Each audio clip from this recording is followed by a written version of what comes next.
Well, hello everybody and welcome along to the 2026 Australian Junior Track and Field Championships. If you were watching along in Sydney, you will understand just why we are excited, because we saw the seniors and now we get to have a look at the future at the Queensland Sport and Athletics Centre.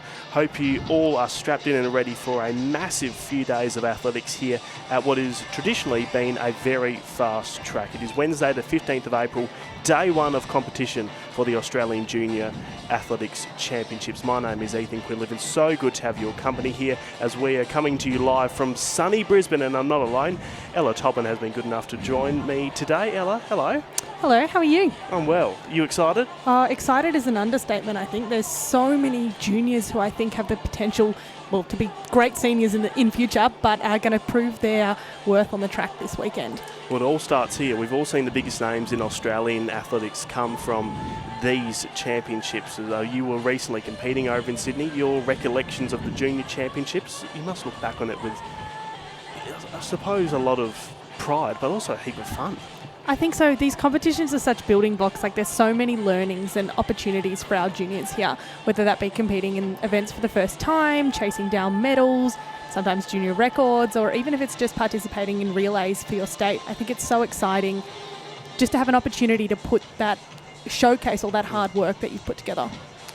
So if you did just miss the graphic, it's about 26 degrees right now in Brisbane. We're going to get to a top of 29, which for Brisbane is relatively calm, mostly sunny for the rest of the day, and then for the rest of the week it's looking pretty similar conditions. Having a look at what is coming up today, it is about 10:33 local time, so shortly we'll be seeing the under-16 boys 100 metre hurdles in the heptathlon. We'll have a look at the under-14 boys in their hammer throw. We'll also see some triple jump competition. We'll squeeze in a 1500 metre para event as well later on today. That's when we see the first of the 100 metre heats for the under 17s and the under 18 boys and girls.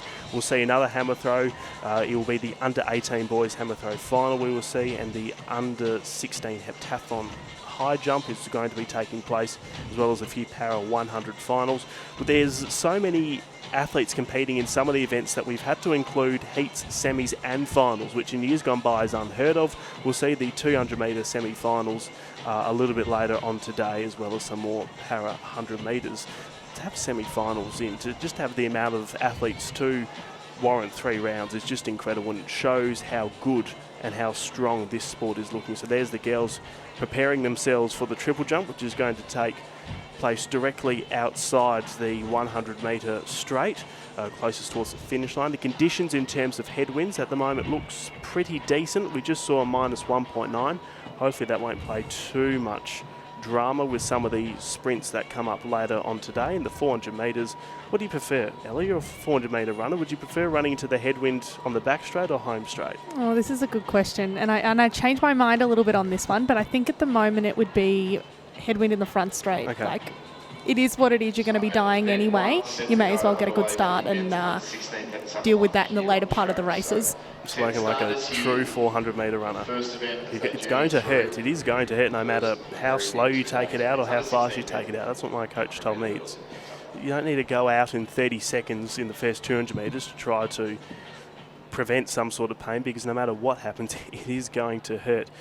So the event that we are going to be seeing taking place on the track next is the under 16 heptathlon 100 metre hurdles.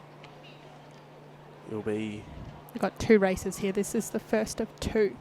So we'll be coming in lane 1, and Catholic 2, Sims, Nelson Williams, Wainwright, Armstrong, Bartlett, Bowen, Nunn, Scouten, Dermer in lane 10. And a fast start from coming, but they will come back. So we see the under 16 heptathlon 100 metre hurdles.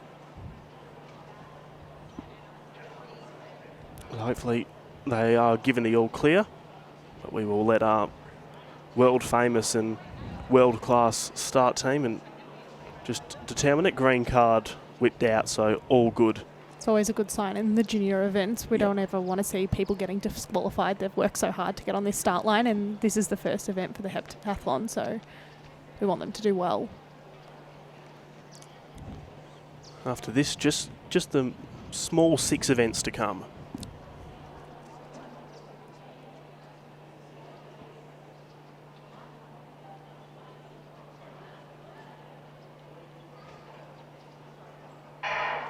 Quickly away was coming, so too Catalyc next to him. Out wide Bowen from Victoria in lane 8, doing well.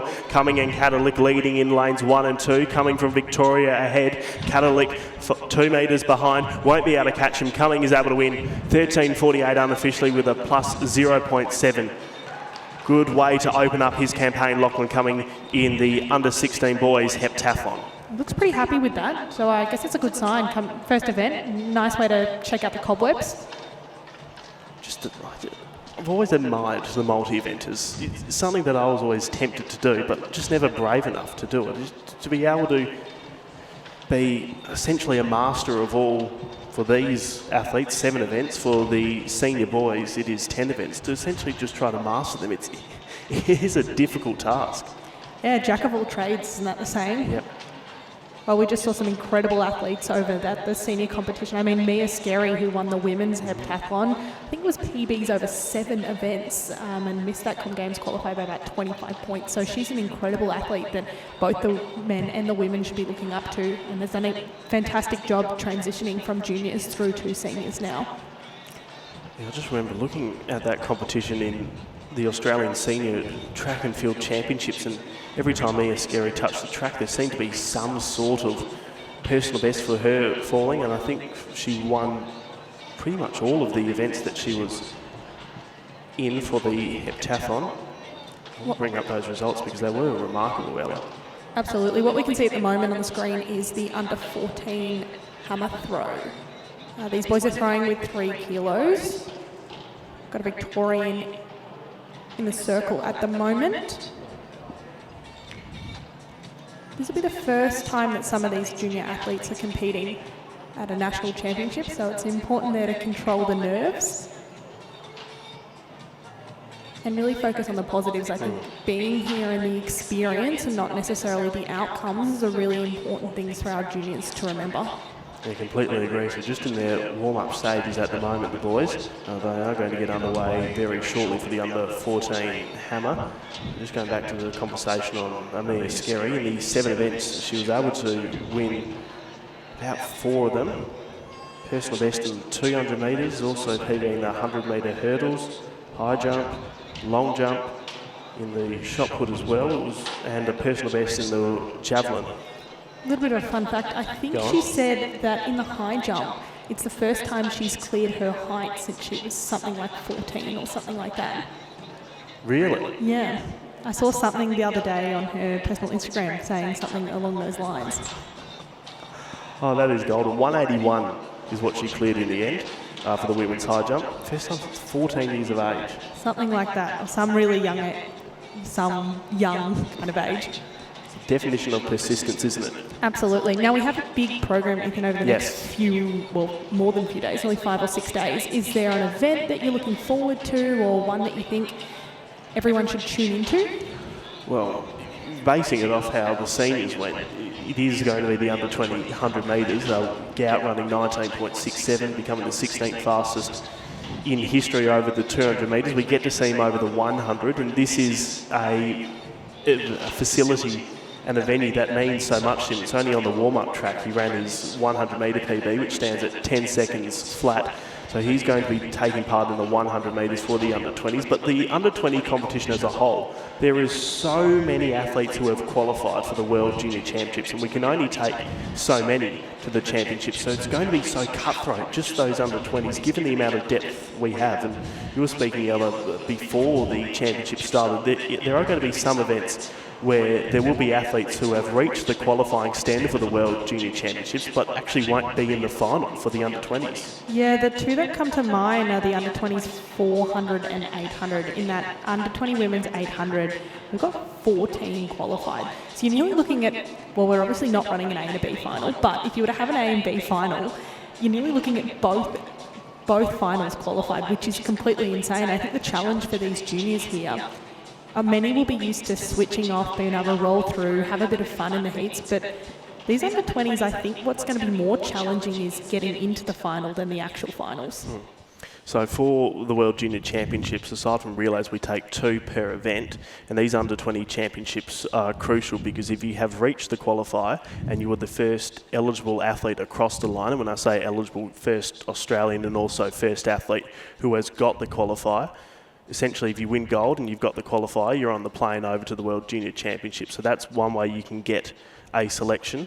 And then if you can get that selection, the whole process just becomes a little bit easier because the qualification period doesn't end until the end of this month. There's essentially about 2 weeks where you can just focus, knowing what you have to do. You don't have to wait to find out if you have been selected because there are so many events where it's not just 2 or not just 1 that have qualified. There is just a heap of athletes. So if you can get the gold here, if you've got the qualification and you can get yourself an automatic spot, it's just for these next 2 weeks until the qualification period ends and until the World Junior Championships start, it just becomes a little less stressful in what can be a very important time for these athletes in their development. Absolutely, and it's crazy looking at some of these qualifiers in front of me. It's not athletes that are just qualifying. These are athletes that have well and truly hit those qualifying marks, are competitive in our senior competitions as well. I mean, we've seen a number of them compete over the weekend up in Sydney.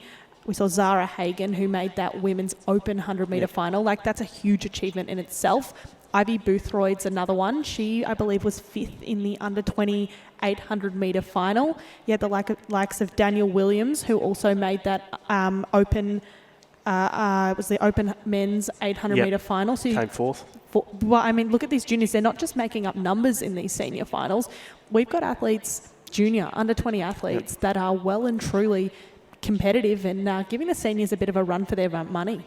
And there may be the situation where we have a handful of juniors also be at the Commonwealth Games. We know Gout, he was the obvious one for that, but he's elected just to focus on the World Junior Championships. But there's been some others like Isabel Louise-Rowe, who has qualified for both, Daniel Williams as well. So we could even have these juniors go to both the Commonwealth Games and then over to the World Junior Championships.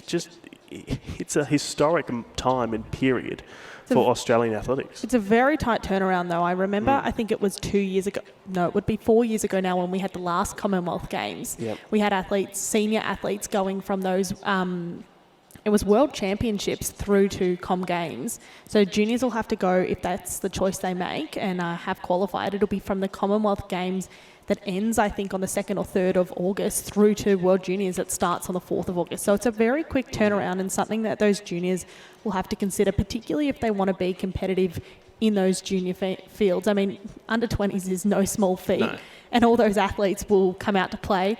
I actually really respect, Gout's decision to choose to focus on those under-20 championships. I think he understands how big and how competitive those competitions are, and particularly if he potentially wants to run the 1 and 2. That's a lot of competing if you add in those Com Games. So I think he made a really smart tactical decision there. Yep, so do I. If you look at the championship records of both, there's not a lot of difference between the two. Absolutely not. So that's, just to go back on your point, that's why some of the time when people may have been a bit confused, well, there's going to be, in the 200 metres, maybe a bit more competition in that race for Gout than there would be at the Commonwealth Games. But so that's just for some of the new supporters to track and field who are still scratching their head over it. Go find the championship records for the Com Games and also the championship records for the World Junior Championship and just compare them, and that will show you why it may be a little bit tough for some of these athletes to decide whether or not to go to the World Juniors or the Commonwealth Games if they only want to do just the one. I mean, the Commonwealth Games team in itself is a very small team. So making it into that team would be a feat in itself. I mean, we've got many senior athletes who have qualified and who I'm really looking forward to see, and some that have already been selected. I mean, Peter Ball's a really exciting one. He did really well at those World Indoors earlier this year. I think he'll be out to prove himself. He's come really close to a podium in the last few years. Nothing to say it's not a chance to win that. Now, Ella, the reason why you and I have gone on this long TED Talk is because you asked me the question, what event am I most looking forward to? And that became a conversation that we've just had. Let me reverse it. What event are you most looking forward to? Oh, I think I'm going to be a little bit biased here. I mean, I think I'm most looking forward to the under-20 women's 400. There are 10 World Junior qualifiers there, some really quick times, but I'm a bit biased because my younger sister's racing in that one. So I'd really like to see her compete very, very well. I'm nervous, put When it you that way as say well. a bit biased, be honest, you're completely biased, aren't you? Completely biased. Yeah, absolutely. I mean, as a 400 metre and a sprinter myself, I'm really looking forward to the sprint events as well. I mean, that 200 with Maya Tabor, Zara Hagen, Amina Merds, Amelia Ree and Rima Adelijah, I mean, that's stacked as well. So I'd say I'm looking forward to the women's 400, but I also quite like the rest of the sprint events as well. Now, you've waved your flag for where your interests lie, so I'll do the same. WA is where I come from, and we've got a few young sprinters who I think, if you're not familiar with their name by now, by the end of the championships, you definitely will be. The Ihoge family, there are three of them, Charlotte Ihoge, Paul Ihoge, and Emanuela Ihoge. Charlotte Ihoge, she's the one who probably is the most well known out of all of them. She came second at the Perth Track Classic to Zoe Hobbs, running, I think it was 11.22 windy. She's I think an under 16 athlete, which means she's run times legally good enough to be selected for the World Junior Championships, but she's too young to actually go on the team. Wow, So that's she, impressive. And the youngest sister, they tell me, is probably, if not on par with her talent, even more talented. She's an under 14 athlete, and she's been able to run 12 O's, windies, 24 fours, I think, in the 200 metres. Then you got Paulie Hoge, who hasn't been able to get a legal qualifier, I think, but at our state championships, his time of being legal would have been good enough to get him a qualifier. So be prepared when you see the Hoge name, particularly Charlotte and Emanuela, and also Paul, just to strap yourself in because something special may be coming. I mean, you've got Amelia Reid as well. I think she's another fantastic junior, also from WA. Yep.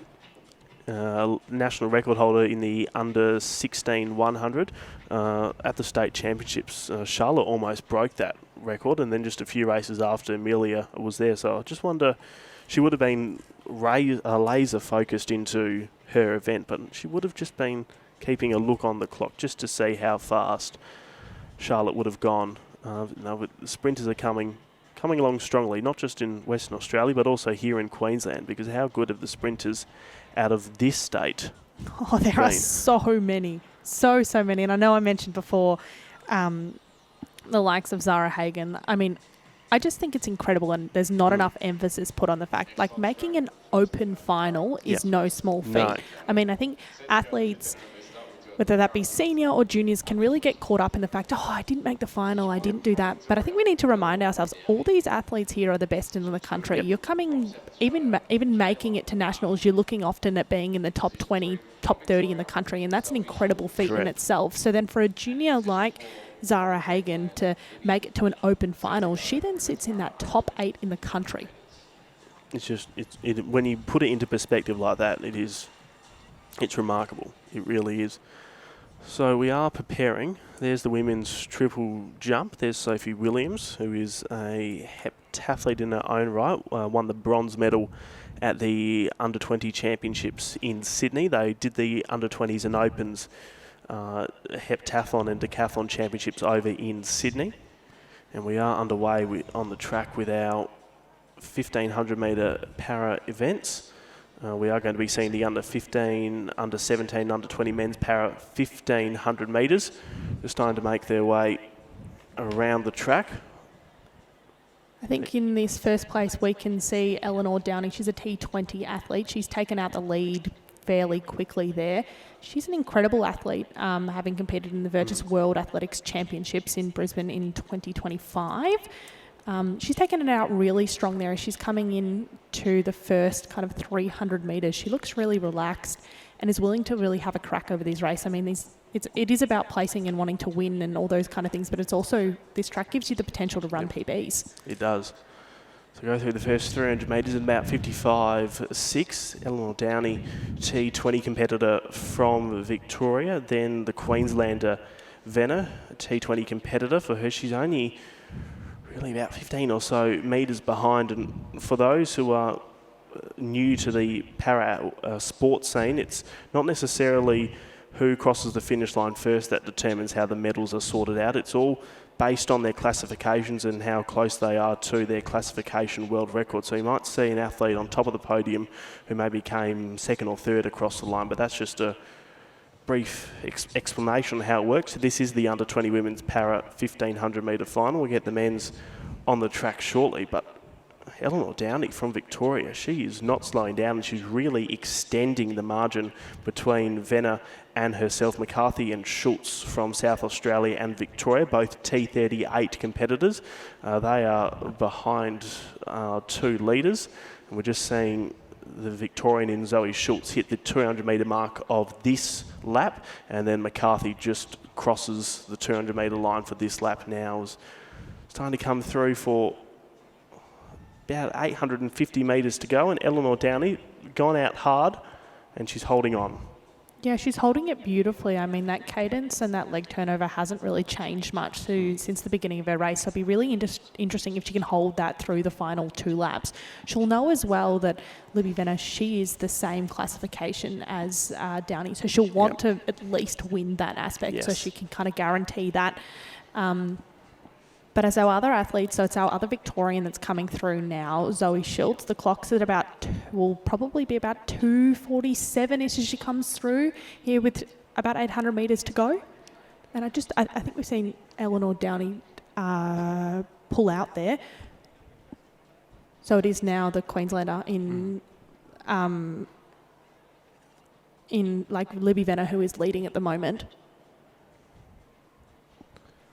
So you were bang on that split as well. It was about 2:47. So they've only got about 600 metres in this race to go, and it's the Queenslander Libby Venner, the T20 competitor, who hits the 600 metre mark ahead of the field. 3:22 is what the clock is on, and starting to see a bit of speed injected into the race from our other Victorian, Zoe Schultz, who is ahead by almost 40 metres ahead from McCarthy from South Australia. Is rounding the bend right now is Venner.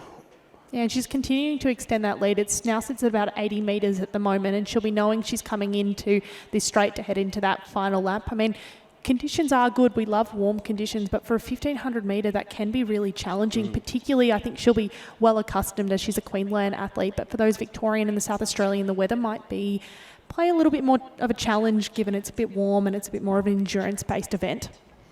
So she's about to hear the bell first, and she's looking on track to secure line honours in her home stadium.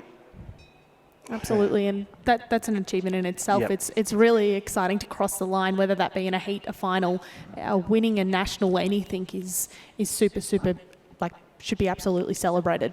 So soon to be one lap to go for all of these athletes. Schultz from Victoria, 400 metres for her remain. She hears the bell. 300 to go for the leader in Libby Venner. And coming up to the line, we are seeing the South Australian in McCarthy, who has just got about 410 metres to go, but 250 for our leader. Yeah, and I think in terms of gaps, they are staying the same at the moment. I haven't seen much movement in between those gaps. We're looking at about that 80 metres in between first and second, and then about 50 metres in between second and third at the moment. But you're rounding out into these last 200 metres. This is the big push. This is where you want to increase the leg speed, do whatever you can to get to that line. You're probably hurting a little bit at this stage, but that's okay. It's a national 1500 metre final. If you're not hurting at this stage, you're not doing something right, and all these athletes are just digging deep and finding some extra strength with about 120 metres to go. Here comes Venner in front of her home fans and all of her friends and family. She comes down in her home state. She's got about 60 metres to go. It will be line honours that she will take. We'll work out the podiums shortly after, still with about 200 metres to go for the rest of the competition. But here she comes, Libby Venner, strolling towards the finish line. She'll go under the 6-minute barrier. She might even go under the 5:50 barrier. She does unofficially. 5:49.41 for her. Charging down the straight, it is Schultz, who has been able to put almost 100 metres or so on McCarthy, as it was a great race from Libby Venner. What's Zoe Schultz going to be able to do? Only 20 metres to go, charging towards the finish line. Zoe Schultz will take second line honours, and coming into the home straight is going to be McCarthy from South Australia. She's seen her competitors do it, and now she's about to replicate it. Only 80 metres for her to go. A brilliant race from all three of these ladies, and here she comes charging towards the finish line. McCarthy It will be a good time for her. We'll wait for it all to be officially confirmed, but McCarthy, 10 metres to go to conclude this under-20 para, 1,500 metres. Crosses the line third. So Libby Venner, a time of 5:49.43. Zoe Schultz, 6:11.80. We'll get the time confirmed shortly for McCarthy, and then we'll be able to work out the medals from there. McCarthy, 6:41.35. So according to roster, all personal bests for them. Brilliant race, girls. We'll determine the medals after, but if you want to follow along at home with all the results live, just go to the Roster Athletics app or the website as well. You'll be able to see the results live as they happen, and you can have them and all the start lists right in the palm of your hand. What an exciting race. I mean, 3 PBs. That's very impressive for each of those girls, if that's actually our PBs for them. Here's a look at the men's hammer throw for the under 14s. Alicia has been able to throw 39 metres 17. He is the leader.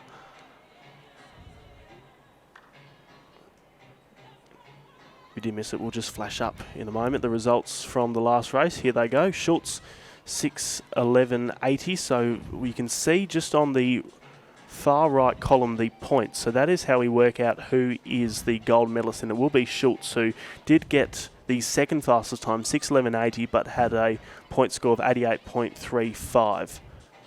So it was Schultz. I believe I saw Michaela and then Benner in third.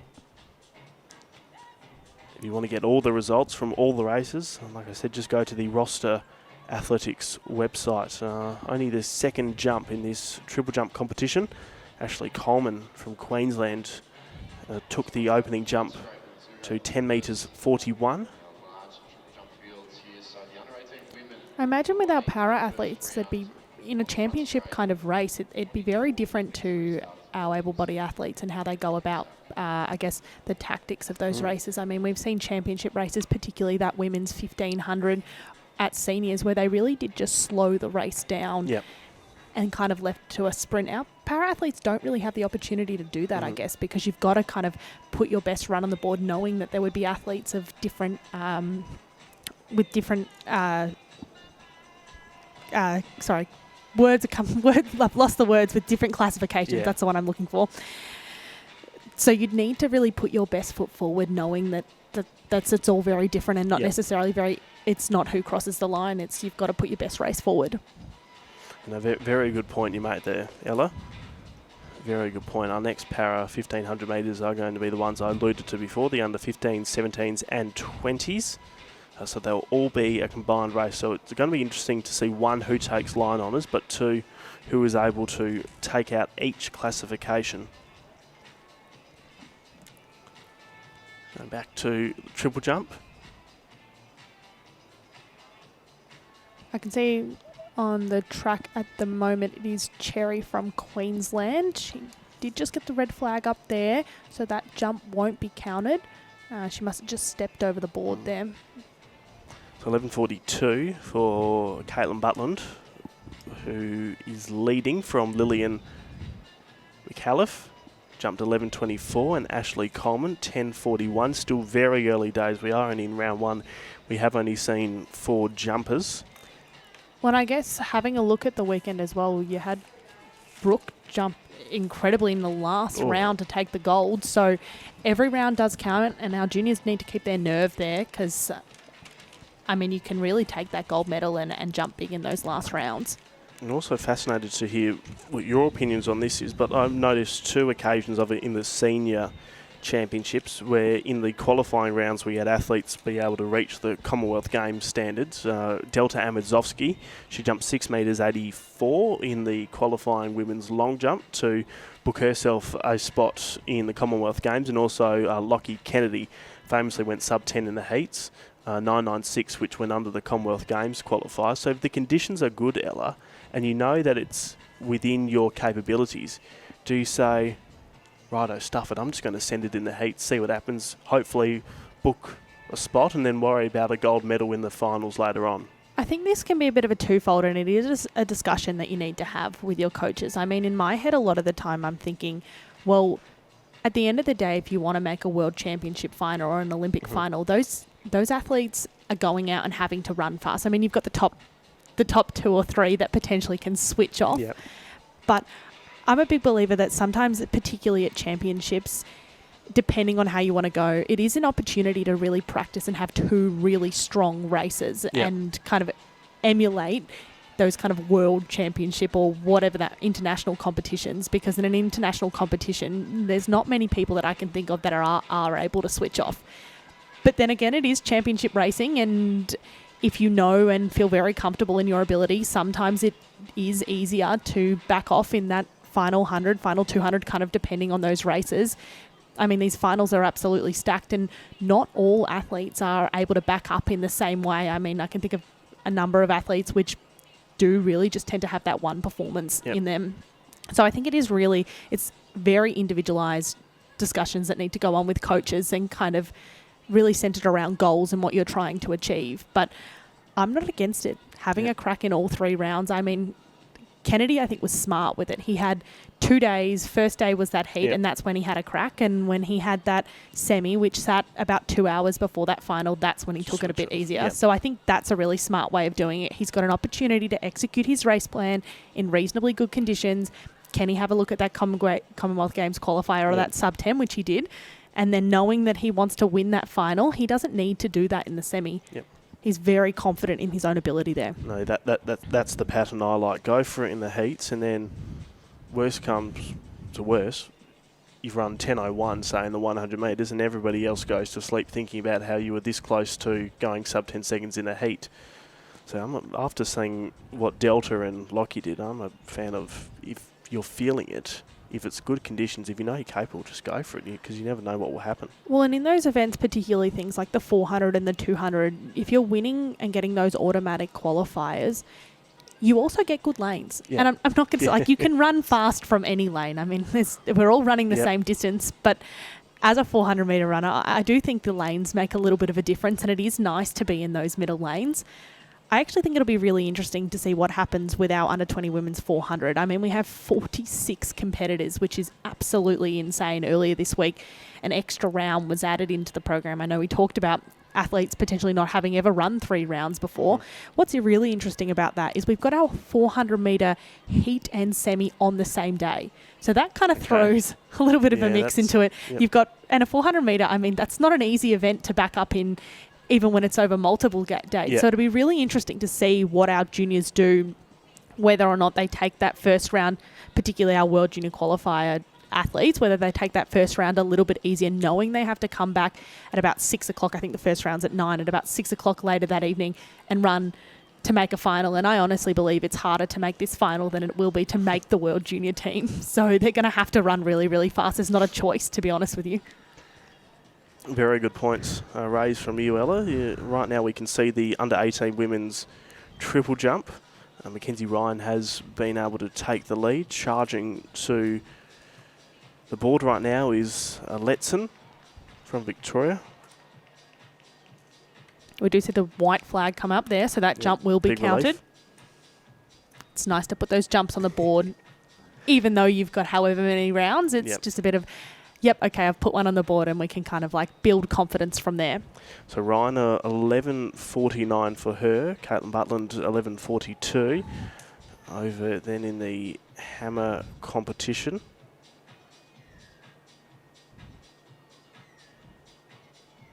Looking at our Victorian heading into the circle at the moment. We just can't see the bib in front to tell you who that is, but he's preparing now. Can tell you William Norris has thrown over 40 metres, almost 45 metres, 44.59.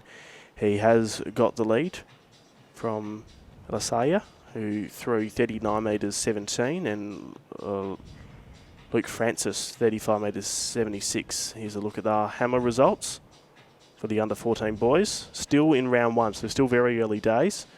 So we may see a few athletes who have fouled out on this one, not be inside that top 7.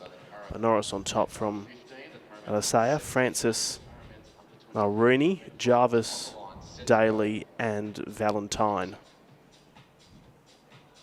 As you can just see in the background, there's our next para 1,500 metres, which is warming up, and standing behind their start line, preparing to go. So it's going to be combined with the under 15s, under 17s, and the under 20s. We'll take you through the full hip numbers and who is who. They do get underway with the under 15s, under 17s and under 20s para at 1,500 metres. So the under 15s, it's hips numbers 1 through to 3. Morgan, who wears hip 1. Then Mick Gorm, who wears hip 2. Wilson wearing hip 3. Then for the under 17s, it's the athletes wearing hips 4 through to 9. Rumsey wears number 4. Flaherty 5. Marin 6. Dixon 7. Graham 8. Gribbly 9, and then for the under 20s it is hips numbers 10 through to 15. So Barwell 10, Baker 11, Darwich 12, Davenport 13, Hutchinson 14.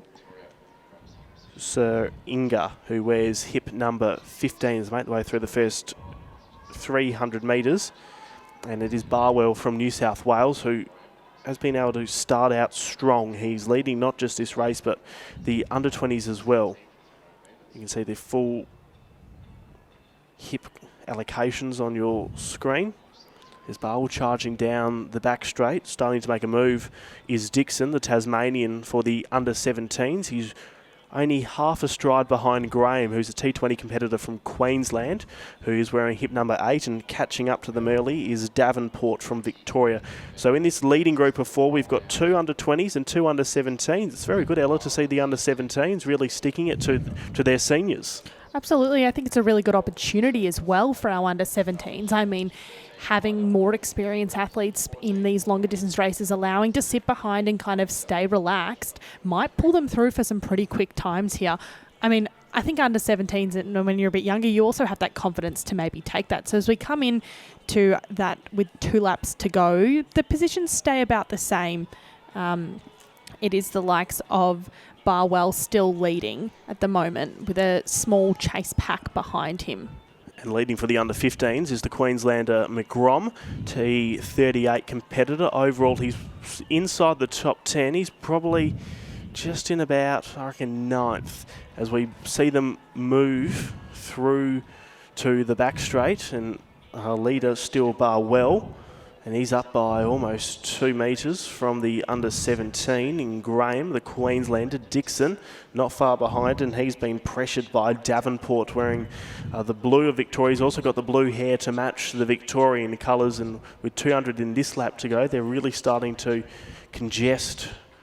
And only between the first placed runner, who is Barwell, and the 4th place runner, who is Dixon from Tasmania, they'll only be about 2 or 3 metres. A little bit of a move being made there by Graham, the under 17 there with hip number 8. He's just passing through there. I think he knows that he's got about, they'll come through, he'll know he's got about 1 lap to go, so he'll want to push this really fast. Again, we talked about the same thing.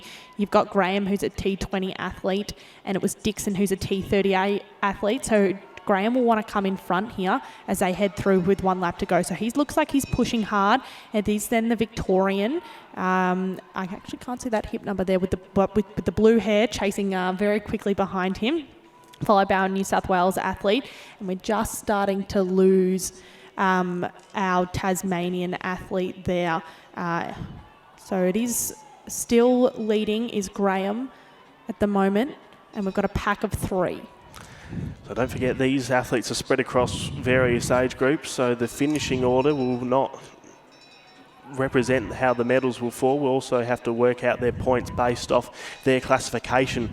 Bursting away, Graham from Davenport. They're split across 2 age groups. Graham's an under 17 competitor and Davenport's an under 20 competitor. Behind them, Barwell, who is a under 20 wearing hip number 10 into the home straight.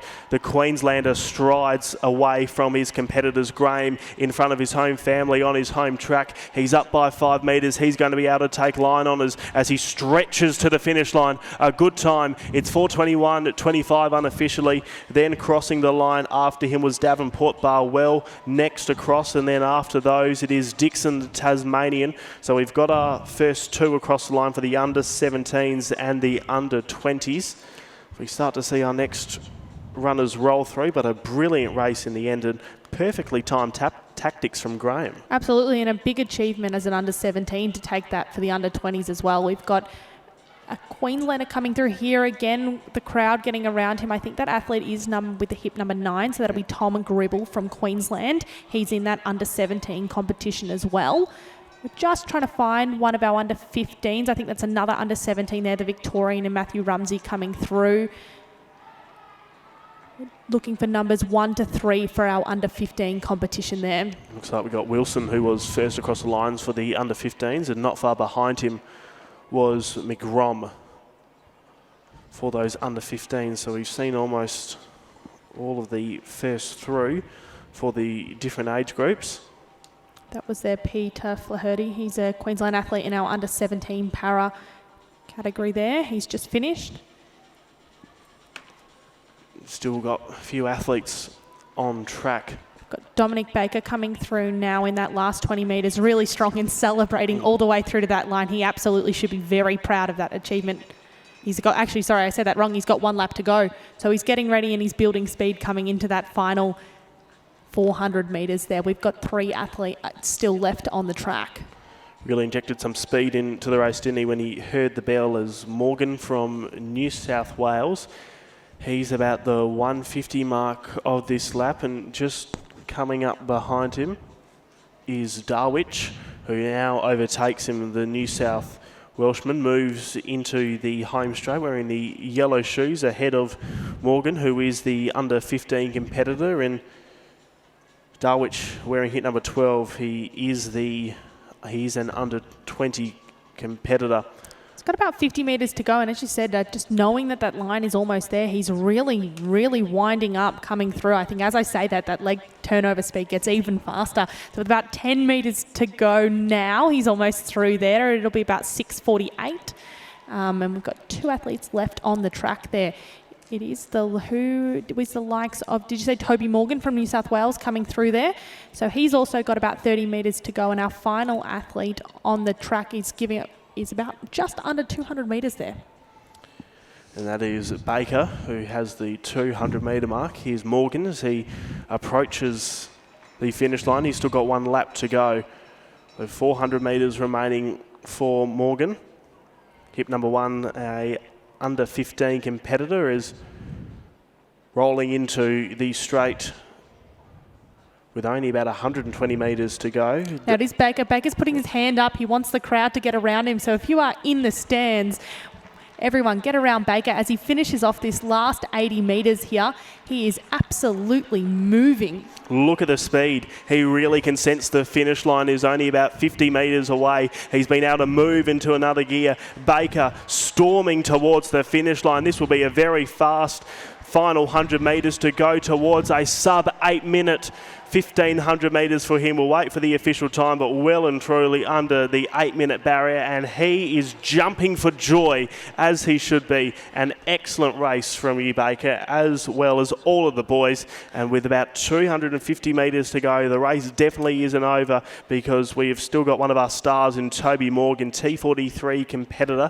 He's got about 220 metres to go. So if you're around the stadium, cheer him on home, because he's just got the final part of the race to go, and he's still got a bit of speed and strength we can sense in him, and let's try to bring out the best in him. With 200 metres to go, it's Toby Morgan. He's really going to have to dig deep here. The final 200 metres of a 1,500 metres is hard work, but we can see him accelerating a little bit as he comes into that final 170 metres to go now. So he's rounding the top bend.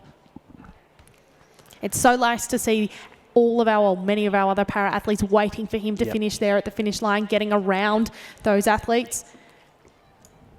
So here he goes.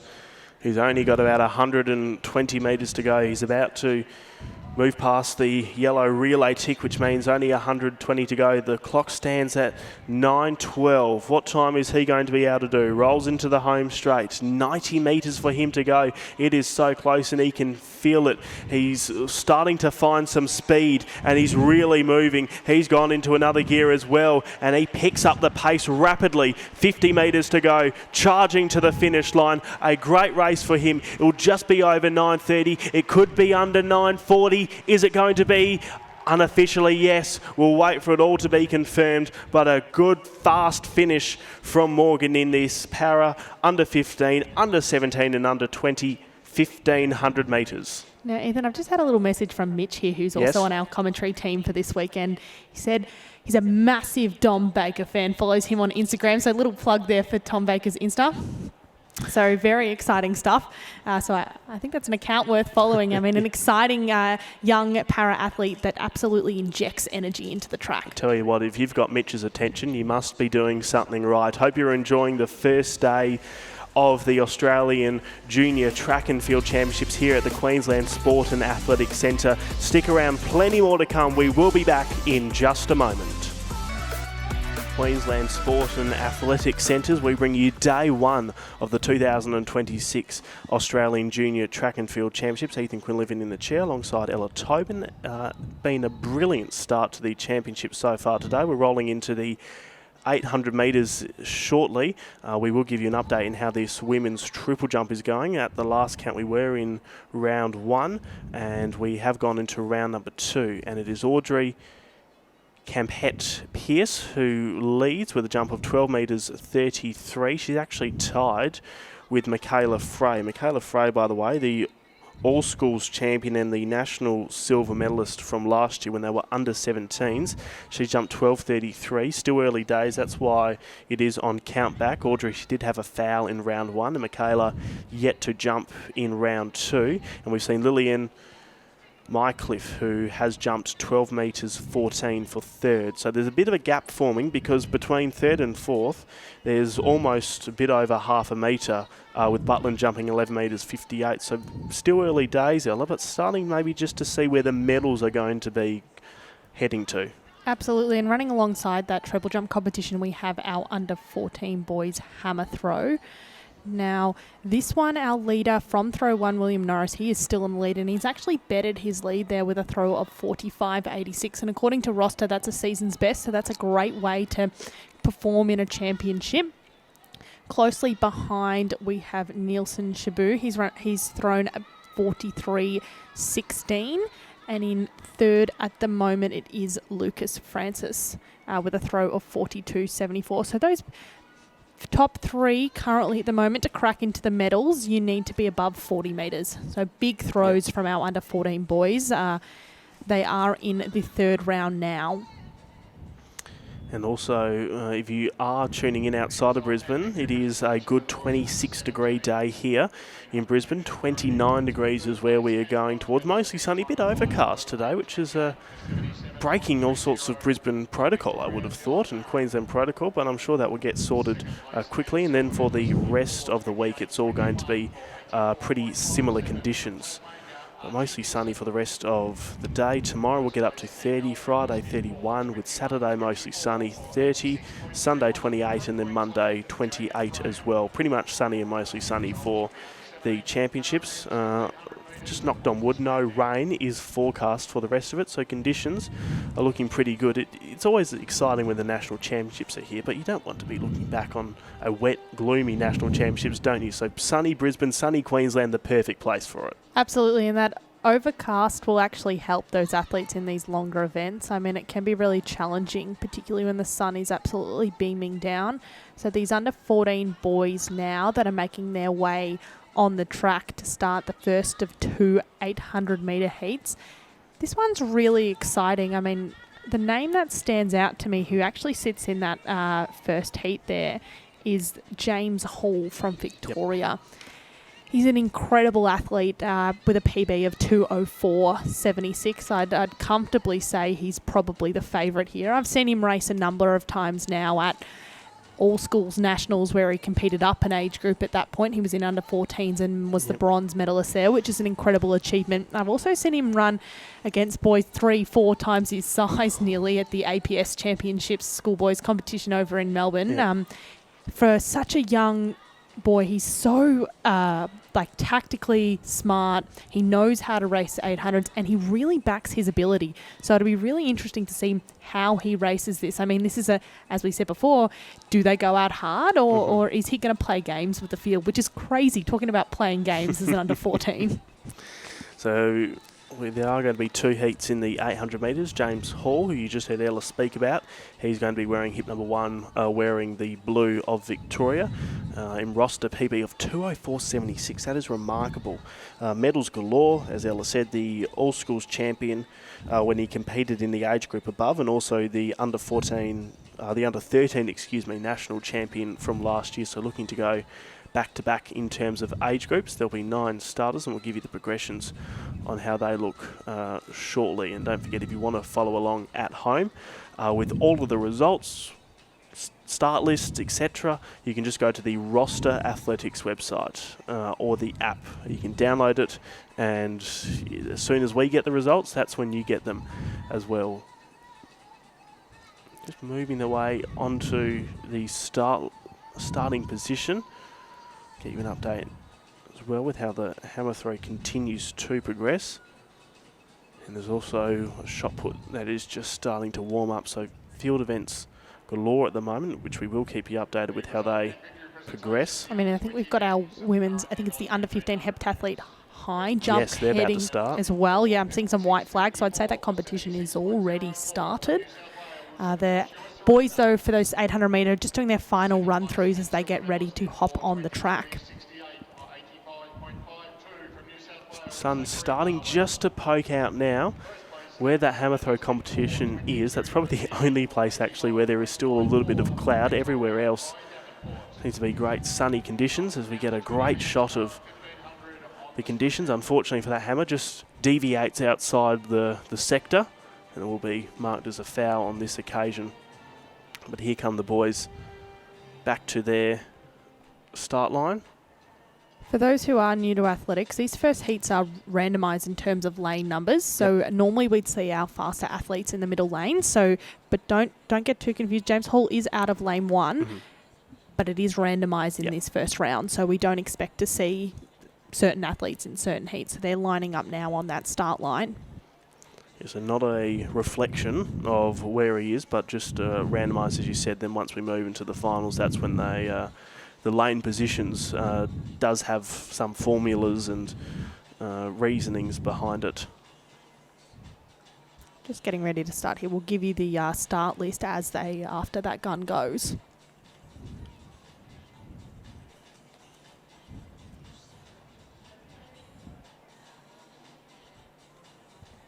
Lots of little nervous kicks as they're getting ready to go. It's just shaking out that little bit of adrenaline. Well, particularly in the middle distance races, there's so much to think about. There's your plan that you've got to be rehearsing in your head. You've also got to think, right, so these are my main competitors. What if he does this? And what if the pace isn't exactly this? And what should happen if I get tucked in on one of the rails? I never was intrigued to do an 800 metres when I was competing, but looking back on it, maybe I would have liked to just do it just to experience how the tactics are, because the tactics sometimes can be the difference between winning and not getting on the podium. All right, so they are away, so I'll go for the hip numbers. In lane 1 is James Hall from Victoria. In lane 2 is Baxter Bishop. In lane 3 is Alexander Miller. Lane 4, Seth Togel. In lane 5, Brody Johnston. Lane 6, Braxton Rahami Wahira Turner. In lane 7, Harrison Watson. In lane 8, Asher Buzzer, and rounding out our field in lane 9 is William Middleton.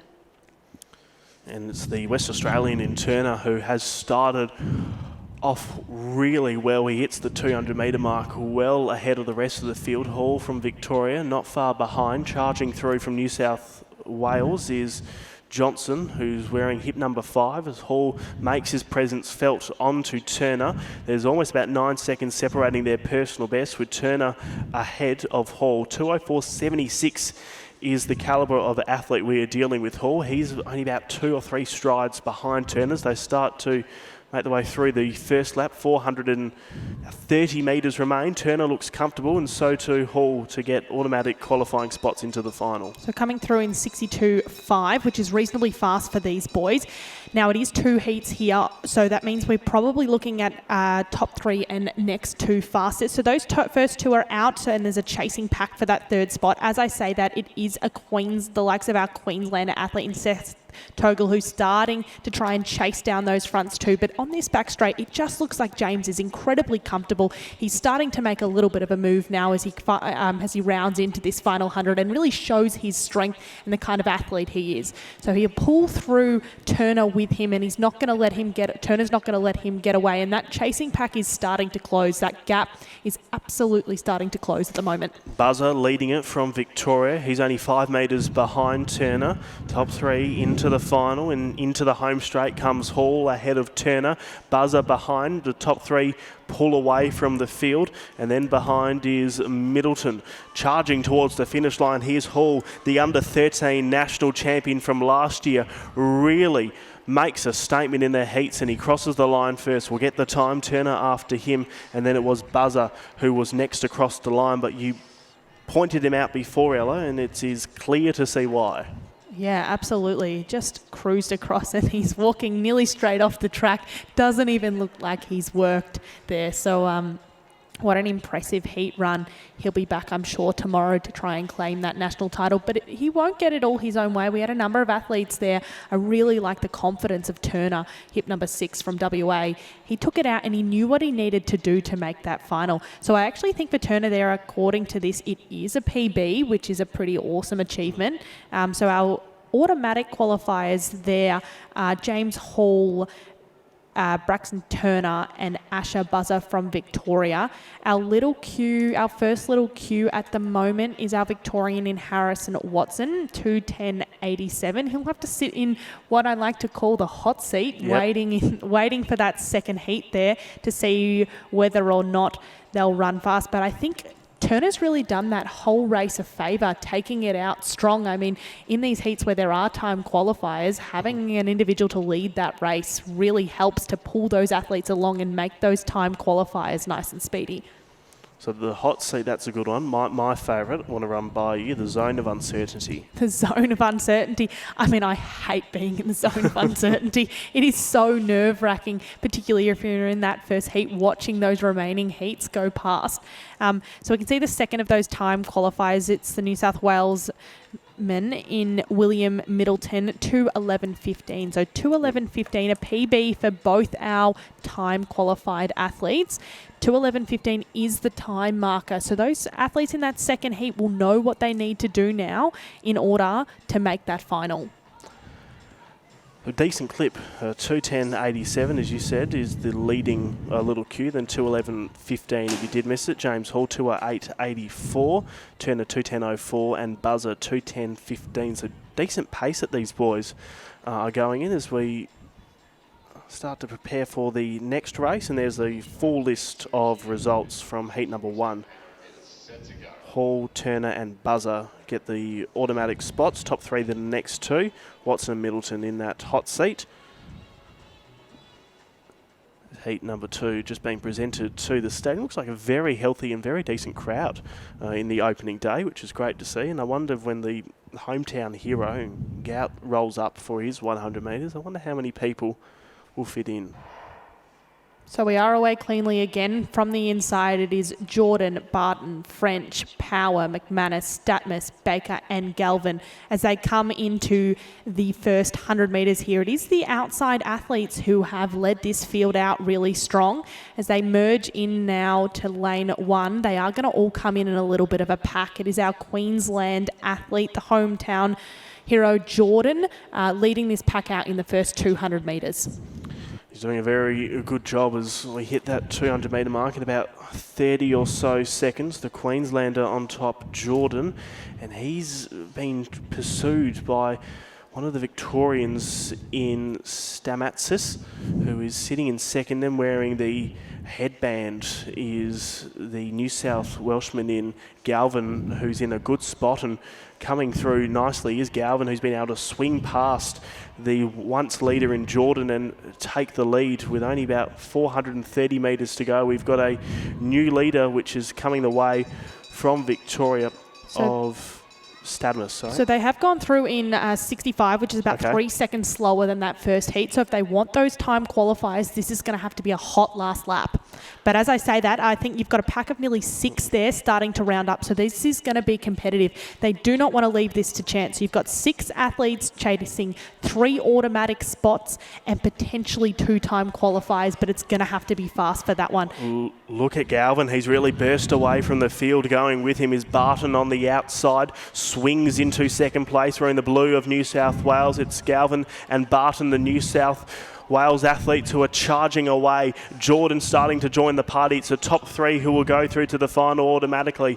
Baker's sitting in 4th. He's been pursued by French, the Victorian, coming into the home straight. The top 3, it goes the way of Barton, who is leading from Galvin ahead of Jordan. They make up the top 3, and then doing well behind is Power from Victoria, who is in 4th, stretching clear from New South Wales. Taking out the top spot is Barton in this race. Then it will be Galvin, and Jordan from Queensland does go through. So I do think that was a faster second lap than our first heat there. To come through in 2:10 and nearly be 3 seconds slower in that first heat would, to me, say it was a faster lap. I'm just trying to do a little bit of quick math there. But I think those athletes knew. They put it on the line. They would have seen the clock come through at 65, knowing what that athletes beforehand came through at, knowing that they'd have to really push hard if they wanted those spots. So I think this is a great example of a race here that where they aren't able to switch off and go easy. These athletes really had to fight to go in that final and in those last 200 metres. So we are waiting for the live results on roster to come through to see where those qualifiers sit, particularly those time qualifiers. And for those who missed it, what were the little cues, Ella? Those little cues there, we're currently looking at Harrison Watson, who was in that first heat, and Middleton as well, also in that first heat. So both our time qualifiers there come from that first heat. It really shows what happens when you have someone willing to take that race out, and it really sets it up for everyone else. But this is going to be an exciting final. I mean, as I said, I do think James Hall has to be my favourite there, but it's 800 metre racing. In championship races, we actually tend to see more tactical and slower races because it's not about finding a time. There's nothing these juniors are really going on from here. It's who has the national title, and I think James will be backing his speed there, so he really could sit and kick in that last 200. So we'll wait and confirm all the times, but as Ella said, Watson and Middleton at the moment have got the little queue next to them, and then when the results pop up, we will confirm that with you. Still just waiting on Heat 2 to come through as we prepare for the women's 800 metres. So we got 3 heats of them, so qualification is a little bit more difficult compared to the men's because it's gone from top 3, which were 2 heats. Now when there's 3 heats, it becomes the top 2. As we see the results come through, how does that affect the little cues? The little cues will come from Heat 1. So our top 3 in that heat were Barton, Galvin and Jordan. They've done an incredible spot to lock in those 3 automatic qualifiers, and it is safe in that hot seat for our junior athletes. Beautiful stuff, Ella, as we prepare for the 800 final for the under-14 boys later on, and these are the athletes: Hall, Turner, Buzzer, Barton, Watson, Galvin, Middleton and Jordan that will go through. Interesting point there that although those little qualifiers there do come in terms of faster to those big queues, they won't get priority in those lanes. They do give those athletes who get those big queues priority in those lanes. So not a huge deal in an 800, I don't think. A little bit less so than any other event, but it is the big queues that will be prioritised for those those middle lane spots. First of 3 of the women's 800 metres, standing behind their start line. The top 2, then the next 2 fastest. So whenever there's 2 heats, that's when it's top 3, but because there's 3 heats, it becomes the top 2, then the next 2 fastest. So going through the field, we're in hit number 1, Borjameo, then Gibb 2, McWilliams 3, Bannister 4, McGowan 5, Jordan 6, Williams Cox 7, Gebski 8, and Tilley wearing number 9. Through the first 150 metres, we go. And it's McWilliams who is out on top, and then sitting behind her through the first 200 metres at the moment, holding on to that second automatic spot is Gibb, but there's still so much of the race to unfold. The athlete who was in third is Jordan, also from New South Wales, and then coming through on the outside is Titley from Queensland, who is in fourth, but in a good position, maybe just to make a run and try to upset the field and take a top 2 spot. But at the moment, 1 through about fourth, there's about 10 metres that separates. McWilliams is not messing around. She saw what James Hall did in that first heat. She wants to put something on the board and show everyone that she needs to be scared. She's got a time qualifier in there at the moment of 2:14. So that's a pretty quick 800 for a female her age. She's absolutely dragging the field through. There's a chasing pack of about 4. So that second spot's going to be up for grabs, but it is the New South Waleser who looks like she's starting to come through a little bit at the moment. She'll be wanting that spot. So those 3 are not going to let her get away with it easy, because it is only those 2-time qualified spots. So as we come into this last 200 metres, it is still McManus leading. Our chasing pack of 4 not too far on her tails, and they'll start to wind up now into this last 200 metres. McManus here will want to stay nice and comfortable and relaxed. She's done her work early. That's the main thing. So she's leading into the last 100 metres. That chasing pack starting to spread out, but I wouldn't count out any athletes there. So it is the likes of McManus coming into this final 800 metres. She looks strong. She looks comfortable. She looks like she's got way more in the tank, which is super exciting. It is Anna Gibb who is hot on her tails, but making a late run for it is our other New South Wales athlete. So it is going to be a really close one to the line. The Queenslander really wanting that time qualified spot, but I think it will be our 2 automatic qualifiers will be McWilliams and Gibb. It's incredible racing from those girls. Really was. Just for McWilliams to be able to hold it on for so long, she really put the foot down in the opening lap, didn't she? And the lead that she had been able to gain is what she was able to really hold on to and come through to the end, and wait to see what the little Q's times are, because they are going to be what is important over the next 2 heats. It's the top 2 in these 800 metres. There's 3 heats for the under 14s that go through to the final automatically. Then the next 2 fastest times progress into the final. So it's really cutthroat in these 800 metres. They're coming through now. So it is Brooklyn McWilliams who has come through for that first spot, 2:18.45. So a very decent run there on the board, just sitting about 4 seconds off her PB. Anna Gibbs from New South Wales taking that second automatic Q with 2:20.05. And as you said, those 2 really important ones there, those little Qs, they're not slow either. No. Liliana Titley, 2:20.08 PB there as well, which is an incredible achievement. And Zoe Jordan from New South Wales, 2:20.92. So this positive thing about this heat is we had the girls go out really hard. You can see those results up on the screen. Those 3 athletes in second to fourth, less than a second separating them. So the other racers will know that it's been really competitive, and they're going to have to take it out strong. Almost about 1.5 seconds between McWilliams and the rest of the field. And as you said, between second and fourth, less than a second, almost 0.9, which was just so close between Gibb, Titley and Jordan.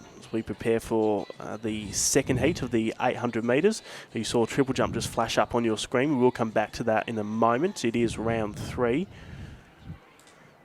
Top 2, then the next 2 fastest. If you are joining us for the first time at the Queensland Sport and Athletics Centre, so good to have your company. South Ethan Quinlivan taking you along the ride alongside a brilliant 400 metre runner in her own right in Ella Tobin, who has been good enough to join us today. Mitch Dyer is going to come into the box a little bit later on, about 2:30 is when we'll see Mitch. After these 800 metres, we've got some 100 metre heats. Always exciting when the 800 metres rolls around, and when the 100 metres roll around after the 800, and we haven't seen the wind gauge in use in a while, but last time we saw it, it was pretty good conditions. At the moment, it is sunny conditions at the Queensland Sport and Athletics Centre as we about to go Heat 2. So Heat 2 racing in the 800 metres, top 2, then the next 2 fastest. Wearing hip number 1 is Rudino, then Manuel 2, Hickey 3, Pun 4, McOnchie 5, with Greg in 6, Clark 7, and Thompson from New Zealand wearing hip number 8. And it's the 3 New South Wales athletes who have started off the best. Leading the charge at the moment, just Hickey from Emmanuel, then Pun through the first 200 metres. Catching up to them from Victoria is Clark. Already gone into 3rd place from 4th. Leading, tucked in on the inside, is Hickey from New South Wales, but not for much longer because Clark decides to accelerate and move past her. Going with her is Pun, who is the new leader. Pun from the Victorian in Clark. And then after her, it is Emmanuel and then Hickey after. So Pun in front, being challenged by Clark, really pulling away. Emmanuel has slipped into 4th, and ahead of them it is Hickey as they make their way through the first 400 metres. Pun on top by 2 metres. Yeah, absolutely. You've got a chasing pack of 4, so that, again, they'll know that those time qualifiers, 2:20 is what they're looking for, and you've got 4 of them chasing 2 automatic spots. But it is Pun now starting to string them out a little bit. She's a lead of about maybe 2 or 3 metres there, and she wants to extend that as she comes in the back straight. What I really like about it is she's running really smoothly. She looks relaxed, and you need to do that because you've still got 200 metres to go. So that chasing pack of 3 are not going to let her get too far away. It is our Queenslander who is trying to make a little bit of a move and separate her, but the athletes are not letting her go. As we come into this bend, though, it almost looks like a trigger has been pulled and they're absolutely chasing her down. So I can't see from here the heap numbers, but they're chasing them down as they come into this final straight, and they want those 2 spots, and it's going to be a really, really, really close one. So 2:20, about 20 seconds on the clock now for those time qualifiers. You've still got 4 athletes in it. Anything can happen in this last 50 metres. So Pun working really hard. She's done a really good job in this race so far to come through. I think she's going to hold on to that first spot, and it looks like Emmanuel who will come through for that second qualifier. I have a feeling the clock's been stopped at 2:17. That is faster than the first heat. I think we're going to see both the qualifiers go to those 2 athletes there in 3rd and 4th. So Clark was next through, then Hickey behind. So interesting to see what the time does show. But as you said, 2:17 unofficially. We'll wait for it to be confirmed. But if it is the fastest heat as it's just starting to come through now. So Pun confirmed 2:17.26. Then Emmanuel 2:17.39. Annie Clark has got a little queue for the moment, 2:17.86. So that is how the top 3 finished over in this triple jump. Kemprett Pearce is leading with a jump of 12 metres 33, which he did in round number 2. Frey, the silver medalist from last year in the triple jump, she has been able to jump 12.33 just on count back is what is separating them. We haven't seen Frey jump yet in round 3, but in round 2 unfortunately she did have a foul, and Kemprett Pearce jumped 12 metres 14, so that's why she's leading at the moment on count back. And then Lillian Mycliffe is in 3rd with a jump of 12 metres 14, and Amelia Bond 12.10 to really catch up to them in triple jump. So it's not all just over yet. Still in round number 3. At the moment, the leaders are tied. It's only count back. It's only count back which is separating them, and then between 3rd and 4th, only 4 centimetres. So there's the confirmed results, and the little queues at the moment are coming in heat 2. You can see that from 1st to 4th, they're less than a second separating them all. So it shows how competitive these under 14s are and how much they want to make those finals. So 2:17, Gemma Pun will be the fastest qualifier so far. In fact, all those girls will come through to beat those girls in the first heat. So this final heat knows now it needs to be fast. First heat went through in about 67. So they'll have that in mind, knowing what they've done in the first heat. Those girls did not switch off, though, in that last 200 metres, 300 metres, they fought for it. So I think in this final heat, you'd be thinking you'll need to be on here for this race. Tactics are potentially going to have to go out the window. You need to be confident and know that you're either going to be able to kick in this last 200 and take the field, or you're going to have to take it out hard early. Which tactics will we see? Heat 3 standing behind their blocks. Final heat, similar principle. Top 2, then the next 2 fastest. By the way, the little queues at the moment, 2:17, 2:86, and then 2:18.11 is how the little queues fare as we get underway with heat number 3. O'Brien wears hip number 1. O'Callaghan 2, Collins 3, Davies 4, Pitt out 5, Dent 6, Henry 7, Henderson 8. Going through the first 150 metres, it's the Victorian in Henry, Hope Henry, who is on top early from the New South Wales athlete in Collins, who is sitting in second, and just charging through from Western Australia. Pitt out goes through from fourth to third spot. She's challenging those around her. Still the one to catch is Henry, who wears hip number 7, the Victorian. Pitt out in a pretty good position. Tucked in on the inside is Collins. She's gone into fourth place. Tearing away is also Henderson as well, who's started off really well, just onto the shoulder of Hope Henry from Victoria. And there's not a lot separating the top 5 even, but when you narrow it down to 4, there's only about a metre or two. As they go through at 1:08, it's Henry who is ahead, and alongside of her it is Henderson through with about 350 metres to go. So slightly slower through the first 400 metres, but I would say in the first 200 they were a little bit quicker. So they were quicker through the first 200, relaxed a little bit coming in to that first time through the front straight.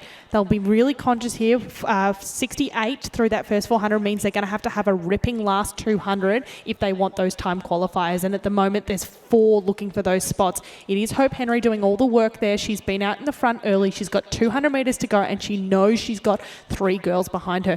So these athletes are sitting on the shoulder there. It is hip number 5 I think I was right, 3, Collins. Collins is following Henry really closely, making sure to match every move. And our Queenslander athlete who is coming in now, she's hip number 2, O'Callaghan. She's starting to make moves as well. She wants this. So these girls are going to finish off here in these final 50 metres. It is Hope Henry who's run from gun to tape, really strong through these last 30 metres, and it looks like it'll be our New South Wales athlete in Collins that'll take that second qualifier. That third and fourth are right behind them though, but looking at this here, they've stopped the clock in 2:20, so the winner here is slower heat than the last, so I think our time qualifiers in those hot seat from heat 2 are going to be safe. Wait for it all to be confirmed, of course. The times to get the little Q, 2:17.86, and Hickey 2:18.11. Clark was the one with the first, and then Hickey 2:18.11 is her time as we see the results come through. Hope Henry 2:20.40 and Layla Dent 2:20.94 seconds. So those little cues will come the way of heat number 2, and heat number 2 was the fastest heat, as you said before, Ella, and that is where those little cues will come through. Here are the results from heat number 3. Hope Henry 2:20.40 and Layla Dent 2:20.94. Now up on the screen you can't see what we're seeing on roster athletics, but it looks like more than half that field has run a PB here today. So it's challenging. It's sometimes a tough pill to swallow when you don't make that final, but PBs are important. So you can see the under 14 women's, the results summary there. That'll give you all your qualifiers in that final, into that final for tomorrow. So really competitive race there. And it'll be super exciting to see how that pans out. If you've competed at the national championships and didn't make a final but run your best, that's all you can do. Make your best at do your best at the national championships, I should say.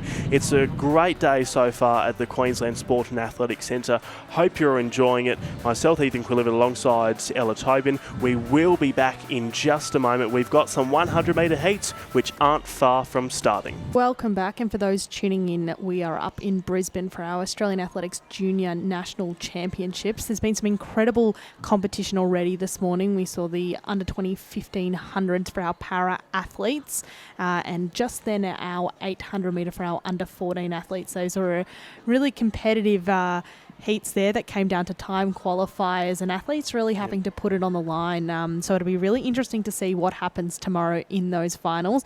We've got field at the moment. We've got 100s about to start. And these 100s are stacked. I mean, we just looked at the start list and were really surprised by some of the names we saw there. We've got some incredible athletes coming up now. You can see them standing behind their blocks now. Ethan, I'm excited. Just the level of athletes we've got in this nation over the 100 metres is incredible, and we're about to see the start list for Heat 1 of the 100s. By the way, top 2, then the next 2 fastest, and lane number 4 with a personal best of 11:49 Adelaide, she is definitely the one to keep an eye out on this race. Who gets the next automatic spot is going to be really tight, but I'm interested to see how Adelaide takes on this heat. Oh, absolutely. She is the fastest athlete in this field. And she has a very, very quick start. She's good over the 200 end. I think she has a reasonably decent 400 as well. I've seen her over 400 before. So she'll be very strong in that back end. So it'll be interesting to see whether or not she switches off. So Adelaide from New South Wales in lane number 4. She'll be third from the right.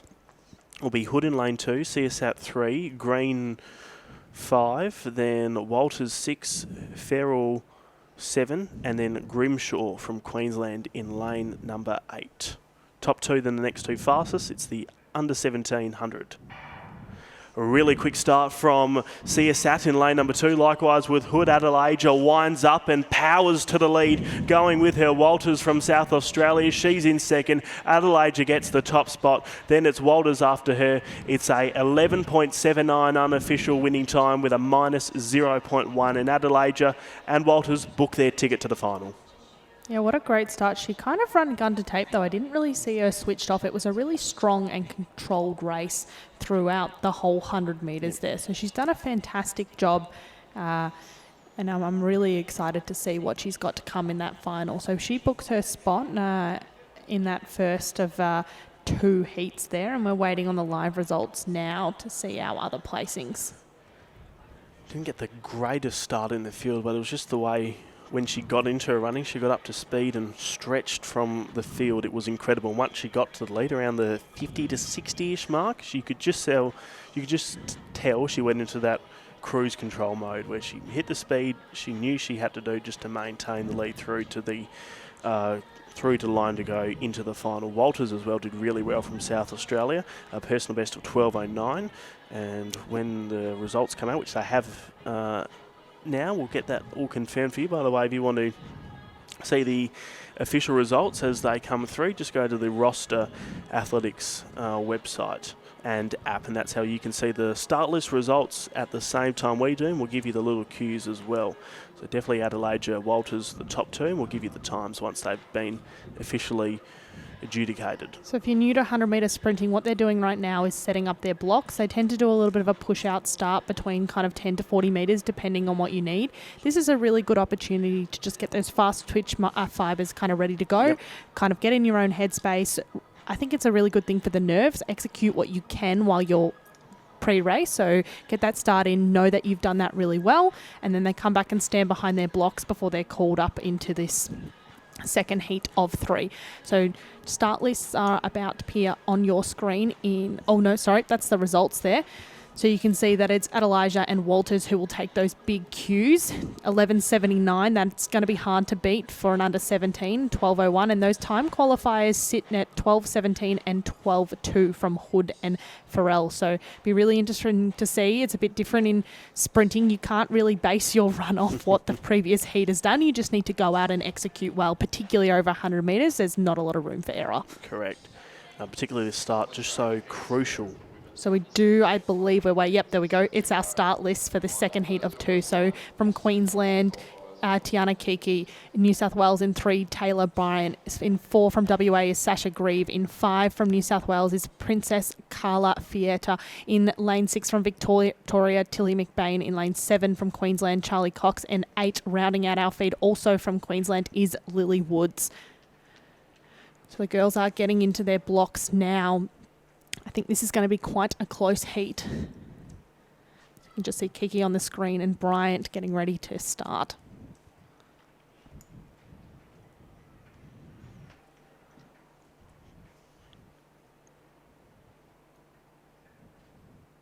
So they're away, first time of asking. Pretty even start there. It's our athletes in the middle there. Princess Carla who's coming through there, is Fiat. She's running a really strong race, and it's the athlete on the outside, the Queenslander, in Lily Woods, that looks like she'll come through to that second place. Tyler Bryant not too far behind from our angle up here. It looks like she'll take third. Unofficially, that winning time, though, is 12.04 from Fietra from New South Wales.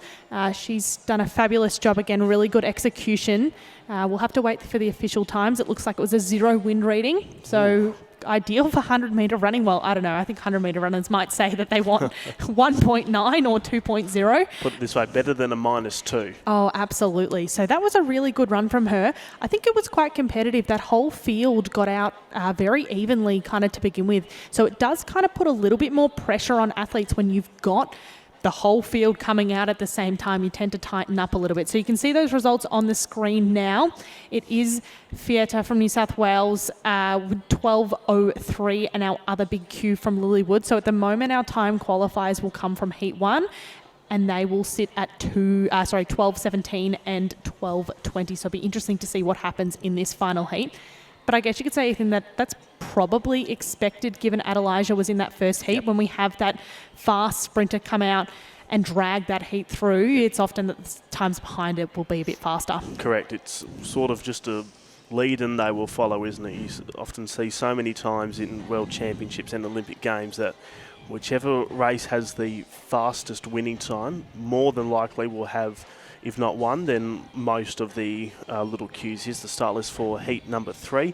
We Benson in lane 2, Russell 3, Walker 4, Moyle from New Zealand in 5, Ifajika in 6, Perry 7, and then Williams in 8 from the ACT. Top 2, then the next 2 fastest will go through. No real, and it's not a bad thing, no real standouts on paper, which does mean that it is going to be a really even race, and we will see how it does unfold for the under 17s. Amelia Reid, who is the defending champion from last year, she is going to be racing in the under 20s, we believe. She's the under 16 Australian record holder, and Adelaide, who is the silver medalist from the All Schools Championships and the National Championships from last year, she is already through to the finals. So Benson, Russell, Walker from Queensland, Moyle, Ifajika, who's going to be next on screen from New South Wales, Perry in lane number 7 from South Australia, and then Williams from the ACT in lane number 8. So there's a look at the start list from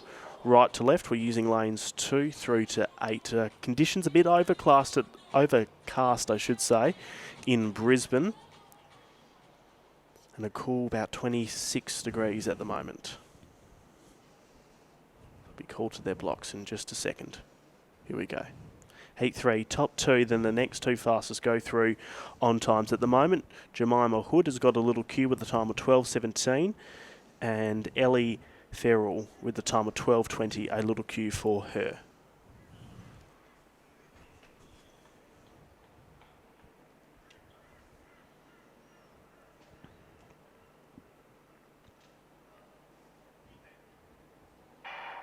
Fast start from Benson, so too Russell. Moyle from New Zealand out like a rocket. Russell in second. Ifajika going with her. Charging through, Russell taking the lead. Ifajika goes with her, and those two are into the final. It's a minus 0.5 with a 12.05 unofficial winning time.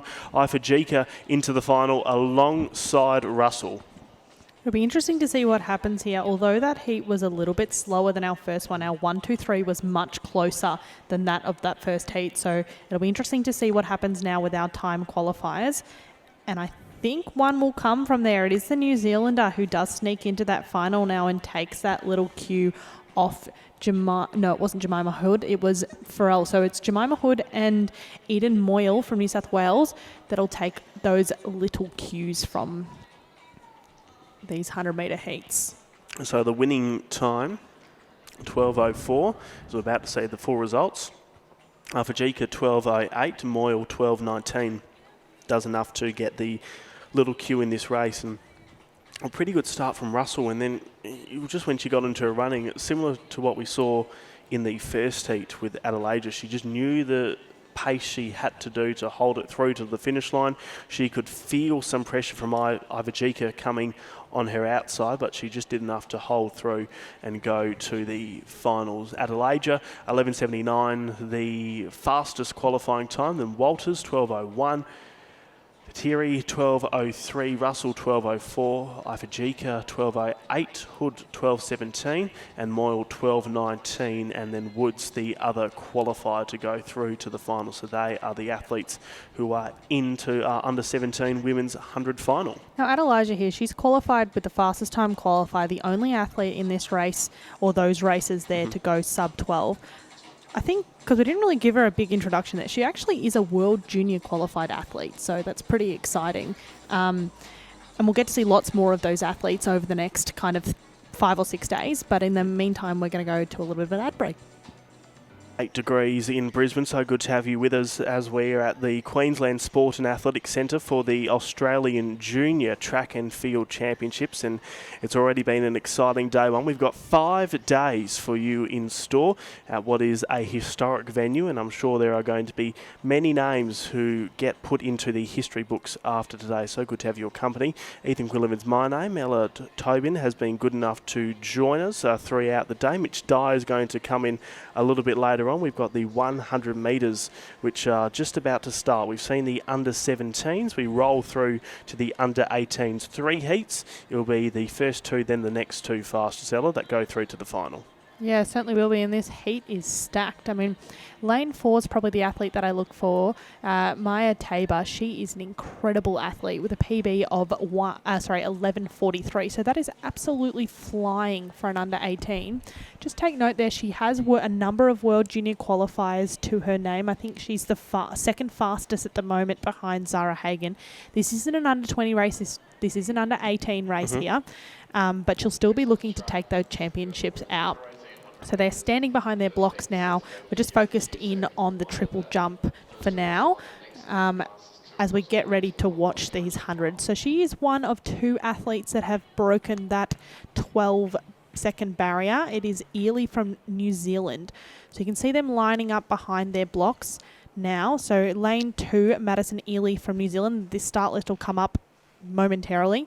In lane 3 from South Australia, Hayley Fuss. In lane 4, the favourite for this one from New South Wales, Maya Tabor. In lane 5 from Victoria, Addison Lewis. In lane 6 from New South Wales, Arabella Lewis. In lane 7 from New South Wales, Elise Dieppe. And in lane 8, rounding out that field, Blair Bell from WA.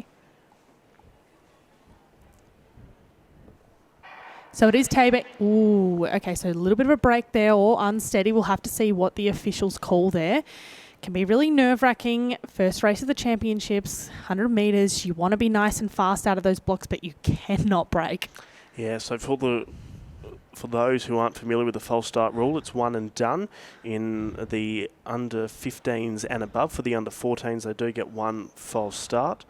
There has been an update with the women's triple jump, by the way. We have got time to squeeze it in. Amelia Bond, who was in 4th place in the final round, was able to jump 12 metres 33 to then go to the top of the of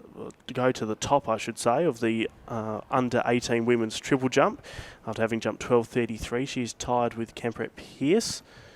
But just on count back, it is Amelia who was ahead, having jumped 12:22 as her second best, and Kempret Pierce 12:14. Well, Ethan, you were giving that update. We did lose Arabella Lewis from New South Wales in lane 6. She's been disqualified there, so the girls will hop back down into their blocks and get away for the second time of asking.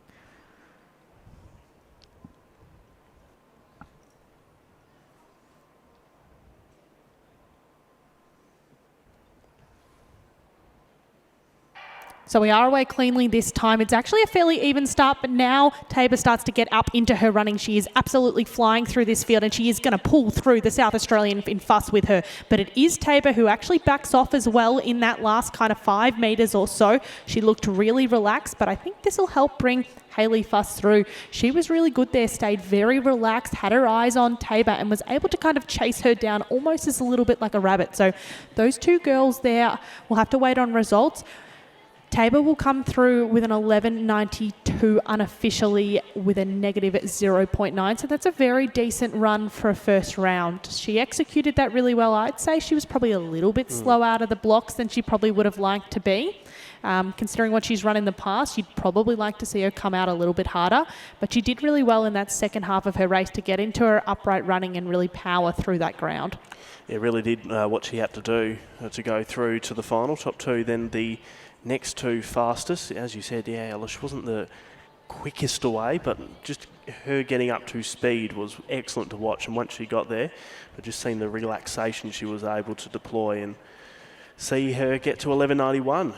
At the moment, the little Qs, Blair Bell, 12.34, and Madison Early, who has been able to go 12.43, the New Zealander. So we'll see if those times are good enough to get them into the final, but Maya Tabor, you think, at the moment, who is the defending age group champion across the national championships last year and the all-schools championships at the moment, could be going in as favourite as we prepare for heat number 2. Walking back to their blocks on paper. Keep an eye out on Leah Berry, who is in lane number 3. She has been able to go sub 12 seconds, convincingly going 11.70. Matilda Harrison from New South Wales, who is in lane 2. She's another one to watch. So Harrison 2, Leah Berry 3. Then in lane number 4 is Stegius from Victoria, Nasadat from Western Australia 5, Vincent from Queensland 6, Shortland from New South Wales in 7, and Amage in lane 8 from New South Wales. Keep an eye out on lanes 1 and 2.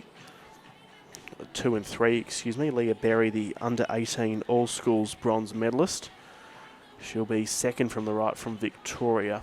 Just a reminder for those following on at home, our 2-time qualifiers at the moment sit at 12.34 and 12.43. I'd say they're more than achievable for many of those athletes in this field. So they'll be really wanting to set their races up and try and take those. So it is Bell and Early sitting in our hot seat at the moment, or the zone of uncertainty, as you call it. The wind on the last race was about 0.7, I think, from memory. So a bit of a breeze. Negative 0.9. We'll see how Heat 2 is able to go. Berry and Harrison's the ones to watch in lanes 2 and 3. First and second from the right.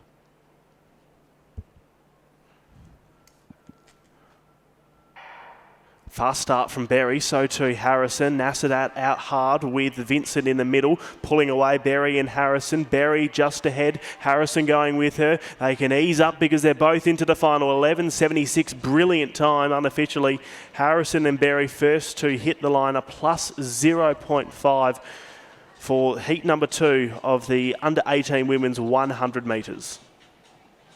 Just incredible starts from Harrison and Berry, and then also in the middle in Vincent and Nasadat. But it was about the 50 or so metre mark where Harrison and Berry really got into their own work and pulled away from the field. And they were able to use each other really well, weren't they? Just bouncing off each other in the final 40 or so metres, able to calm the final stages of the race, calmly go through to the finish line and go through to the final with a unofficial 11.7. It is interesting there. I think Matilda Harrison has put her best foot forward, run a PB there, which is huge. And that actually, I believe, not that this is an under-20 race, but it is a world under-20 qualifier. So that's very, very impressive from Matilda Harris in the under-18s here. So you can see the final results come up. We've had both time qualifiers come from this heat. So it's Matilda Harris who took that one away. Berry from Victoria in second, 11.79. Also not a time that you absolutely should be... Definitely a time she's put on that we should respect there. That's very, very fast. And just behind that, our 2-time qualifiers in Vincent and Homage in 12.15 and 12.22. The World Junior Qualifier, that really just shows the standard of these athletes. And it isn't a requirement for athletes to be participating in the under-20s and be selected for the World Junior Championships, but it is highly recommended.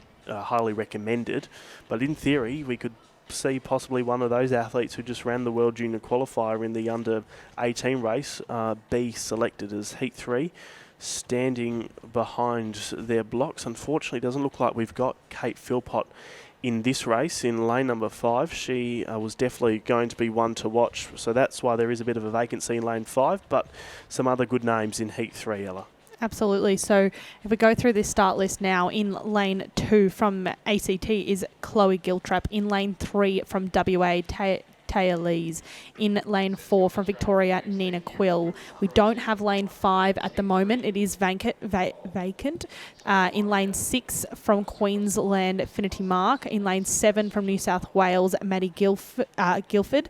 In lane 8 from Queensland, Alyssa McDonald. And rounding out our field in lane 9 is Demi Bell. So at the moment, our favourite there looks to be Maddie Gifford.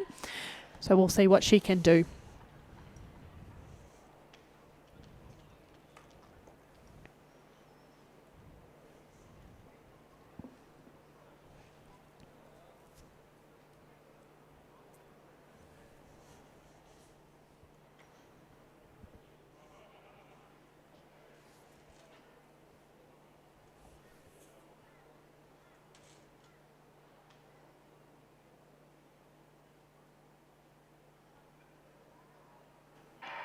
Gifford does get the best of the starts there. She gets up into her upright running and is leading from gun to tape, but it is Taylor Leaves from WA that doesn't want to get her own way. And in the final parts of this race, we have the whole field coming through, but it looks like it'll be Alyssa McDonald who will come through to that second place there. She really used Maddie Gifford as a marker there and powered through in that last 20 metres. And I think that'll allow her, or not even allow her, I think that'll qualify her in for that second big Q. That's a really good effort. And another sub-12 run into a negative 1.6. So I think the wind's a little bit swirly at the moment. It's probably not ideal or not what our 100-metre runners are looking at, but what a fantastic run from Gifford. She got out really hard here. As you can see, she comes through this section and powers through. It is McDonald's upright running. It is McDonald's upright running that allows her to kind of follow on, but she just looks so relaxed and she pushed through that ground beautifully. So she sets that race up. I think this is going to be a really exciting one. I mean, Maya Tabor is on paper the standout athlete, but we've had in that second heat fast times as well, and Gifford going sub-12 there. These are times that are very, very competitive in this age group, but also on a senior level. So it'll be really interesting to see. You can see that final results come up there. So Gifford, McDonald will be the two from that heat, which means our time qualifiers come from that second heat there. So they are coming up on your screen now. So it is Harrison who comes through with the fastest PB. Their World Junior qualifier, 11.78 with a plus 0.5. Berry, Tabor, Gifford, Fuss, Vincent and Homage lead out, or so round out that final. So I think it'll be really competitive. I mean, at least I think those first four athletes there, I think, are more than capable. So I think this is a really exciting race. Yes, we have favourites. I think Tabor would probably have gone in thinking she was a little bit of a favourite, but national championships, anything can happen. You get right at the right time. You sharpen up. I mean, that's the real challenge in a program, right, to sharpen up at the right time. And it looks like our those athletes have certainly done that in the likes of Harrison. I mean, PB in the heat. Very Lockie Kennedy-esque. She's done a fantastic job. What was also impressive from Gifford was the wind, a minus 1.6. Pretty similar to Tabor's wind of a 0.9, but still to go sub-12 into a minus 1.6. That's pretty impressive. So put that with no wind at all, and you're certainly approaching the 11.8s, which may just be good enough to win this. Harrison, as you said, the fastest qualifier and the World Junior qualifier as well. She is probably on paper going into the final as the favourite, but when you look at some of the wins and if you can make a few adjustments, then it becomes a lot more even than what it initially seemed. Under 17 men's hammer throw, they're throwing the 5 kilo orb, and leading, we are into round 2. From New Zealand is Connor Sharkey, who has thrown 49 metres 06. Alexander Rice is sitting on top from the Australian Championships perspective.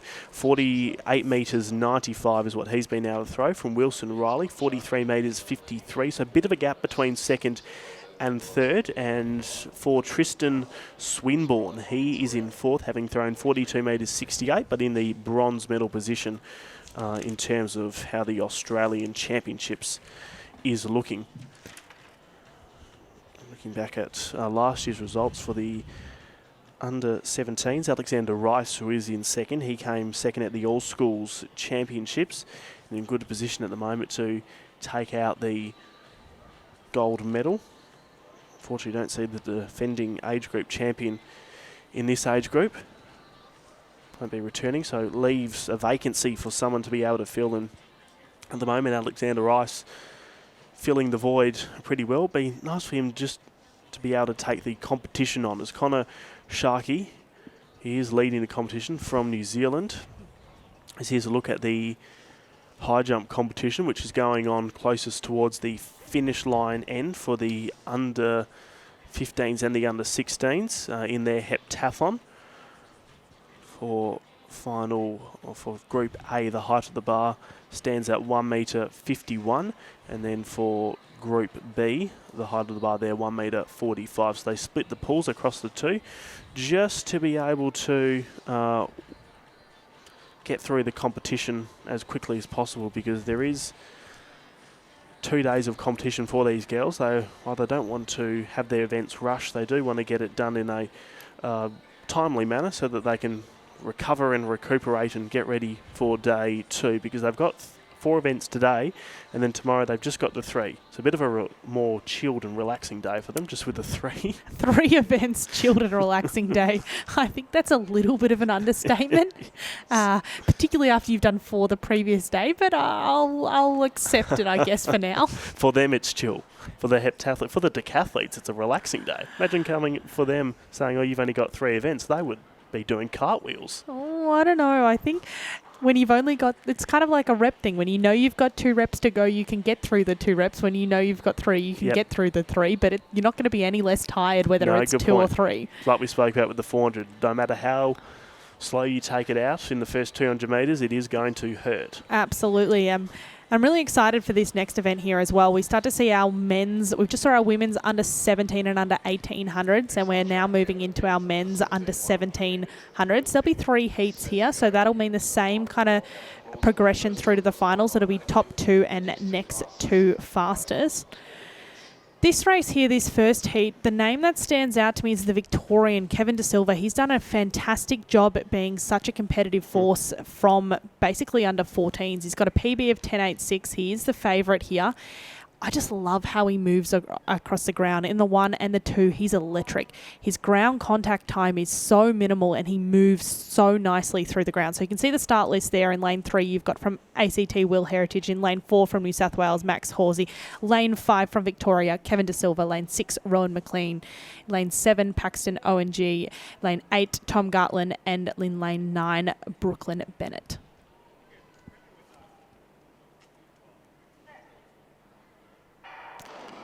It'll be a bit unsteady there. It looked like it came from Heritage from ACT in lane 3. It'll be interesting to see there what the officials do. It's obviously their call, but I don't think it looked like a break. It just looked a little bit unsteady. World-class starting team down there, so we'll just have a look at the replay. A few twitches, but we will wait and see what the officials do decide. Just having them out, go onto track now. Looks like they'll stop in lane 3, and unfortunately for Heritage, false start for him. So I have 6 athletes in this field now. They'll go down for the second time of asking. We'll want them to come away cleanly here because we don't want to see any more athletes DQ'd. So they'll be a little bit nervous. They'll need to really control that breath work, stay focused, and wait for that gun.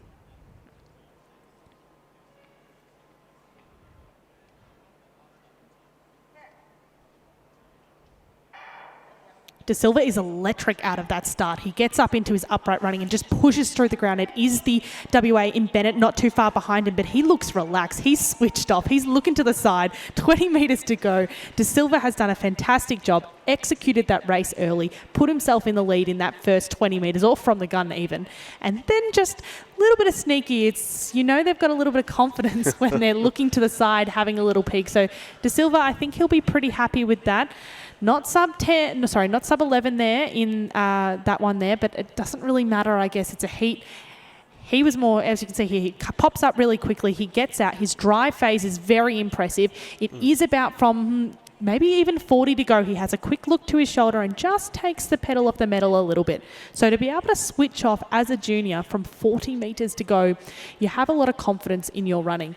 Now, I think lots of people kind of make a mistake here. They're switching off. They might not be putting so much force through the ground, but when they're nice and relaxed, you actually tend to move nice and smooth through that race. So they're not switching off and not putting any effort. They're just going through the motions there in that last 40, and he'll save the big run for the final. Looked really impressive, and so too Bennett in the outside lanes. They both got a really good start, and you could sense that they were having just a little glimpse around the track just to see where each other was, particularly as we approach the final 40 or so metres as we prepare for the second heat. By the way, Kevin De Silva, the reigning champion from last year from the under-16s and also the under-16 all-schools champion, as we are almost ready to go in the second heat. Top 2, then the next 2 fastest athletes will progress through to the final. Now, you might know a little bit better than me because you're from WA, but it looks like Bennett here's run a PB. I think he might have gone sub 10, sub 11, before, but I can't remember the exact wind. Okay. Well, good race regardless. I mean, low 11s for our under 17s is very impressive. Here's a look at the start list on our screens and taking you through lane number 2. Schmidt is from South Australia in lane number 2. Navodaya is from Victoria in lane 3. Fox, Queensland 4. Potts, Queensland 5. Gilbert, New South Wales in 6. In 7 is Ormston from Queensland. Then Gammonage from New South Wales in 8. And Gills from New South Wales in lane 9. Gammonage, who is in lane number 8. He's the All-Schools silver medalist from 2025 at the All-Schools Championships in Victoria.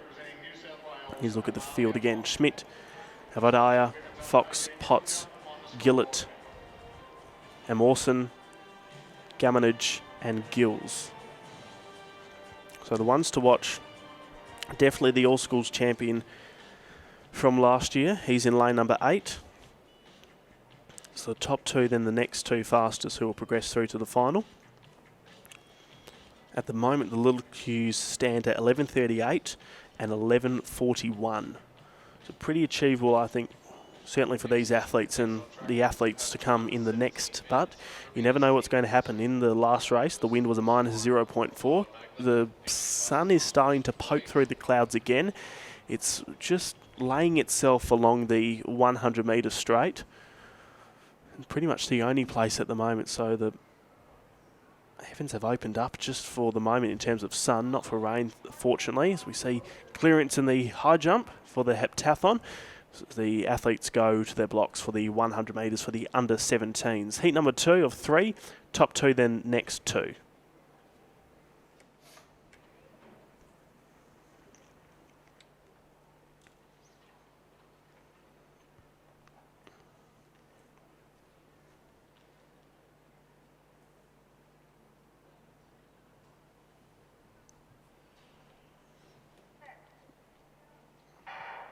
Good start from Fox, so too Potts. It's Potts leading through the first 30, going with him Amerson out wide, likewise with Gammonage. Gammonage drawing level, but holding on is Potts, goes through to the final. Gammonage is going to join him. 11:01 the unofficial winning time with a wind rating of 0.0. Fast start from Potts, sees him being able to hold on and charge through to the final. Wait on what the other times got, but I reckon the little queues, 11:38 and 11:41 might have been able to be pipped by Heat 2, but impressive from Potts. Interesting running style there. He just kind of almost opposite to De Silva. De Silva's quite lightning off the ground, very fast leg turnover. Potts has a little bit of a longer stride and just looked like he was really pushing off each step, so that ground contact time was a little bit longer. I mean, I don't want to critique it too much because he's run well. I mean, he's run 11:0, so it's not a bad start. And, well, not a bad start. That's exceptional for a heat. He's run 11:0, so... But just interesting to see how different runners are able to get the job done in such different ways. So at the moment, the little queues have come from this race. Amerson 11:12 and Gillett 11:32. Now they're a bit more challenging to grab. I mean, very close to that 11-second mark. So that's not going to be very easy now. So we will see what this third heat can do. Interested to see how Jaden Todorowski from New South Wales will go. He is the silver medalist from last year's national championships. He was behind Kevin De Silva, and if you did miss it, Kevin, the defending champion from this age group, is into the final. Todorowski will be in lane number 8. You can see him wearing the blue of New South Wales, closest to the left-hand side. We've got 2 athletes here as well, sub 11. So I'll read through that start list now. It'll pop up. You'll be able to see those athletes and those PBs. So in lane 2 from Queensland is Nate Helling. In lane 3 from New South Wales is Reese Lark. In lane 4, one of our athletes, sub 11 from New South Wales, is Rory Malindowney. In lane 5 from New South Wales is James Lynch. In lane 6 from New South Wales is Jamar Chambers. In lane 7 from Queensland is Kanae Miller. In lane 8, our other sub 11 runner from New South Wales is is Jaden Torodowski, and in lane 9, rounding out that field from Victoria, is Charlie Sullivan. Torodowski, definitely the one for me to watch. Second from the left, representing New South Wales. Silver medalist from the National Championships last year. Fascinating to see how he can go. By the way, the little Q's 11-12, and Gillett, who has got the other one from Amerson, who has the 11-12. Gillett 11-32. So that 11-12 going to be a little bit difficult, but I reckon 11-32, a few of these athletes will be able to really hone in on that and think they're more than a chance. So they're standing behind their blocks, or getting into their blocks now. And we will see what these athletes can do over this 100-metre race.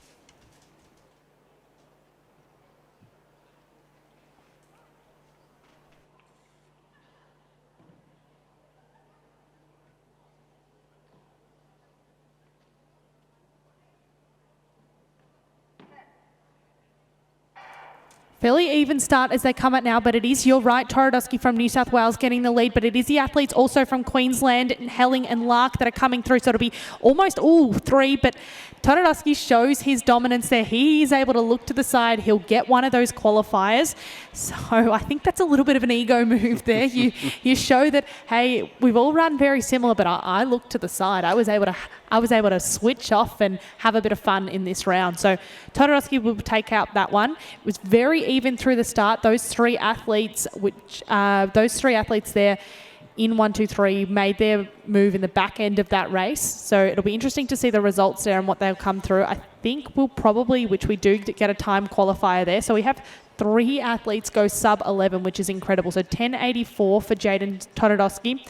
Maldoni, a PB, I think 10.88 from New South Wales, and Helling 10.96 from Queensland. So we will wait for that results to pop up on that screen. You'll be able to see the summary there, but that's very impressive.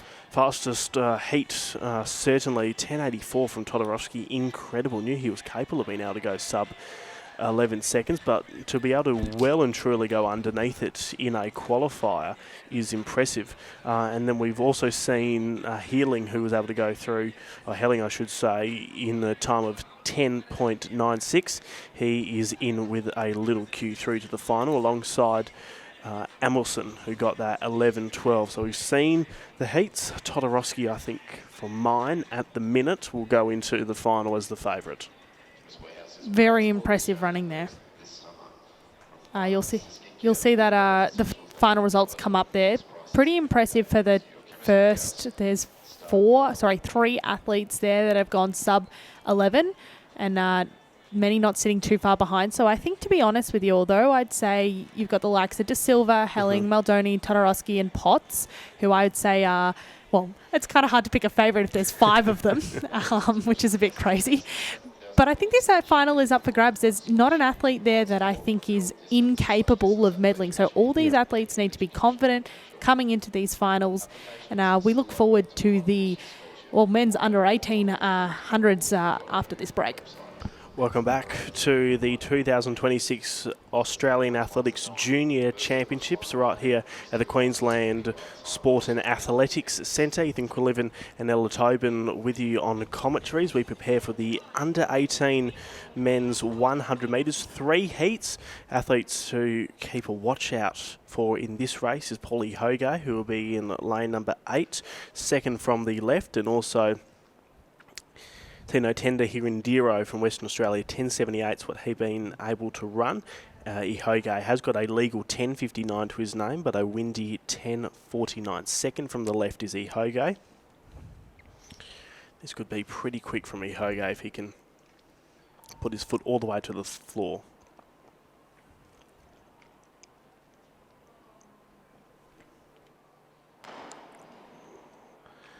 Unfortunately, I think he knows it, but we'll come back and just have the start team officially decide, but definitely not the way you want the championships to start. So the boys will have to reset and go through everything, and unfortunately from New South Wales, Latham does get the red card.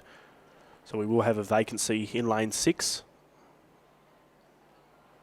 We can go again, so it'll be Blood, McLean, Waldrum, Spadaro, Hirindiro, Anderson, Ihoge and Green. Top two, then the next two fastest. It's the under 18 men's 100 metres, heat number 1. There's Ihoge. Second from the left.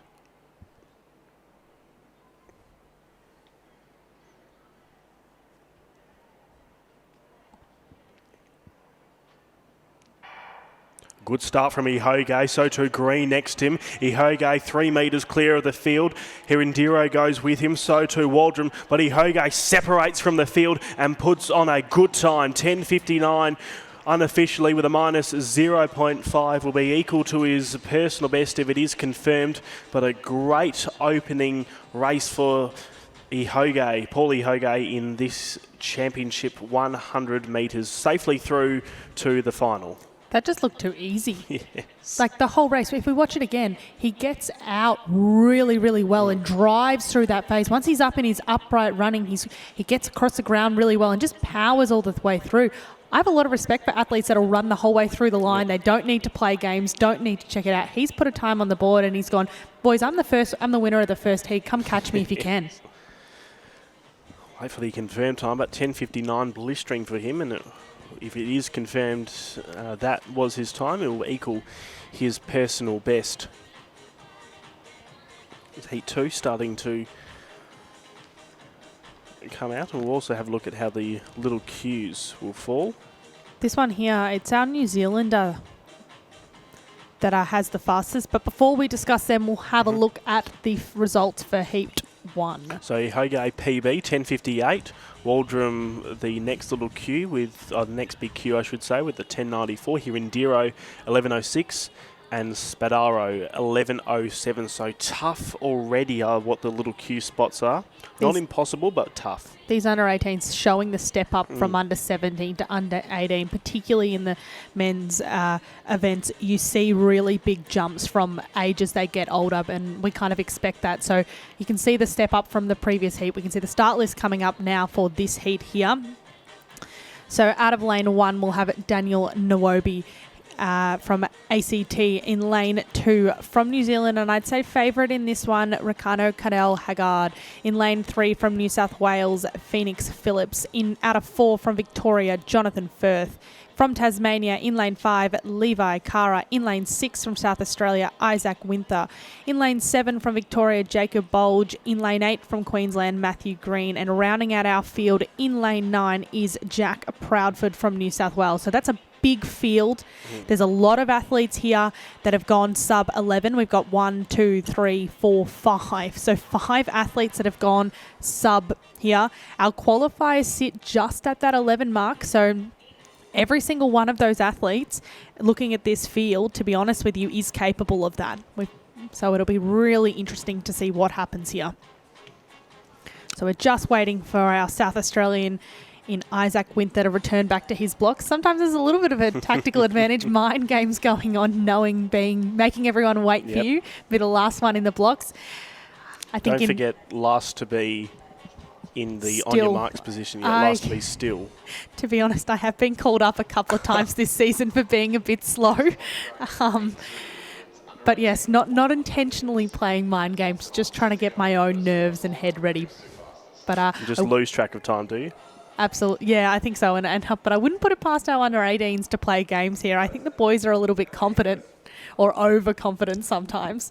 So we can see them lining up behind their blocks here for the second heat of 2. It's top 2 fastest and next 2 in those time qualifiers, as you said, are 11.06 and 11.07. So they're going to be challenging to beat here.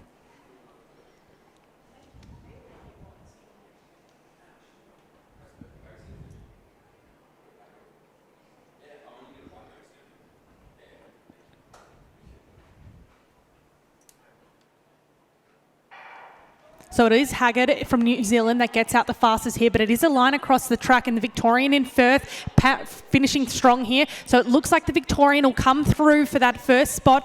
Haggard from New Zealand won't be too far behind, and then it is our New South Wales athlete in Proudford that I I think that'll be reasonably quick. We've got the clock has stopped at 10.88 unofficially with a negative 1.4.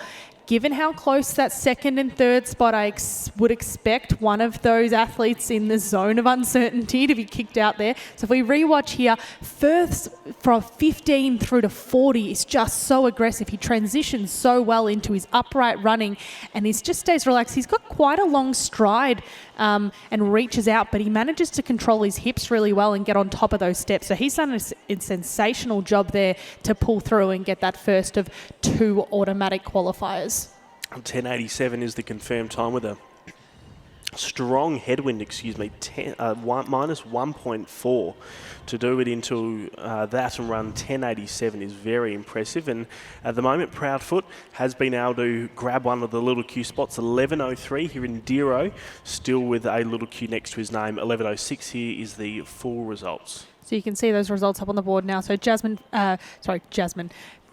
Firth. Jasmine Firth is another one of our under 20 athletes from Victoria, but Jonathan Firth comes through 10.87. Ricardo Haggard 10.96. So 2 athletes gone sub 11 again for those 2 big Qs, and it is Proudford with that little Q in 11.03. So it's getting trickier and trickier and trickier to make that final. Looking through to Heat 3 here. I think this is going to be really exciting. Again, I'm looking at it and I can see 1, 2, 3, 4, 5. So we've got 5 athletes who have gone sub 10, but it looks like we only have 5 athletes in the field and we're missing a few. So I think this one will be a little bit easier and they're getting into their blocks now. No, just doing their practice starts. So we're missing quite a few here, Ethan. Hopefully all those boys are okay. Here's a look at the start list. All the way from Tassie in 2, Griff from Queensland in 3, Boyd from New Zealand in 4, and then Carleen from New South Wales 5, Lee from Tassie in 6, Smith from the ACT in 7, and then Galsuch Maglahus in 8 from Queensland, and then Rumming from New South Wales in lane number 9. And just looking at the season's bests and the results that we are given, it's probably going to be coming from the outside lanes that we see in Glashtuck Mark Hayes, who has been able to go 10.68. He's not making it easy for us up here in the commentary box. Some of these names are really challenging, but we look to hope here that he'll run really, really quick and challenge us a little bit, which isn't a bad thing. Golstouch Mahaljis, he is the athlete we spoke about in lane number 8. There he is from Queensland. Golstouch Mahaljis, second from the left. Rumming, there he is from New South Wales. Smith from the ACT. And there is Lee from Tassie, 11.3 is his best. Carleen from New South Wales, a 10.7 man. The little Qs, by the way, 11.03 and 11.06. Proudfoot and Hirindiro as they're about to be called to their marks. So 5 athletes capable here of sub 11. So 5 athletes, really, to be honest with you, looking for potentially 4 spots. So someone is going to miss out. And don't count out the rest of the field. Crazier things have happened. So very even.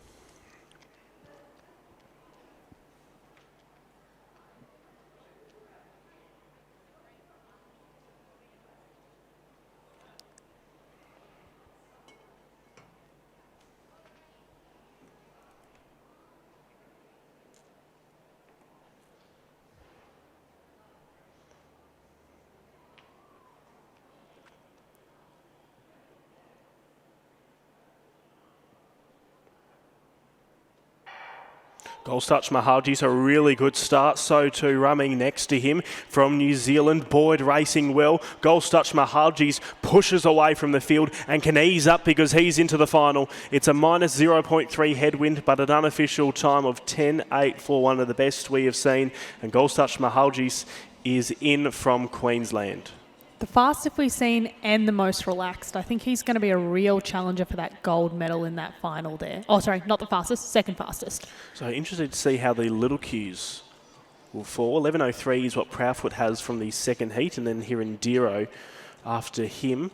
with 11.06 did have the little cue, but Carleen has been able to grab it off him, who was able to run 11.04 in that race. Proudfoot survives. Rewatching this one, he has such an aggressive drive phase, and he gets to kind of 30 metres to go, and you can see it just here where he looks to the side, checks his position. He's like, I'm 2-3 metres ahead, and I'm just going to switch off. Now, switching off doesn't mean decelerating. Switching off just means continuing that running motion. Some people like to call it the flow state. Some people find calling rhythm. Some people find it calling relax. It's finding that ability to keep the legs turning over without putting any more pressure in. And I think a real confusion there sometimes can be they're not necessarily going to find half a second by not being relaxed. Sometimes that relaxed running allows you to be nice and smooth through the ground. So you can see those results here for the men's heat 3 of 3 on the board now. It is 10.83 is Samuel Golsach Mahaji's comes away with that one there. And as you said, time qualifier in this one as well. So the New Zealander makes it into the final as, in our second of 2 automatic qualifiers, and you can see the results summary up there on the board. So Ihoge, the fastest time, 10.58 for him. Golsach Mahaljis, 10.83. Firth, 10.87. He's into the final. So to Waldron, 10.94. And then the fifth man in the field to go sub-11 in the qualifying rounds, Haggard with a time of 10.96. Proudfoot with the fastest non-automatic qualifying time with 11.03. Boyd 11.03 as well, and then Carleen 11.036 to be specific. So we will come back in just a moment. It's almost 1 o'clock here in Queensland. I hope you are enjoying it. We are coming to you live from the Queensland Sport and Athletics Centre for day one of the 2026 Australian Athletics Junior Championships. Do not move a muscle because we will be back in just a moment. So we are back here for the Junior Australian Athletics Championships. We're coming to you live from Brisbane at the moment. I've had a pretty successful, exciting morning. There's been a lot going on between 800s, para 1500s, the 100 heats that just before the break were super exciting. We had our under 17 and under 18 men and women.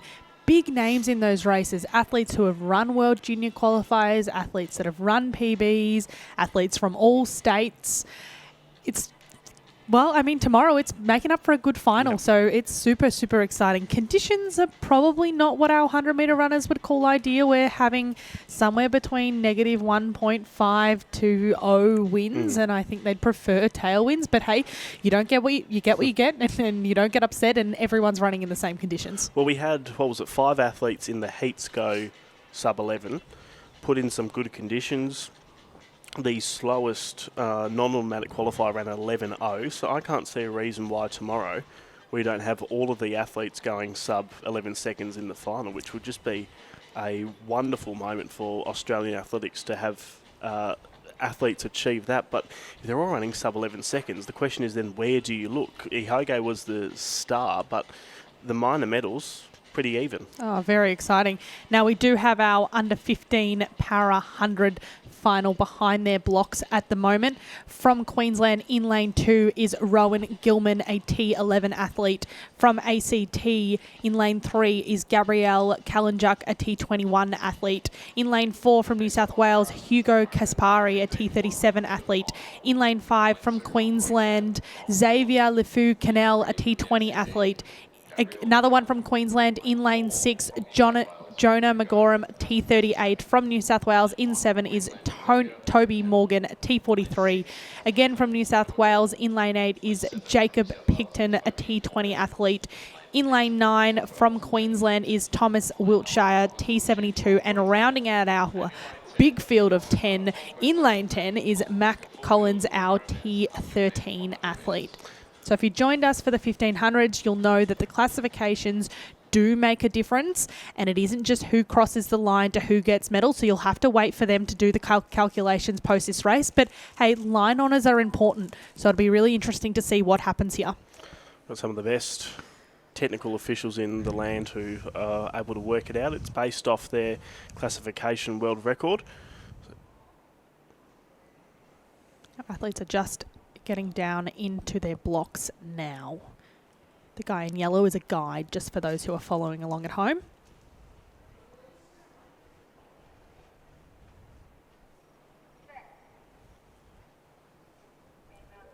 little bit unsteady there.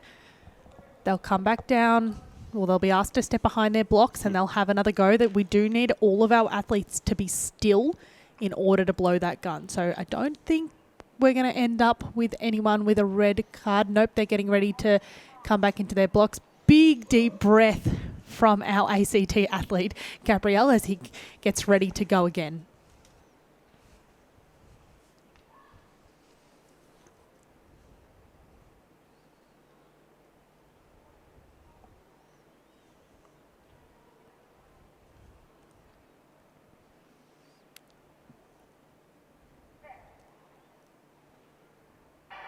So they are away, fairly quick start in the middle there of the track. It is our Queensland athlete Xavier and our other Queensland athlete Mark Collins on the outside. So Collins is going to absolutely power through here to take line honours in lane 10, followed by Xavier Lifu-Canel. So that is an incredible race from our two Queensland athletes and the whole field, to be honest with you.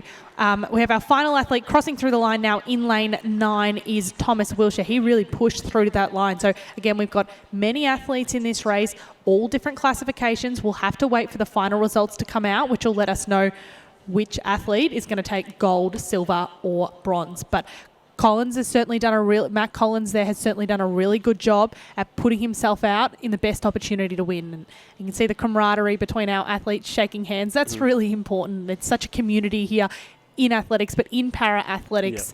And it's so nice to see all the athletes getting around each other. So congratulations to Matt Collins, who has come away here so far with line honours, but we'll have to wait for those classifications and final calculations in order to see who gets those medals. Yeah, and just to go back to your point and how tight-knit of a community the para community is in Australian athletics. So we know there's prominent groups pretty much in every state in Australia, and when they get together they just always seem to be like long-lost friends. It is a strong group that we've got, and on the world stage they are just incredible at what they do. There's the full results, and looks like they've already been adjudicated pretty quickly. So Matt Collins has done enough there. 13.15 their time there for gold. So Matt Collins will take it from Queensland for gold. It's a Queensland podium trifecta. Xavier Lifu-Canel 13.66 and Jonathan McGorham T38 14.24. So you can see all the results there, some incredible running from all our athletes. It's so nice to see. We'll see, but I think it's a sport that's so inclusive and everyone really gets to have a go. I think athletics is probably one of the only sports I can think of that is so inclusive. And we've got so many incredible senior para-athletes that are such inspirations to our junior and are absolutely killing it on the world field. I mean, we had Hicksman run the, I think it was a 1500 world record in, was it the heats as well? The heats of the Open 1500. Holy moly, like world record. So, I mean, they've got incredible mentors and athletes to look up to. So I don't see why our country can't be one of the best in our para events in the world. Or I guess we already are. And just, it's remarkable how these para-athletes are just able to inspire so many people with what they do. I'm sure so many of these athletes are inspired by the current group of Australian para track and field senior athletes we got. I remember Rhiannon Clark when she launched onto the scene in 2018 at the Commonwealth Games, and ever since then she's been a real ambassador for the para-athletics community in this nation. You see so many people wanting to come up and get some wisdom and some experience off Rhiannon Clark, because she is someone who's been around for, she's only young, but she has been around for a while. This would be her 8th year, I think, on the senior scene.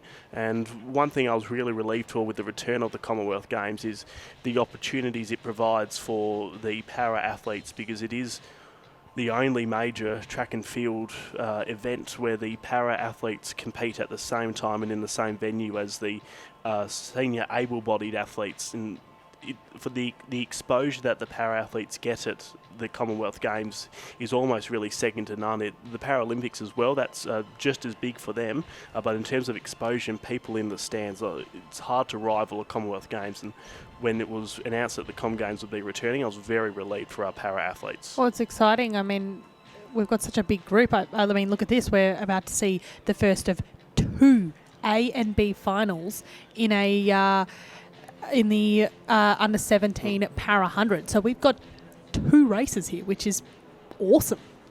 So it's the under 17s, as you heard Ella say. This is final A. Fraser, who's a T72 competitor, in 2. Matheson, T38 in 3. Rumsey, T38, lane 4. Carano, T41 in lane 5. And then King, who's a T38 athlete, is in lane 6.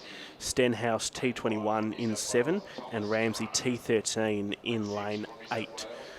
So we'll compare these results with final B.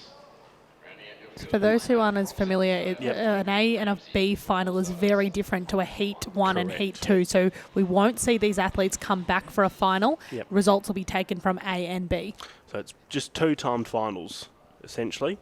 So the results after this will get compared with each other. Then they work out the gold, silver and bronze medalist from there, once they work out all the percentage points.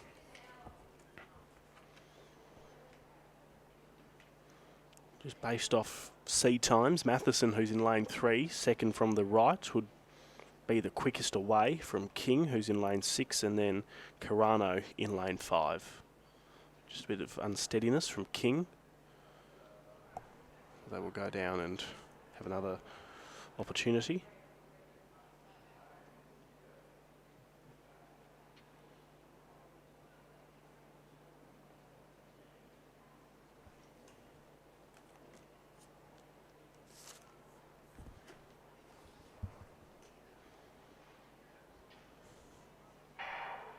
And Matheson did get a good start, so to Carraro in lane 5 in the middle of the track. Matheson goes with him out wide. Ramsey winding up, putting pressure onto King. Carraro in pursuit of Matheson, who's launched and taken the line honours in this race for the under 17 para final A.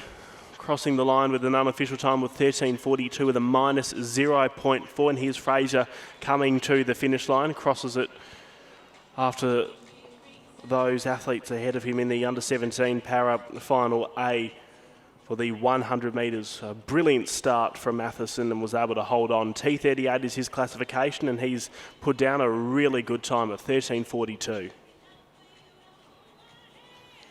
Having a look at the replay, he got a really good start. So too did Carraro from New South Wales in lane 4. And Carraro was definitely within striking distance, probably to about the 60 or 50 metre mark. And that was when Matheson was able to move into another gear and pull clear of the rest of the field. All the boys there held really good technique, though, throughout all of that race. And I think that is going to allow us to see those times and those nice quick times that are popping up on the screen now. So the confirmed winning time for Matheson was 13:41, but in terms of the athlete with the highest amount of points was Carano. 13:95 was his time, 94.98 for him. Stenhouse 84.26 and Matheson 80.08. So they are the top 3 at the moment, and with a 94.98, Carraro is going to be very hard to defeat. Absolutely, but I would not count out our athletes in our B final here. There are 7 of them hoping to take that. So they're doing their last little bits of setting up their blocks, getting out their little push-out start, making sure they're in the right headspace here, maybe reiterating some cues or things they want to focus on before they start this race here. So the start list is just about to pop up on your screens. In lane 2 from Queensland, Tay Appleby, a T36 athlete. In lane 3 from Victoria, Okitha Bendara, our T37 athlete. In Queensland, hometown, in lane 4, Daniel Phillips, our T20 athlete. Another Queenslander in lane 5, Jaden Graham, another T20 athlete. Another Queenslander in lane 6, Tom Gribble, T20 athlete. In lane 7 from Victoria, Caden Bell, T20. And rounding out our field in lane 8, also from Queensland, is Sean Senbell Lynch, our T33 athlete. So this is a super competitive field again. Not only will they be looking for line honours and trying to beat everyone in their own race and put their best race forward. They're also looking to beat the race before them. So they'll have seen what they've done.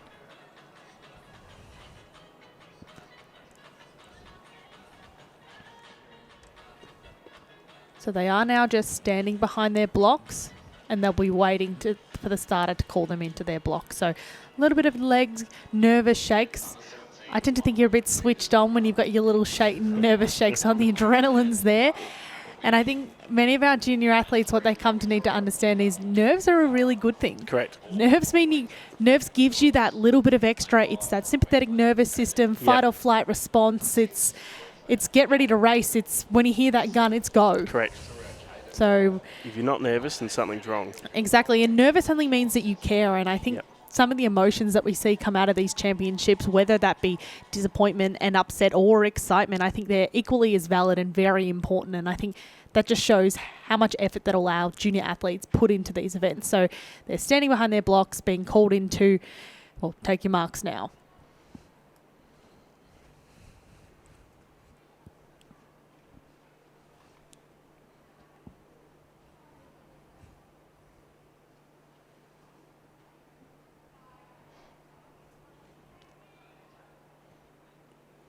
So Graham out of lane 5 gets the best of the starts there, but it is Phillips who's going to follow him. So Graham is absolutely powering through the ground, strong arm drive, but it is Phillips behind him, and then the Victorian in Bell not too far. So Graham's will take line honours here. A nice little dip there from Phillips, and then Caden Bell finishing really strongly in that last kind of 5 metres. As we're coming through the end here, it is Sean Senbell Lynch absolutely motoring through this last 10 metres. He'll push through now to finish and round out that second of our 2 finals. So that was our B final for the men's under 17 para event. Again, shaking hands, good sportsmanship. All those boys will be really proud of that effort that they'll put in. So we'll now wait for the live results. Remember, it's this heat and the heat before that'll give us our medalists. And the times have just come through. We are waiting, of course, on the percentage points, which is which is what is going to work out who gets gold, silver and bronze. Graham 12.18 his time, Phillips 12.67. As we have a look here, 87.52 is what Graham was able to get points-wise, 84.13, and Bell 82.69. So our winner will come from the last race, but we will still see a few medalists pop up from this race. Well, the other thing I'm looking at roster right now allows us all, again, to check our results and see what's going on. But there's season's best, PB, season's best. I mean, you can't ask for much more at a championship. So you can see those results up now. It is Thomas Carano from that first heat who takes the gold medal there. From Queensland, Jaden Graham. He was our winner of that heat there. He takes the silver medal, and our bronze medal was Coden Stenhouse, and he was first heat, I believe. So we've had silver come from the second heat, gold and bronze from our first heat. So that's the under 17 men's para 100 metre finals in the books, and we've got to look forward to the under 20s now, and it is a similar position. There are going to be 2 timed finals, Group A and Group B, and I assume, I'm just having a look at the results, but the talent is going to be split across both of the pools, so we could have medalists come from A and B. There's a name here that almost beams out at me, and that is Tom Roach from Victoria. Super friendly. I've seen him present medals and everything. He often pops up into the commentary box. He is very well known down in Victoria, and I'm sure across most of Australia as well. I'm sure he'll be looking to put his best foot forward. He comes out of lane 9 in that first heat. Oh, beautiful. Right now on the screen you can see the heptathlon boys warming up for their high jump. Plenty more action to come at the 2026 Australian Athletics Junior Championships. We're just in day 1 and we've already seen some wonderful performances. What can the remaining 4.5 days produce? We'll find out more shortly, right after the break. So welcome back. We are here at the Australian Junior Athletics National Championships up in Brisbane. It is currently 28 degrees, a little bit overcast, headwinds a little bit on the front straight, but otherwise conditions are not too bad. We've got nothing on the track at the moment or in the field. We're waiting on some under 20 men's 100 metre para hundreds. And then in the field, it's our heptathletes, our under 16 and under 15 boys heptathletes warming up, our under 18s hammer throw warming up, and the under 18 women's pole vault. So a lot of warming up to do for a lot of exciting events, but it's been a pretty exciting morning so far. Ethan, do you have a standout or a favourite event so far? Those 100 metre heats, particularly for the under 18s, definitely were something that I won't be forgetting anytime soon. Just to have 5 athletes go under the 11-second barrier, and it looks like all of them are definitely going to, I think, have the potential to go under 11 seconds for the final. They were really exciting. So the under 18 men's hammer, as you spoke about, is coming up. We are going to be seeing Kalisi Olatilia, who is the champion from the under 16s last year. Looks like he's actually going to be competing in the age group above. And he's going to be the 5th thrower from New South Wales. 55 metres 79 is what his PB stands at with the 5 kilo hammer. The under 16 all schools and national champion from last year. So keep an eye out on how he is going to go in the under 18 men's hammer. That should be starting roughly around the same time as our para 100 metres, which are only about a minute or so away from commencing. So this under 18 hammer, very excited to see how this all unfolds. So for those tuning in at home, you can compete up an age group. How does that work? I think you can compete in 2 age groups above. So for example, if you're an under 15, you can do the under 17s, but don't think the under 16s. I'll just confirm that, but I'm 90% sure that's how it works. And do you know why an athlete, or thoughts on why an athlete might want to compete up in an age group? Could be different reasons. Maybe it could be even just explanations as if they needed to get back on the plane and the under 18s were the only event they were able to do before they could leave, or it just could be that they're preparing for some other major competitions and being in the age group above will better prepare them compared to where they would be if they were competing in their original age group. A whole list of reasons as to why it could be the case. Sometimes they just maybe want a bit more extra competition. That could be another reason. So there's a few reasons as to why we could have athletes competing up a few age groups. I mean, we had a number of junior athletes compete up an age group in our senior competition. I mean, the layout for our under 20 athletes looking to qualify for those under 20 World Championships in Eugene, I think was really good. I mean, they had the opportunity to come down to Sydney. Sydney's not too far from Brisbane. Sydney's not too far from Melbourne. Like, it's all pretty easy if you're heading across to the eastern states to hit a competition pretty earlier in the week, get your little bit of nerves out, a little bit of extra competition, kind of final up those race plans, a little bit of extra preparation in those open championships, which, to be honest with you, not that they mean nothing, but for a junior looking to come qualify, you're really looking to come and do it in the under 20 age group. So you're doing it in a high pressure race that has no pressure on you, which often it leads to fast times or good experiences. And certainly was that. There are a number of athletes. I mean, the 2 that come to mind for me are Ivy Boothroyd and Daniel Williams, who both did an exceptional job in their 800-metre finals. So that's open finals. I mean, Zara Hagan as well, another one, a Queensland sprinter that did an exceptional job in the 100. We spoke about her a little bit earlier. But junior athletes coming and showing the senior athletes up because maybe there's a little bit less pressure. They've got nothing to prove. Well, also, at one stage or one point, all the athletes hopefully will end up as an open competitor. So you may as well just see what it is like to be in the open competition environment, race with the seniors, see what it's like just to be at those national championships, just to gain that experience, particularly for some of the juniors. I love it when you see athletes who are maybe about 4 or 5 years away from being an open athlete, but they'll just say, no, I want to see what it's like because I'm going to be there one day, so I may as well gain the experience now then rock up and say for the first year I'm there, I'm a medal favourite, but I don't really know how to handle running 3 rounds if you're doing the 100 metres, or don't really know how to handle the open environment. So if you can get that experience young, Well, it could come in very handy. There was nearly 4 rounds in that 100. In our Open, we saw a preliminary round, which meant our top, I think, somewhere between, depending on the event, it was like 14 to 16 athletes not have to run that first round. I thought that was a really awesome choice from Athletics Australia. I think it gives a lot of our athletes who are coming to nationals and wanting to run well that opportunity to put themselves in a little bit more of a low pressure race, execute the things and potentially get multiple runs out of it. So for some of our 100 runners, there could have been 4 rounds. That's a lot of running. Yes. Oh, exactly right. 4 rounds. Some of the sprinters wouldn't know what to do with themselves. Well, that was how it was back in the day. Yeah, 4 rounds, our 100 metre runners. I'm surprised they got through them. Yeah, 4 rounds back in the day used to be for national championships or Olympic Games and World Championships. Since been cut to the 3.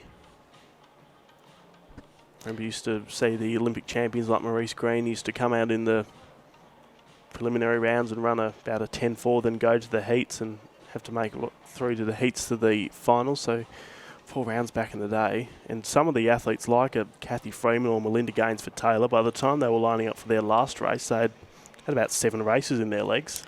I don't mind it though. I quite like the multiple rounds. I think you kind of build confidence on each round, or in the other sense, you have a round that you're not happy with and you go, okay, I'm going to go and correct it. I think it's about staying in the right headspace in those rounds. But if you can stay in the right headspace, which is what the idea of these competitions are, to gain experience, like, yes, we're looking for outcomes, but experience is really important out of these competitions, particularly for our junior athletes. I think the multiple rounds can be really beneficial. You missed the boat, Ellie. You should have been a coach. Doing a little bit of it at the moment, but it's funny, I give myself or spread this advice and sometimes need to take some of it on myself. Are you going to invoice me after we're done today, after you give me all this free advice? Here we go. Let's have a look at the start list for the Group A of the Para Under 20 100 metres. Similar to the Under 17s, they're going to be 2 timed finals. Worsey from Queensland, a T12 competitor in lane 2. Davidson, a T20 competitor in lane 3. Zullo, T20 in lane 4. Crump, a T20 in lane 5. Evans, T13 is his classification in lane 6. Stewart, T20 in lane 7. Then Vesico, T20 in lane 8. Roach, T36 lane 9, and Otto, T37 in lane 10. So just looking at the times we are given on roster, Stewart, probably the fastest one in this race. He is in lane 7, so he will be 4th from the left. You can just see him going down to his blocks. He's got the orange spikes on, wearing the Queensland singlet. He has gone sub 12 seconds before. Zullo is a sub-13 second runner. So too is Worsey, who you're seeing on your screen. 12.88, his season's best. T12 is his classification. Next to him there's Cameron Thomas Davidson, T20 his classification. There's Crump, the Queenslander, wearing the shades, right in the middle of the screen. There's an added level of confidence if you're going to go and wear shades. I think if you're going to go and wear sunglasses, particularly big shiny ones or reflective ones, you need to come and bring it on the track. I mean, in our family, it extended a little bit further. I remember my dad, when we bought my very first pair of spikes, would have been under 16s, under 17s, something like that. I went to pick out this beautiful orange pair. They were so bright, and Dad went, no, you haven't run fast enough to deserve those yet. So when you run a little bit faster, you'll be allowed a bright pair of spikes. I remember I was furious at my mother when she didn't buy me spikes when I was 13 years of age. Oh, no, 12. And she said you had to wait till 13. And for me, that was an eternity. And then I think I did get the spikes in the end, but they weren't the ones I wanted. But I didn't complain because I knew what that would have meant. But boys, almost ready to go. Just going to do their final block starts here. So Worsey just ironing out a few little issues, and then he will be ready to go. He is one of the ones we spoke about before who has gone sub 13. And then Stewart's probably on paper the fastest to watch. You are joining us for the first time at the 2026 Australian Athletics Junior Championships. Hello, it's a nice big warm welcome to you. We are in Brisbane. It is 27 degrees, mostly sunny today. We are going to get to a top of 29.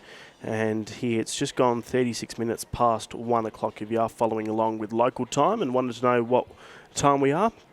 1:36 if you want to see all the start lists, all the results as they happen. Just go to the Roster Athletics app or search up Roster Athletics on line. And then the Australian Athletics Junior Championships is the one that you want to select to find all of these start lists and results. You can see them as they happen. As we get the results, that is when you will get them.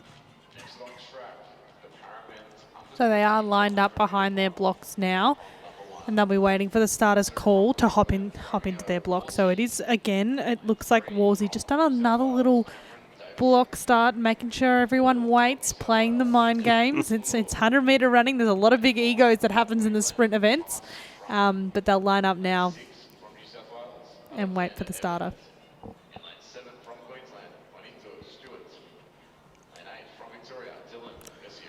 Just being presented to the crowd. Warsey, you did miss it, he's in lane 2, Davidson 3, Zullo in 4, Crump 5, Evans 6, Stewart 7.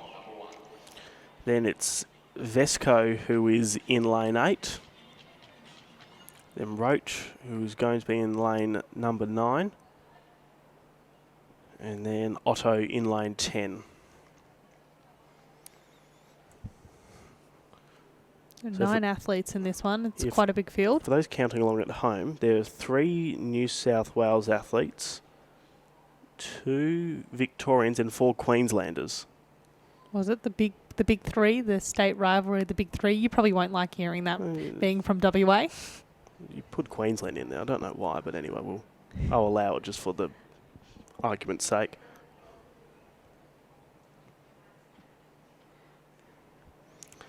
Stewart, the one to watch in lane 7. He's gone sub 12 before. They're all racing the clock.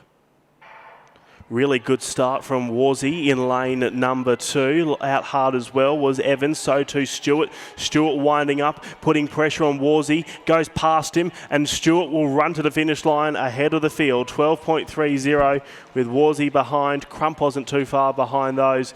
Taking line honours was Stewart with an unofficial winning time of 12.30. Geez, Warsey was really focused there on his competitors. I think I saw him run nearly half that race watching what was going on in the lanes beside him. I didn't notice that, and I wasn't sure if it was my mind playing tricks on me. But yeah, about 30 metres in was having a good look over the shoulder, but we will see how many points these athletes do get. It's all in comparison to their classification world record. Stewart, the confirmed time, 12.29. Crump, 12.47. And Warsey, 12.52. Stewart and Crump, same classification, T20. Warsey, T12.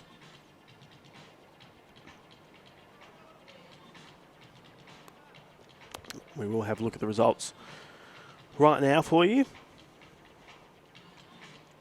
So 86.73 is what Stewart got in terms of points ahead of Crump, who got 85.48, and then Vesico got 83.54. So 1 and 2 across the line. That's how they do finish in this race.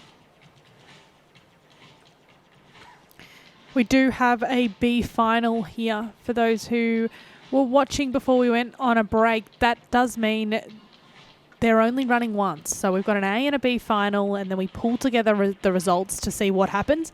And if you're thinking that the medalists are only going to come from one heat, you will be wrong there. We had a silver medalist come from our B, and our gold and bronze come from our A in the men's under 17 para event. So all these athletes have equal amount of opportunity to put themselves on the podium. It just comes down to how well they execute their race plans. And we don't have just we don't have the top athletes in one and then the other athletes in the other heat. It's split across the two. So I don't think that we've just seen all the medals come from that first heat. We may have done, but the way that it is separated is you have strong athletes in both finals A and B. after this, by the way, this 100-metre final. Then the girls' turn over the para 100 metres. They will start at about 10 minutes to 2. Then we'll roll through some of those. We'll get some 200-metre heats. And we'll also see, before we came on air today, there were 200-metre under 14 heats. We'll see those semi-finals be done at about 25 past 2 o'clock. Then we'll move into the 100-metre finals shortly after that. We'll get some 3,000 metres in, and then we'll get some relays to round things off. But we will have a look at the start list for Group B of the under 20 para 100 final. Out of lane 3, the South Australian will see Darcy Burkick, a T12 athlete. Out of lane 4 from Queensland, Jordan Wong, our T20 athlete. Out of lane 5 from New South Wales, Lachlan Woodfield, T36. In lane 6 from Victoria, Noah Berry, T36.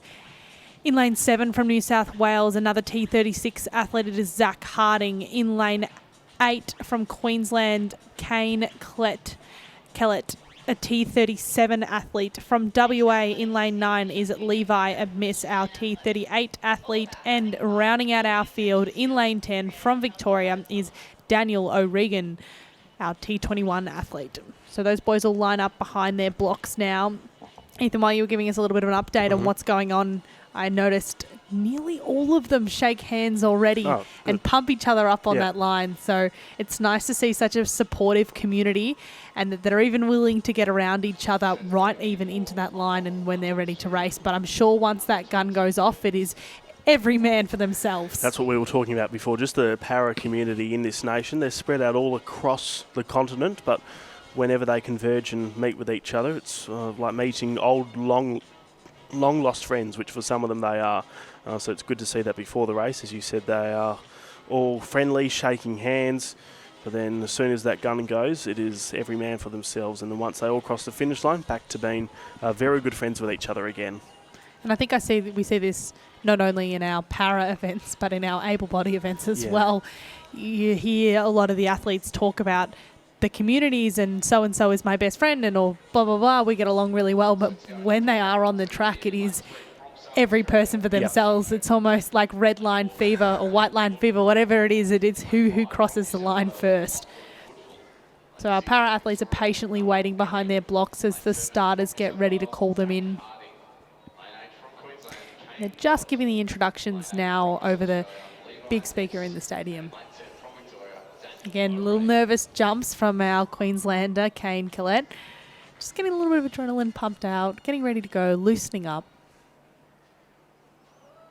See in the corner of our screen, that's our high jump competition for our under 15 heptathlon. Just hit the bar there. Bring you the heights of the bar just after this race. Boys are getting into their blocks now and we're in the starters' hands.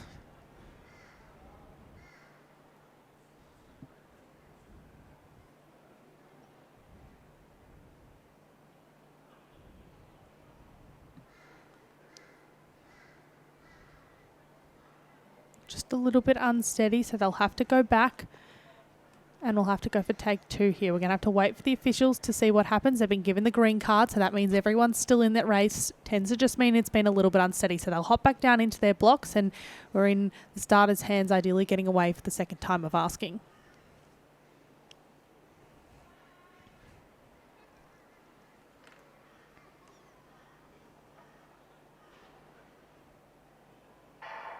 So the fast start does come from the inside of the track. It is our Queensland athlete, Jordan Wong, who leads them out. Chasing his tail is Darry Berwick right behind him, and then our New South Wales athlete. But it is going to be Jordan Wong that takes the line on us there with a big, big dip, propelling himself towards that line in a time of 12:48. Based on the times we've got up here, that looks like it'll be a PB from him, and he seems pretty pumped.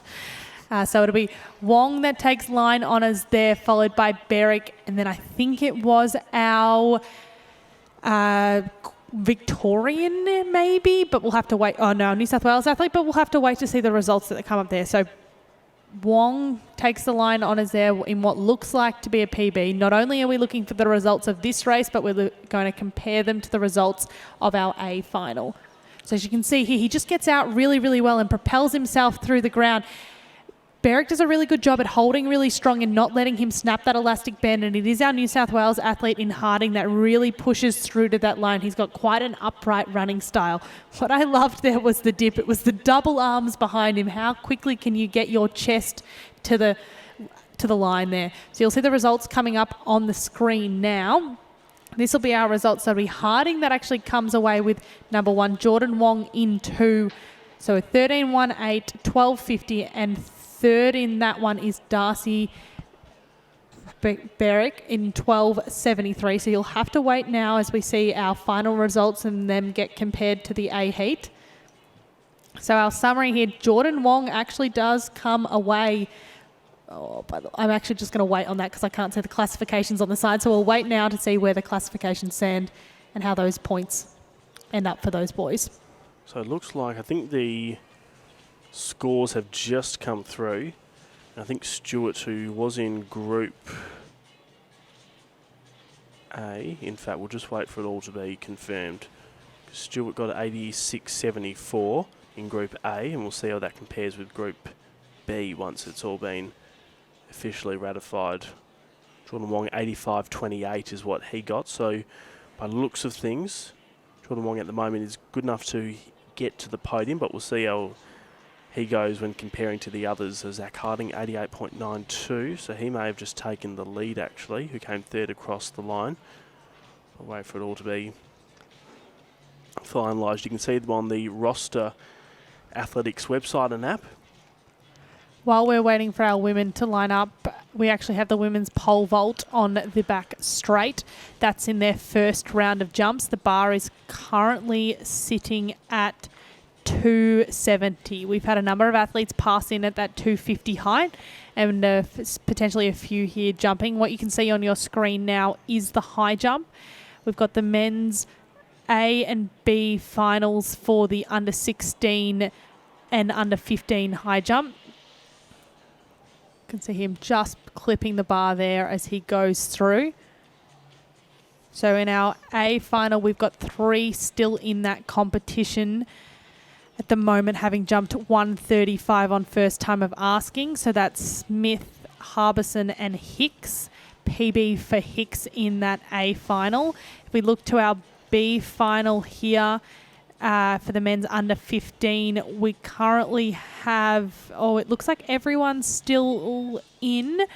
You've got Cooper Friend, Chrysler McLaughlin, Meadows, and Thomas Hunter looks like he's yet to jump. So you can actually pass in the high jump till you're ready to hit a certain height. Well, not hit a certain height, ideally get over a certain height. So our men's high jump for the under 15 seems to be well underway and very exciting. We'll have a look at our under 16. So in that A final at the moment, not many have jumped. Looks like they're all in competition so far. So that's Bartlett, Nelson Williams, Sims and Durham. We'll wait for them to get a little bit further into their competition to see how those results kind of lay out. And same thing, it looks like everyone is still in our B final as well. So we've got Lachlan Cumming, Armstrong, Wainwright, Nunn, Catalink and Bowen. Beautiful summation of how the high jump is looking in pole vault, as we are about to see the start list for the under 15 para 100 metres for the women's. Tara Thomas T40 is her classification. She's in lane 2 from Queensland. From New South Wales in lane 3 is Klassen, T20 her classification. Then in lane 4 from New South Wales is Fallowfield. Berry from Queensland in lane 5. Cook from Victoria in lane 6. And Wed de Burn in lane 7. T21 is her classification. There is no timed final A or B for the under 15 paras. So we will be able to get the results to you pretty quickly after these races are done. Then we move to the under 17 para 100 and then the under 20 para 100 final. They're just standing behind their blocks, being introduced to the crowd, ready to go. Keep you updated with how the under 18 pole vault competition is going. Still in its early days. We'll see some of the stars of the junior ranks come out shortly. Here's Thompson. There's Klassen. T20 competitor. There's Berry, fallow field. Love Cook's hair. She just looks like she's got beads and braids and everything. What an opportunity for a little bit of self-expression. You know, athletics is all like that. We see our big sprinters in the likes of Shikari, who was at Stall recently, showing off her beautiful locks, and she's very well known for her long nails. So it's nice to see some of the junior athletes taking parts of that and bringing it into their own competition. You've revived a memory of mine of hers at the 2024 Olympic trials, where she ripped off the orange hair and had a whole new look to her hair after that. Thompson from Queensland, a good start. So too was Berry. And then on the outside, it is Wedderburn who's charging away from the field. Berry going with her. Then from New South Wales, Klassen not far behind. Wedderburn is going to stop the clock first. And then shortly after, Berry, 14.69, the unofficial winning time, with a tailwind of plus 0.4 for the under-15 para 100-metre final. Big high fives for the New South Wales teammates. Be very proud of each other. Just coming up again and making the national making the national championships and qualifying for that is a big deal in itself. And all those juniors really need to be reminded of that over the weekend. Not everyone can run the national qualifier. So you'll see this replay here. The Queenslander just gets out so well, but it is our New South Waleser in Winterburn's her. She just gets up and her leg speed is great. She moves through, looks really relaxed up tall. So she's done a fantastic job to take line honours there. She really, really has. As we go back to our high jump competition, which is underway in the infield for our under 15 and under 16 heptathlon. Under the bar, 1 metre 41 for the under 15s, Group A. Under 14s, Group A, excuse me. Talking of communities, our multi-event communities are very strong as well. They spend a lot of time together. Yeah. These boys will be together across 7 events over the 2 days, and I'm sure they've done it not only at this championships, but in their states and at other championships before. So these communities become really tight. I mean, you spend so much time together and you get to know those athletes. It's a really tight-knit community. Here's Curtis on the pole vault runway on the back straight. She hasn't been able to she did just clear that this there. high before, but now she is able to go over at 270 was the height of the bar. Missed her on attempt 1, and on attempt 2 she's able to get it. She was Mondo Duplantis-esque. She had so much room there, or should I even say Nina Kennedy? That's probably a better example. Just had so much room over the bar, so if she can get those run-ups, I reckon she's got a lot left in her. So that makes it 6 athletes, I believe, or 7 I should say, that have actually been able to clear 2 metres 70. Jordan Lewis, Willie Durrick, Hutland, Smith-Miller, Duronchi, Moore and Curtis. So we are going to see the under 17 women's para 100 about to be in their blocks here. They're just doing their starts and getting sorted. We have a New Zealander who's flown down from, flown across. Is it the ditch? I don't think Diagonal it's a ditch. up? Diagonal, Yeah, yep. we'll go with that. Flown across to Queensland for some beautiful sprinting conditions. I'm sure it's a fair bit warmer here than it is in New Zealand. That start list's going to show up now. We can see that we've got from New Zealand in lane 2 is Charlotte Eloise Walker, a T37 athlete. In lane 3 from Victoria, Zoe Schultz, our T38 athlete. In lane 4 from New South Wales is Lexi Brown, our T47 athlete. In lane 5 from New South Wales is Alea Kolowitz from our T38 athlete. In lane 6 from Queensland, Michaela Elakut, our T44 athlete, a name that I've heard many times around this track. In lane 7 from New South Wales is Lucy Gilmore, our T44 athlete. In lane 8 from Queensland, Katara Clark Small, our T20 athlete. And rounding out the field in lane 9 from Victoria is Lara Pearson, another T20 athlete. So again, one final here. It's one run and done. This will be a determiner to who gets on that podium.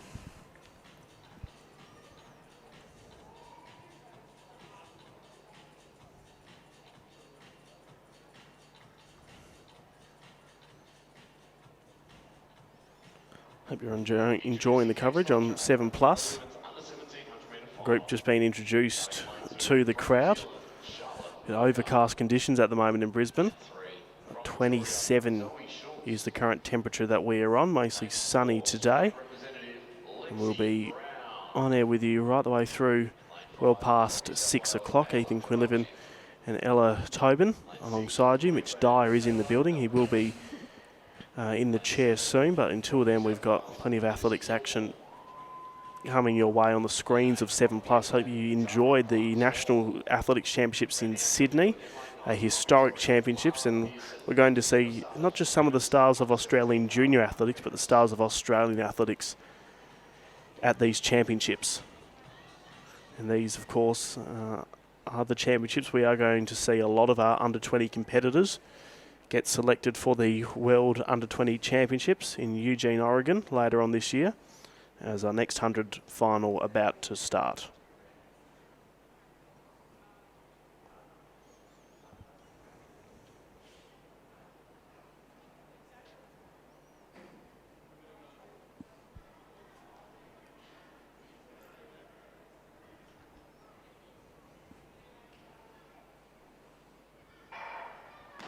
Ooh, just a little break there potentially, so they'll be called back and they'll have to wait on the officials' call for that one.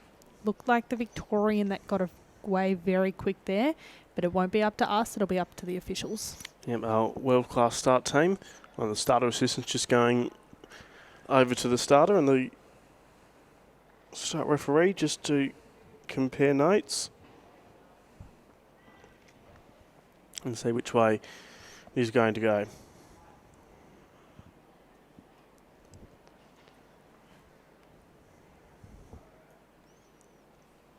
Looks like they're just breaking up from the meeting now. We will see a card being presented soon.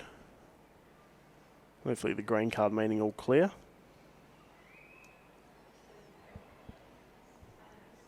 Yeah, and green card being presented to the field, so no issues to worry about.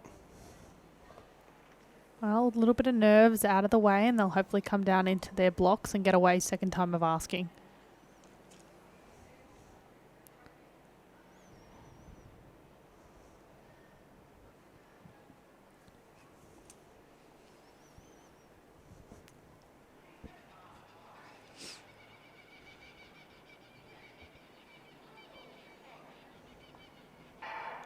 So it is our middle lanes that get away really quite well. It's Lexi Brown that powers out of that start with the Victorian on the outside doing really well there. So is Lara Pearson absolutely motoring through. So it'll be Pearson that looks like she comes through for line honours, followed by Lexi Brown, Kolowitz and Ella Cute. That was a really close final. I mean, Lexi Brown on the outside lane to do most of that by herself. Sorry, not Lexi Brown. Lara Pearson from Victoria on the outside to do most of that by herself is a huge achievement. Not having that competition can be a bit of a twofold sometimes. Sometimes it helps, the competition helps to push you through. Sometimes the competition helps and, well, doesn't help and tightens you up. So she's done a really good job there at executing her race plan out in lane 9 and taking line honours there. So they'll have to wait on the calculations for that one. You can see here, it is Lexi Brown that gets the better of the start, but the drive phase and the middle phase of Pearson's race is just so much stronger as she absolutely motors through that line. She's got a beautiful sprinting technique. Can't wait to see what the confirmed results say the time as. A bit of a tailwind as well, which was nice. 1.2 was the wind. When it looks like a PB for Lara Pearson, so regardless of whatever the results are here, she should be very proud of that. And we see them come up on the screen, and that does lock her in there. She's done an exceptional job. PB, backed herself in, and she's ended up with the gold medal as well. So Lara Pearson comes in for the gold medal from Victoria. From Queensland with the silver medal is Michaela Ellicote with a time of 14:02, and from New South Wales is Aliyah Kalowitz in a time of 14:03 from New South Wales. So fantastic running from those under 17 para events. We've got so many more exciting events for you later in the program, but for now we're going to head to an ad break. To the 2026 Australian Junior Athletics Championships. In our break, we did see the under-20 para 100 metre final. It was Laverty in lane number 2 from New South Wales. You can see got a really good start. Clearworth from Queensland just sticking to her through the first 60 metres as Laverty tries to pull away. Pete comes behind them from New South Wales, and in the end Laverty was the one who crossed the finish line first over Kiwiri. And looking at the results, just gone, the time was 14:35 for Laverty. PB. Cleary 14:48 and Pete 16:31, so very good times, particularly from Laverty with a plus 1.0, excuse me. And here's the standings in the end. It was Laverty who had the highest points, 86.27 to Pete 83.87, then Clearwell 82.25. So we start to get ready for the next races on the track, which are going to be 200 metres. So we'll have the under-14 boys, heats 1 through to 3, and then we've got some semi-finals. So we saw the heats of the under-14s before we came on air, and there's that many athletes competing. We've got 3 rounds of them. We've got the heats, which were this morning, now the semi-finals, which are in about 10 minutes' time. And then after we finish with these 200 metres, we roll into the first of our 100 metre finals. Then we got some 3,000 metres, hammer throw. We've also got some triple jump action we'll be able to bring to you, as well as the final events of the day for the heptathlon, some more pole vault in the field, and then we'll go through to the 200 metre finals for these under 14 age groups, then some 400 metre heats to round out the day before we do move into the relays. Hope you've enjoyed the coverage so far on 7+.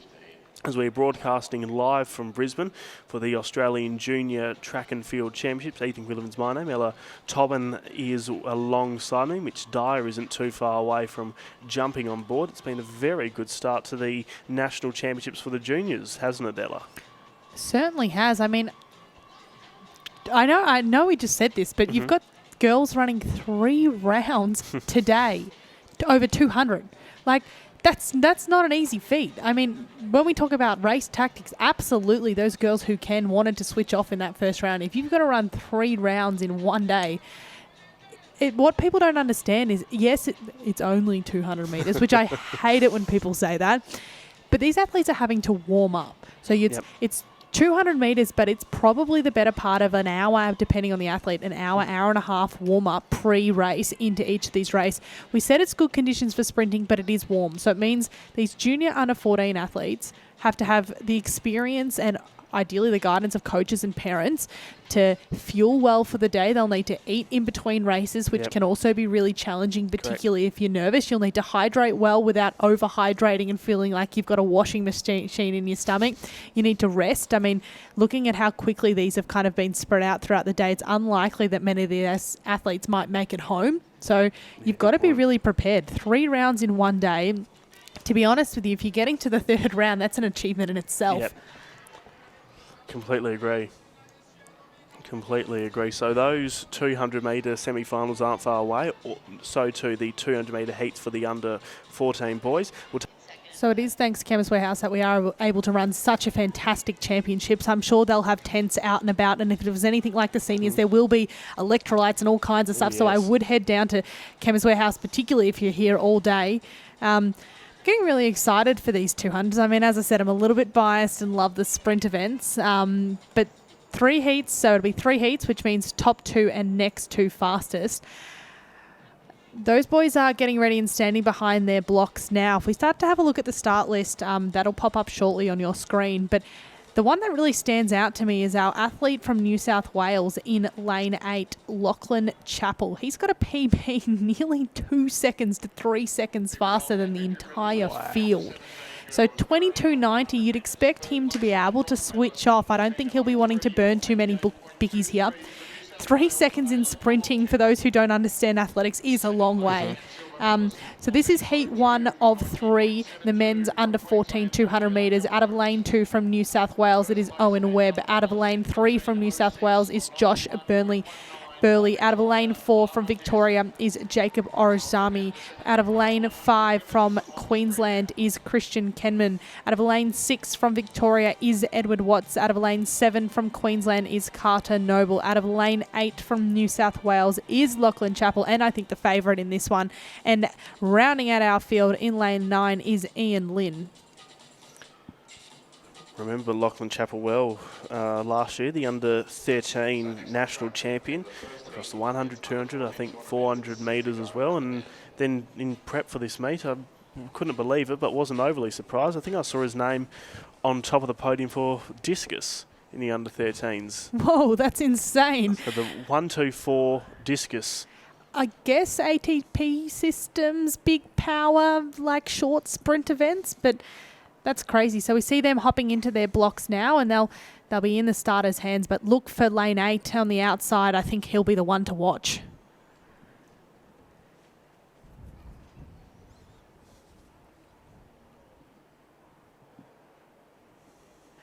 As expected, it is Chappell that almost takes out the stagger in lane 9 straight away. But our inside runner in Kenman in the inside is working really well through the middle half of that bend. But as they come off the bend here, it is Chappell all the way through the straight, leading by about 10 metres. He looks relaxed. He looks calm. That second spot is going to be up for grabs. Our 2 New South Wales athletes on the inside in Webb and Burnley want those spots. But I think it is going to be Webb that slightly outpits Burley for that spot. So you are Chappell, who has absolutely dominated this field in a time of 22.71. So this might even be a PB as well. I thought he was going to slow down and relax because he's got races later this afternoon, but maybe he just wanted to put a big run out there. So we'll wait to see on the final results there, but it looks like it'll be Chappell 1 potentially with a PB, and then Webb in 2. Our 2-time qualifiers, well, we'll wait for the results to come up, but they'll be sitting in the zone of uncertainty. Incredible race from Chappell, and he did ease up towards the finish line, which is frightening given how the clock did show 22.71 unofficially. That would be a personal best if it does get confirmed, because his old one 22.90, and that is a PB. So 22.70, and also a championship record, which is impressive. So in the under 14s at this event, no one has run faster in the 200 metres than Lachlan Chappell, still with the final to come. There it is, 22.70 for Lachlan Chappell. Owen Webb, 24.42 for him. Josh Burley, 24.49 with the little Q, and Noble, 25.72 for the remaining little Q, still with one heat to come. So championship record in the heat, that screams Lockie Kennedy. Yep. I think you saw Lockie Kennedy run over the weekend and thought, you know what? If he can do it twice, I can do it twice. Yep. That's a very impressive run, absolutely. And so those time qualifiers, 24.49 and 25.27. I would say they're solid runs, but it's not going to knock anyone out. Like, they're not unreachable. So we'll look to this second heat to see whether or not anyone will be able to sneak through there. So second of 3 heats for the men's under 14 200 metres. You can see the full start lists on screen. Top 2 in each heat will progress through to the final automatically. Then it will be the next 2 fastest who go through. We have seen Gerald Minter recently over at the ALAC National Championships just across the road. He was able to pick up a few events, and there'll probably be a few other athletes in these races who are replicating and what Gerald's doing and trying to do get as many medals as he could in ALAC, which he got a few, and also in the Australian Athletics Junior Championships, as they are standing behind their blocks ready to go. Day is in lane 2, then Betham is in lane 3, Spadaro in lane 4, Ainsworth 5, Minter 6, Parkins 7, Reitman from Canberra in lane 8, right on the outside. They've been called to on their marks. Let's see how it plays out. Top 2 and then the next 2 fastest through to the finals.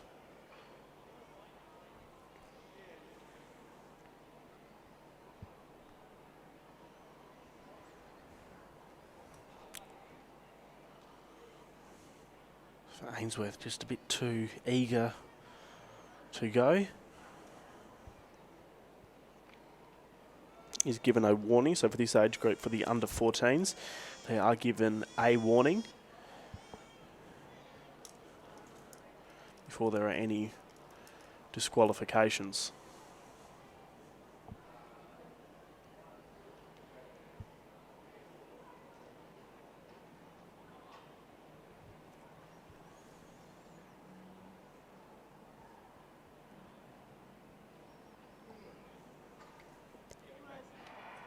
Really good start from Minter in lane 6, closing in on Parkin and Reitman on the outside of him. The Victorian in Betham moving along the bend nicely. So to Spadaro into the straight. Spadaro's leading from Minter. Top 2 get into the final automatically. Betham in 3rd, challenging Minter. So too is Parkin on Minter's outside, pulling away from New South Wales. Spadaro's into the final, and Minter is going to join him in the second of 3 heats. The unofficial time, 23.77 with a plus 2.1. That's the unlucky number you do not want to see on the win gauge. 2.1, just a legal win there. It's a little bit frustrating when that one pops up. A very good time for Spadaro to be under 14 and running what is now being confirmed as a 23.76 is incredible. So he's got a big queue. So too does Minter. Lachlan Chappell's still the one for mine to catch in this under 14 age group, but Spadaro looked very impressive, particularly coming off the bend. He was just able to slingshot off it nicely, accelerated away when he was coming down the home straight and looked very impressive. Here are the full results. We do have one athlete who at the moment has got a little queue to his name in this race, Ian Bedham. 24.53 for him, Minter 24.40 and Spadaro 23.76, all with a plus 2.1.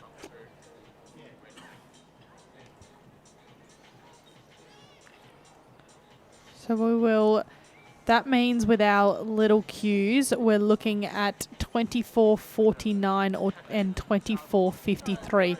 So athletes will have to go, well, pretty much sub 24.5 to make that final. Lachlan Chappell really pushed everyone out really quickly in his heat. I mean, when you have those such fast times and people in front, it's so easy to run. Well, not easy, but it's easy-ish to run PBs. So this third heat is going to have their work absolutely cut out for them. We actually really don't have many athletes that sit or have PBs yet really much faster than 24.5. So of the 3 heats, this is probably the easier one to be in, which means that you'll be looking for the top 2 spots. But the crazier things have happened. I mean, we've seen a PB and a championship record already in the first 2 heats, so not to say that that won't happen now. So in the final heat of 3, top 2, next 2 fastest go through. We have the Victorian in lane 2, Jacob Gadet. In lane 3 from WA, Ruben Singham. In lane 4 from New South Wales, Joshua Abbott. In lane 5 from Victoria is Ryan Radin. In lane 6 from WA is Gurshat Singh. In lane 7 from Queensland is Adarel Tahanu. And in lane 8 from New South Wales, rounding out our field, is Oliver Schultz. So they're getting down into their blocks now and they'll be in the starters' hands.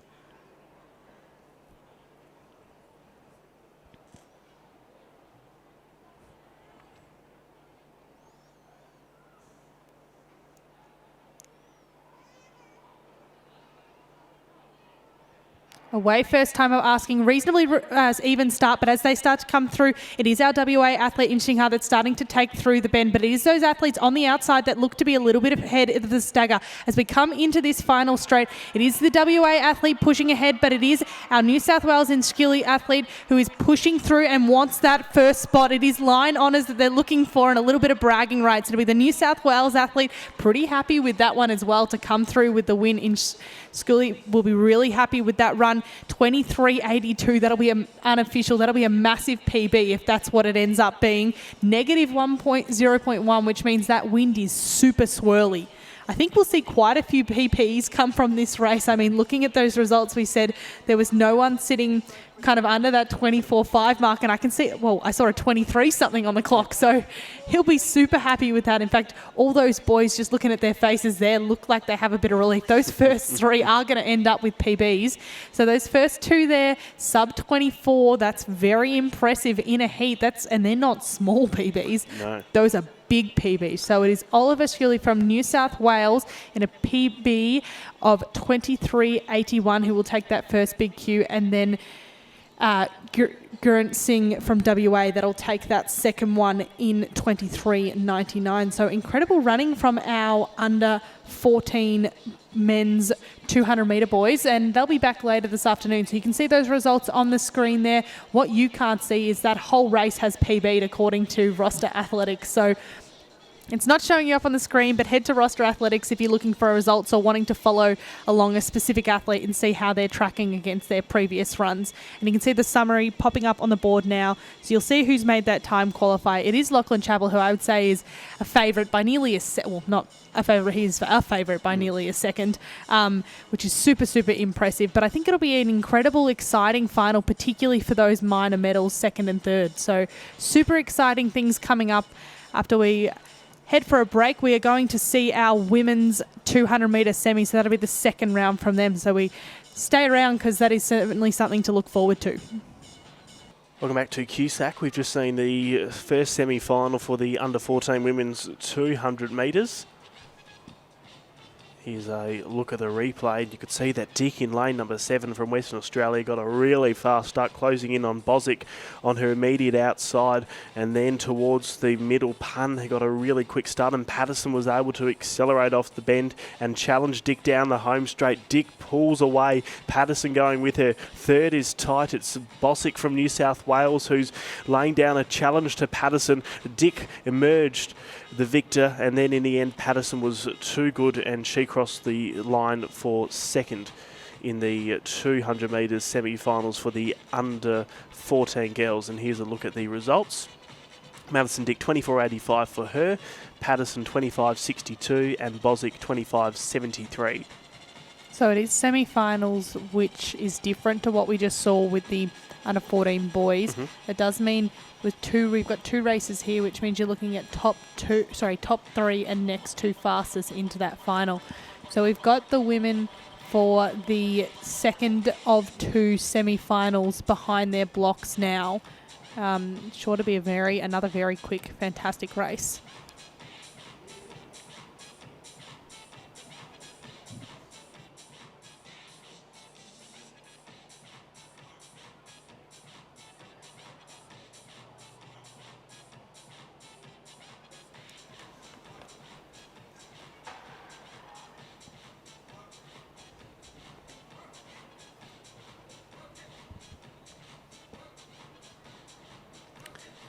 And in this next semi-final, really exciting athlete in Manuela Ihoge, who's going to be racing in lane 7. She competed in the heats earlier on this morning. 25.59 was the time that she has run.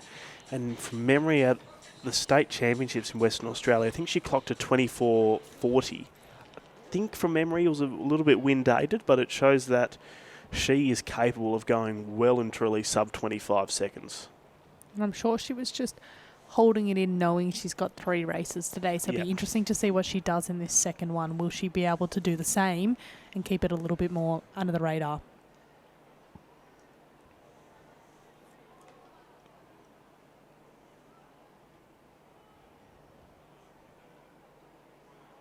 So they're away first time of asking and fairly even, but it is Ihoge that takes the stagger up, and in her inside, Olivia Lonton. So as they come round into the bend, it is Ihoge clear already, but Lonton will not let her have it her own way, chasing her down. I think it's going to be a fight for those third spots. So the Victorian, Poppy Robertson, is running really, really well, and the Queenslander on the outside in Gillen. So it'll be Ihoge, Robertson and Gillen that come through for those first few spots. And it is quick and it is a PB, but it's another windy one, 3.2. Not what you want to see on the clock, particularly when the winds are nice and swirly. So fantastic run from Ihoge, putting her best foot forward, getting ready to go for that semi. She'll now know she's got something in her. She'll be hoping the wind calms down a little bit so she can put one of these big runs on the board when it's not windy. So fantastic running from our girls. I think it'll be a fast second and third as well, which is super exciting. And we'll have to wait on those time qualifiers now to see what happens with who qualifies for our under 14 national final. Incredible race from Ihoge. She has this ability, and her sister and brother share a similar trait where it just doesn't look like they're giving 100% when they are. They have just a wonderful ability to relax and put so much power down into the track. And 24.3 unofficially for Ihoge, as we will confirm the results. 24.30 confirmed with that plus 3.2. Remarkable from her. And Poppy Robinson, very good time, 25.11 to progress through to the final. Believe that's a PB. Could be wrong there, but that's a very impressive run. And you can see the summary pop up on the screen now. Those top 9 athletes, I believe, will go through to the final. I could be wrong there, maybe top 8. So it'll be Ihoge that comes through with the fastest qualifier by a fair bit as well. It'll be interesting to see what she does in the final, considering that she's run so quick with a bit of a windy start. So fingers crossed that we'll be able to see that one maybe a little less windy and a little bit faster again. I reckon she's definitely got a bit more room to move. Here's the men's under 18 hammer throw. Cooper Dabin has thrown 63 metres, 87 in round 1 to find himself in the lead. 57.70 is what Calisi Latilia has been able to throw to find himself in second on 57.70. Boston Tranio 53.72 for third place at the moment. After 2 rounds, we have gone into round number 3, and he is in third place for the minute.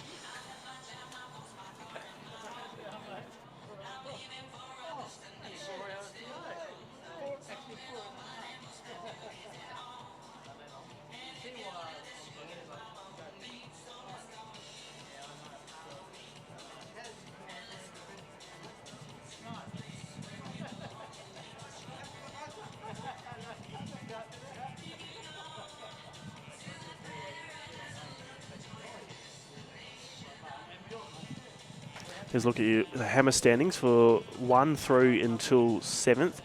Davin 63.87, so he's in front by almost 5 metres. Olatilia 57.70. Trana 53.72, so there's a bit of a margin between 1, 2 and 3, but hunting them down are the remaining athletes below in 4th, 5th and 6th. Just to try to snatch bronze medal at the moment. We are in round 3. They do get 4 throws. Don't forget the men's high jump. The under 15s Group A has been completed. Peruga, 1 metre 56 is what he was able to jump to win that competition in the heptathlon high jump. Thomas Hunter is leading final B. 1 metre 83 is what he's been able to jump.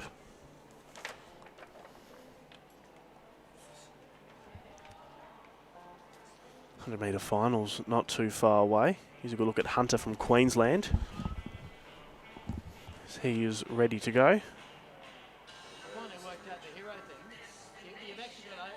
1 metre 83 is what Hunter has been able to jump. 186 is the height of the bar. Didn't clear it on attempt 1, and attempt 2 is the same.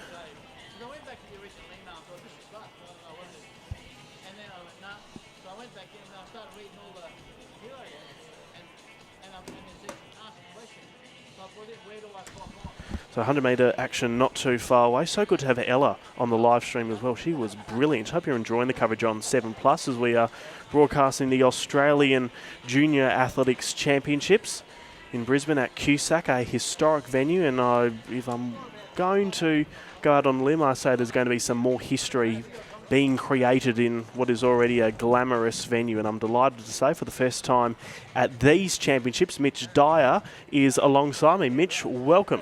Hello, Ethan. Thanks for having me, mate. It's been amazing. I've been listening to you and Ella this morning. It's been fantastic, the day 1 or morning 1 coverage here in Brisbane. And to your point, there is a fair bit of history already in this stadium, and I think across the next 6 days, we're going to find some more. It's been brilliant to listen to you and Ella wax lyrical here this morning. Well, I feel it may have cost me because I discovered that she was a coach and she was giving away a lot of free advice. So I think she's just going to work out some mobile invoicing app and send me an invoice for all the free advice that she gave. Well, she's a star, Ella. She's off, I think, to do some coaching right now, so she's in demand. But you can see on our screen we'll continue with the men's high jump, but also behind the line, Ethan, this is a star-studded women's under 17 100-metre final. And really across the board, there's talented names to look out for, but none more significant than Rima Adelaja. She'll be second from the left of screen. You can see on here now, Ethan, impressive. She really was in the qualifying rounds, 11.79, a PB of 11.49. She has been an athlete who has got a World Junior qualifying time. She came second in this age group last year at these championships and also at the All Schools Championships behind Amelia Reid. No Amelia Reid today. She's going to be participating in the under-20s and she's going to be starting in lane number 7, so she'll be third from your left. So Rima Adelaja, the 12th fastest under-18 athlete we've ever seen in this country, and that final last year with Amelia Reid was absolutely blockbuster. So to be second in that last year was a feat within itself. But the rest of this field, Ellie Farrell's in 1, Eden Moyle from New Zealand in 2, Lily Woods is in 3, Princess Clara Featrey is in 4, Avi Russell 5, Marley Walters 6, Rima Adelaja in 7, Ruth Ivjika is in 8, and Jemima Hood goes out of lane number 9. Watch though, Rima Adelaja, lane 7.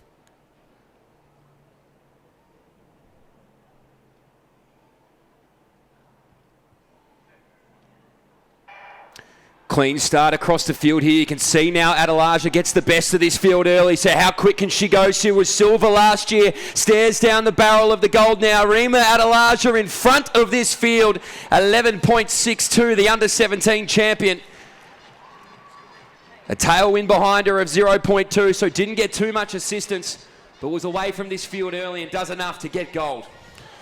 She didn't get the greatest start, but just her acceleration was impeccable. And once she got into her running, she stretched away from the field. 11.49 is her personal best, so she had plenty of room to move, but definitely one of the fastest times we have ever seen from her. 11.79 in the qualifying round, and probably to about the 20-metre mark. She might have just been in front or just at second, but then when you hit halfway, she's a good metre or two ahead of the rest of the field, and they try to go with her, but they just couldn't catch her, and in the end, she wins it by about 3 or 4 metres. Yeah, it looks like Russell will be next, and then if Jika is in third, so it should be a New South Wales podium. The 1, 2, 3, 1, 2, 3, 4 all the way down. Princess Clara Featrey as well was fourth in that. So 11.62, 11.85, 11.88 and 12.03 for the top 4. The women's under 17 100 metres. So that's Adelaja's third fastest time that she's ever run over the 100. Yeah, she's so quick out of those blocks. She's explosive, and by 20 metres it looked like she had it. She had that field and was able to move away so strongly. Seems to be a MO, really, that middle phase of the 100 metres. Nearly impossible to get back. You're going to see the results on your screen. So look at all that New South Wales, all that blue. The tsunami over the top of that women's under 17 100 metres. We quickly shift our focus to the women's under 18 because, Ethan, there's really headlines across the board here, and obviously in lane number 6, Maya Tabor, the most significant of them. The defending age group champion. Unfortunately, no Kate Philpott. Hope she is all okay, but Maya Tabor does go into this race the favourite. She did have an 11.91 qualifying time, which wasn't the fastest. That came from Harrison, who is in lane number 4, but Harrison, what is she going to be able to do? Comes in with the fastest qualifier. She actually ran a World Junior qualifying time. That 11.78 draws level exactly with it. And here's a look at the start list. So Homage in 2, Fuss in 3, Harrison in 4 from New South Wales, Berry from Victoria in lane 5. She was the second fastest qualifier. Maya Tabor, who spoke about Mitch, she qualified with a time of 11.91. 11.43 is what her personal best is. Gifford from New South Wales in lane 7, McDonald in lane 8, and Vincent is in lane number 9. They are almost ready to go. So important to note as well, Maya Tabor, she's the second fastest in this window of World Under 20 qualifiers. Now, if she contests the Under 18s, it makes selection interesting. She's undefeated this year, Ethan, has not lost a race, has been lightly raced at that. 4 from the right of screen, out of lane number 6, your point, Matilda Harrison became the 9th woman, can you believe that, in the window to qualify for the World Juniors. And just missing out by a whisker was Leah Berry to make it 10. So this isn't even the under 20 race. This is the women's under 18. It is remarkable. So the ones to watch, Harrison in 4, Berry 5, Tabor 6.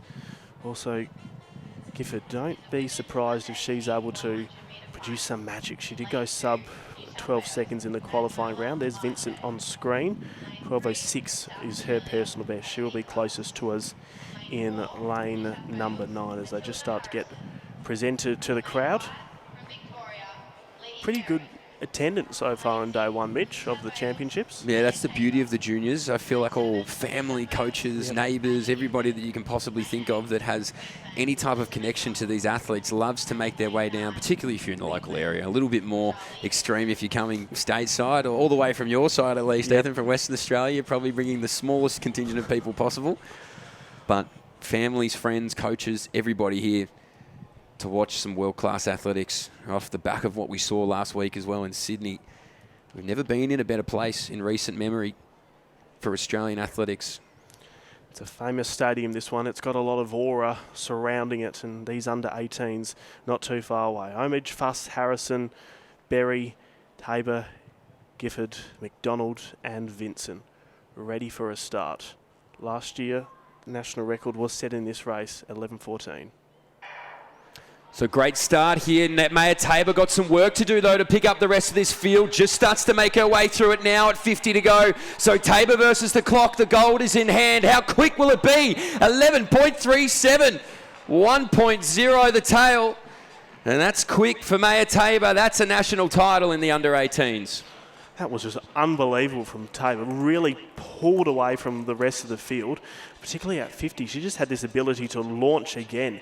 And she found herself well in front. 11:37 unofficially. That is a remarkably quick time. We know this race in years gone by has seen some really quick times. Just look at Leah O'Brien's 11:14 last year. But 1.0 wind, 11:37 unofficially. Can't wait to see where the time does officially go to. And 11:36 is what it has been confirmed to with a plus 1.0. Taking a look at the replay, Tabor, she was in a really good spot at halfway, and then she just moved into another gear and put about 2 or 3 metres on the field, and no one could catch her in the end. In the end, winning by about 5 or so metres, and the battle for second and third tight between Harrison and Berry, and in the end, 0.01 Harrison from Berry. So what a run from Maya Tabor, lifetime best there to take the crown in the women's under-18 100 metres. Matilda Harrison, 11.62. This is just qualifiers across the board. 11.78 was the qualifier. So would you believe that all the way through to 5th place, technically, ran a World Junior qualifier? Doesn't surprise me. Unbelievable. And unfortunately, Alyssa McDonald, hope she is okay, but 7 of the 8 athletes going sub 12 seconds. So it's the equal 3rd fastest time this year in Australia. Draws alongside Ella Connolly at 11.36. And this is prior to the under-20 competition even beginning. These are our under-18s. So in theory, and did eavesdrop in on the selection, the World Under-20 selection conference that they had. The first across the line who is eligible to go to the World Junior Championships in the under-20s does get an automatic spot. So if Mitch Dyer crosses the line first for the Aussies and has a World Junior qualifying, you are going.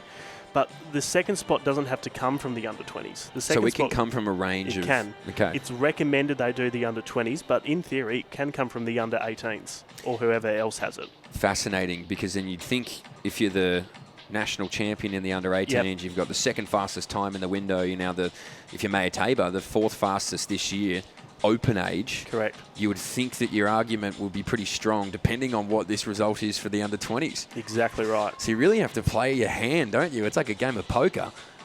Don't show too much, but she hasn't done herself any harm in terms of maybe getting that individual spot for the World Under-20s.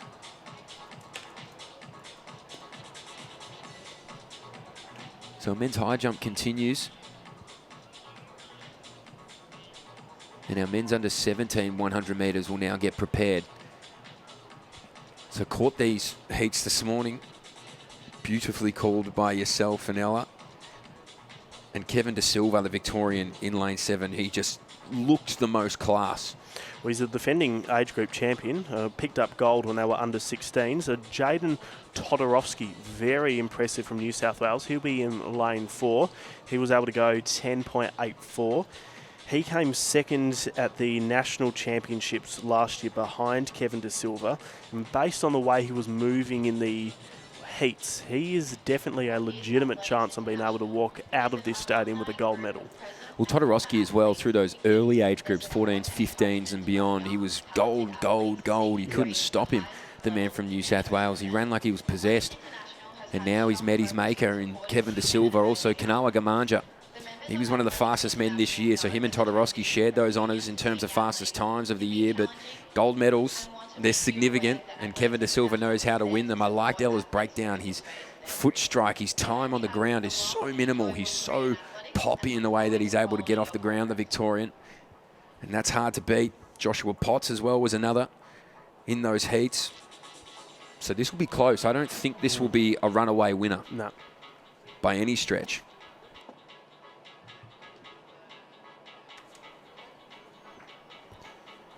Almost ready to start. They'll be presented to the crowd. Also, Brooklyn Bennett, he was up against Kevin De Silva in the heats, and I think he left a lot more in the chamber that he can fire. Here's the start list. Armisen in 2 from Queensland. Gamanja in lane 3 from New South Wales. Todorowski in lane 4 from New South Wales. 10.84 was the qualifying time for him. Downey from New South Wales in lane 5. Potts from Queensland in 6. Kevin De Silva in lane 7. Brooklyn Bennett lane 8. And Healing from Queensland in lane 9. I spoke about it, the possibility that we could have all of these athletes go sub 11 seconds, given that the slowest non-automatic qualifier was a time of 11.12 in the heats. I can't see a reason why we don't see all 8 gentlemen go sub 11, Mitch. I completely agree. I feel like the track's quick. We've just seen that from Maya Tabor, who continued her own undefeated season. And just to put it out there, not to put expectation, but 10.5 is that World Junior qualifier. They'll need to lift significantly from their lifetime best to get there. But you just never know. Championship racing seems to always unlock a little bit of something in these athletes. It does something to you. Keep that 10.5 in mind next when we have Paulie Hoge coming up. There's Todorowski on your screen. New South Wales. He looked very impressive in the heats. 10.84 is what he was able to go. So who do you think, Ethan, you watched the heats closer than anybody? Going in, I thought Kevin De Silva. He still has a little bit of my attention, but I just think Todorowski, he looked very impressive in the heats. Okay, I like it. I'm gonna show my Victorian bias and roll with Kevin, but I don't think it's going to be a runaway winner. I do think it's going to be close. It's going to be one in the clenches in that last 20 metres. Strength will win this 100. Brooklyn Bennett, if he can put his race together, he's a brilliant 400-metre runner and a 200-metre runner. Put them both together, they can translate very well to running a fast 100. He has gone sub 11 seconds before. I heard at the WA State Championships, he just did the 100 metres for fun. Then I think he ran a 10.89 and then realised that he may have a little bit of potential in this event. So there's Bennett in 8. We're seeing more often, aren't we, the need to run 100s and 200s. Yep.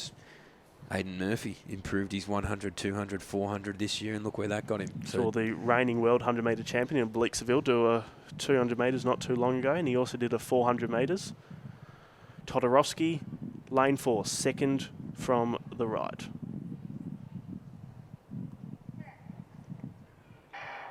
And Todorowski did get a quick start, so too De Silva. Bennett with him early. Todorowski just in front, going with him Potts. De Silva winding up, close on the line. A three-way race. De Silva, I think, just got it.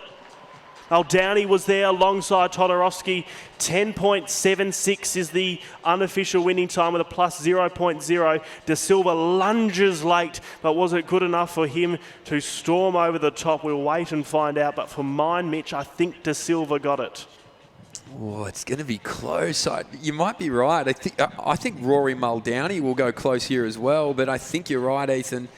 Let's look at the replay here so you can see that the Queenslander got the best of all of them, and then it was a tsunami of blue. You thought Todorowski, then Muldowney, but Kevin De Silva, You're right. He's just streaking away, and it's going to come down to the millimetres. 10.75, the confirmed time for Kevin De Silva, just over Maldowney, 10.76 and Todorowski. So De Silva has been able to go back-to-back in this age group. Gold as an under 16 and now gold as an under 17, winning by the slimmest of margins, 0.01 for Kevin De Silva to go back-to-back. What a run from Kevin De Silva. Had to hold his nerve, didn't he? They all did in the final 40 metres. He said it would be won in the strength, in the clinches of the final 20. And De Silva gets up over the top of Maldowney and Jaden Todorowski. That's as close a 100-metre final as you're going to see. Oh, we can take a breath now, and we'll need it, because the under-18s are not far away at all. And 10.75, with all due respect to Kevin De Silva, given how loaded this under-18 final looks, I don't think at 10.75 will be good enough to win, and it might even not be good enough to get on the podium. That is how talented this lineup we're about to see is. Yeah, this is be an absolute showstopper. You can see them, they're about to walk out behind their blocks. It's funny, the older they get, the less conversation goes on between these athletes. They're just tunnel vision down their lane. They don't want to talk to anybody. It's business time, and you can see why. There's a lot on the line. That 10.50 that we've mentioned for that World Junior Standard. Now, Paula Hoge into a headwind. Went close to that in the heats, did he not? 10.58. 10.58. He illegally, he has gone under it. He ran a 10.49 in WA. Was with a bit of a breeze, but that 10.58 is his new personal best. We only really saw him come out around the February mark. I think dealing with school and exams, he just decided to hold back before unleashing his season debut, and that's when we saw him at the state championships running that 10.49 in the final to be the under-18 state champion. So he may not have as much race experience as all of the others, but from what we saw in the heats, he's got what it takes to win, and there was a few others that definitely caught the eye. Firth from Victoria, 10.87, and also Galstuch Malhales, 10.83. Now, he looked really good to me in the heats. I really liked his work. I think this is, again, it's going to be so close. Now, Hoge, tell me if I'm wrong here, he's good out of the blocks.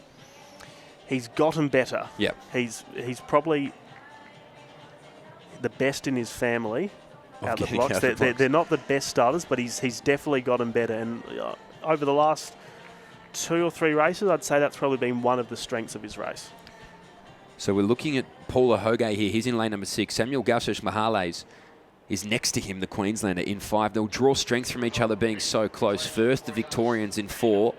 Renako Haggard's in 3. And then we go Jack Proudfoot from New South Wales will be in lane number 2. They're about to flash up on your screen here. Thomas Carlin of New South Wales is in 1. Then on the outside shoulder of Hoge is Troy Waldron from New Zealand. He's in 7. Also from New Zealand, Brooklyn Boyd is in 8. And Dylan Rumming of New South Wales is in 9. So in some ways, it's become Australia versus New Zealand, because we've found 3 New Zealanders in this men's under-18 100-metre final. But it's hard to shift your focus from Paula Hoge. Sister Charlotte as well, one of the up-and-coming stars of the sprint scene. And it sounds like you could say that about a lot of Australian track and field athletes at the moment, because we've become a sprinting country, it seems like, over the last 2 years. And also all the Ihoge siblings, you can say that about them. We saw Emanuela Ihoge just in the 200-metre semi-finals for the under-14. She ran a windy 24.3, which for an under-14 athlete is nuts. And she's gone close to going sub-11. And Charlotte Ihoge, well, we saw her at the Perth Track Classic, where she came second only to Zoe Hobbs, who is the Oceania record holder, who was a sub-11 second sprinter. And what can Paulie Hoge do? He's been around the national scene recently, went over to a relay camp in Adelaide. He's definitely one on a few people's radars. Well, he was 9th in the final last year, Paulie Hoge, near 2nd behind the winner. So he would fancy his chances to at least improve upon his national performance in his home state of Western Australia. Now, championship record to keep in mind, it was set by Jack Hale 11 years ago, the Hailstorm, 10.38. That was with a plus 2.8 behind him. So would take an improvement. It seems like we've got a swirling wind of sorts down there, sometimes headwind, sometimes tail. Let's hope they get the benefit of a legal tail. But Paula Hoge, the Western Australian, the lone Western Australian in this field, will go in the favourite. Glashchuk Mahales, Firth, and Haggard as well from New Zealand in lane number 3. He's 3 from the right. He'll be quick off the blocks. They'll have to chase him down. What a field. Men's under 1800. Carlin, Proudfoot, Haggard, Firth, Glashchuk Mahales, Hoge, Waldrum, Boyd, Rumming. The future of sprinting is in safe hands. Who's next? Men's under 1800.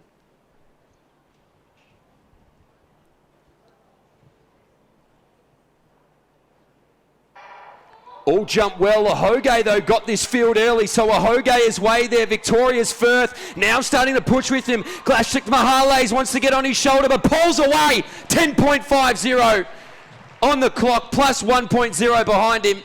Let's see if that get adjusted, because 10.50 is the exact World Junior qualifying mark. So let's see what that becomes officially, but a blistering start there to crown himself the under-18 national champion. You mentioned before the race, Mitch, how good his starts are looking, and it's certainly been something which he has improved on and made all the difference for him in the final. He was really able to go out hard, and in the end, 10.49 for Paulie Hoge, so a World Junior qualifying time for him and a legal personal best after we saw him run one in the heats. And Paulie Hoge, great start, beautiful acceleration, and he was just able to put so much power into the floor to propel him down the finish line. Just take a look at the replay. First to hit the 30-metre mark. He was being challenged by those on the inside, but he felt relaxed enough to just stretch away from the field. Yeah, he's such a smooth-looking runner, isn't he, Paula Hoge? I mean, now he's the 5th man to get that World Under Junior qualifier. So he puts himself in a relay spot, that's for sure. That's part of the conversation as well. You know, they're going to send 6 over there to be part of a relay team. He takes the national gold in the under-18s. You can see there, 10.49. Glashchuk Mahales as well, the Queenslander, 10.61. And Jonathan Firth, who looked like at 50 metres was going to be the challenger of Paula Hoge, but showed that strength. Haggard goes 4th, 10.87. 10.91. You nearly got what you were asking for in terms of everybody under the 11 seconds. It was only Rumming who went to 11.09, but Paula Hoge, he is the grand crescendo of our 100-metre sprinting finals here this afternoon. It's been a fantastic morning on day number 1. A fantastic afternoon awaits. Don't go anywhere for all you watching on at home at 7+. We've got some 3,000 metres to come as well as a slew of relays. Back here, more of day 1 action. We've got our 3,000-metre racing here now, so a little longer than what we just saw in the 100s. Our men's under 17, 3,000 metres at that. And the interesting part of these 3Ks is always, are we going to see, and there's always 2 different forms of racing that gets described in athletics, racing and championship racing. Which one are we going to see here? Well, we saw a bit of that at the seniors, didn't we? We certainly did, and we saw what happens. Yep. The problems with championship racing can be that you get chopped up, and unfortunately, we saw it in that women's 1500. So, to use a technical term, you're a middle distance nerd. Is there one you prefer? Everybody's got a different school of thought. For front runners and people that maybe don't think their kick is the strongest, I think they like racing. Try and flush the legs out, try and see what the group can do. Don't just leave it to one big kick. But if you really are fast over the closing stages, I think you relish the opportunity to get on the back of a slow pace and then burn it. So it's interesting. It's always interesting to see what race tactics people go with, but the group has already made their way out here, and the intentions are known early from the Queenslanders that they don't want to raid around too much. It wouldn't say it's incredibly fast, but fast enough to let this field find their feet. It was about 30 seconds through the first 200 metres, so yeah, decent way to open it up. And leading is Cox from Queensland. He's already got about a 2 or 3 metre lead as they make the way through the first 300 metres, and he clearly wants to be the one that sets the pace, and starting to climb up the ranks is Franksy from Victoria, who moves past and goes into second, and he's really eyeing down Cox to just try to get a hold of the pace as we see them go through the first 400 in about 107, 108. But slower than the first The second 200 slower than the first one. We'll just see how this race starts to unfold, but they are stretching away a little bit, but still plenty of contenders in the leading group. Yeah, there's always a little bit of adrenaline in the opening 200 metres, particularly at a national championships where you are trying to assert yourself, you are trying to find a spot where you feel most comfortable, and you can see this group is probably even still figuring that out in the opening 600 metres. There's a slight fracture that will get closed pretty quickly, you'd think. The South Australian done a good job at not letting this group get away. That's Henke, but Cox from Fransky, that's the 1-2. A sea of Queenslanders sits at the front of this group, so 4 of them will work together. They'll know each other's racing styles to a T. They would have raced each other plenty of times now in the under-17 age group, and it's all well connected again. So it's a well-oiled machine here at the moment. Everybody's got some space. Nobody putting their arms out or chopping and changing and cutting and moving. It's all very calm here at the moment. It's friendly 3,000 metre racing. As you can see here now, Ethan, you can feel this group. They've just slowed a little bit, and it's going to take one person to get their way out of this pack and say, I don't like the slow pace. I'd like to keep this moving at a good tempo. I think that person was Johnson, because he was in 6th through the first 100 metres of this lap, and with only 120 remaining, he finds himself on top. He was slow on the approach. He knew that he wanted to put the foot down, but he didn't want to go too fast. He just slowly chipped his way forward and now finds himself with only 50 in this lap remaining. He's in front by about a stride and a half is Johnson from Cox, who has been up in the top 2 for the majority of this race. Then Heffernan from Queensland sits in 3rd, and just on his outside shoulder, the Victorian is wearing hip number 6 in Franksy. Finds himself in a really good spot, but there's just that sea of Queenslanders who are starting to, as you said, Mitch, they're very familiar with how each other race. They'll be up against each other, if not weekly, then fortnightly, and they know exactly what to do. This is their home track. They're definitely putting on a display, and 250 in this lap to go, and it is Johnson who was taking it out, who was starting to inject just a little bit of speed into the race. He was the one, Mitch, who called out for who was trying to look for someone who can get to the front, put some speed on the race, and Johnson has been the one to live up to that and is definitely putting some speed on this race. We'll see to Johnson. He was the bronze medalist last year. He was around that group that was won by Evan Rowbotham in the end, the New South Welshman. 8:40 for that time last year. So he was there when the kick happened, and this time he's gone to the front, test this field behind him. Heffernan was 2nd there last year, in the 3rd position at the moment of the Queenslanders, maybe just getting past Cox now, and Fransky, well, he was all alone in what felt like enemy territory. It's just a sea of maroon, and he's asking his fellow statesmen, come on, I know it's in their home straight, I know that they know how to run this track, but we need to work together to maintain this group of Maroonians in front, and he's doing such a good job to control the tempo. They're playing into his hands. I would imagine the likes of Heffernan in that 2nd spot will fancy his chances here. It's just continuing to be ebbs and flows. It gets picked up, it gets slowed down, picked up, slowed down. That change of pace training for all of these guys will come in handy over the back end of this 3,000 metres now, because now it's become pedestrian. They've officially hit the brakes, Ethan. They've said, I've had enough of trying to push this tempo. I don't want to lead, so somebody else come and do the work. And Heffernan, he's happy to stay on the shoulder and say, no, I like the slow pace. They've got under 1,400 metres remaining. What are we going to see? As Mitch put it, they have really pulled back on the pace, and just Johnson, who's still in front, the champion from the bronze medalist, I should say, from last year, Zach Heffernan, the silver medalist, the All Schools champion. What is he going to be able to produce? And swinging wide on the outside is Cox. So he was the early leader on the race. He was the one who initially set the pace in the early stages, and he's realised that somebody just needs to grab this race and take it to the rest of the field. That's exactly what he's doing. 1,200 metres to go. He's picked up the pace, and has he got a bit of company? I think he does. There's a bit of action going on from Heffernan, who's decided, well, if Cox is brave enough to do it, I'm going to join him.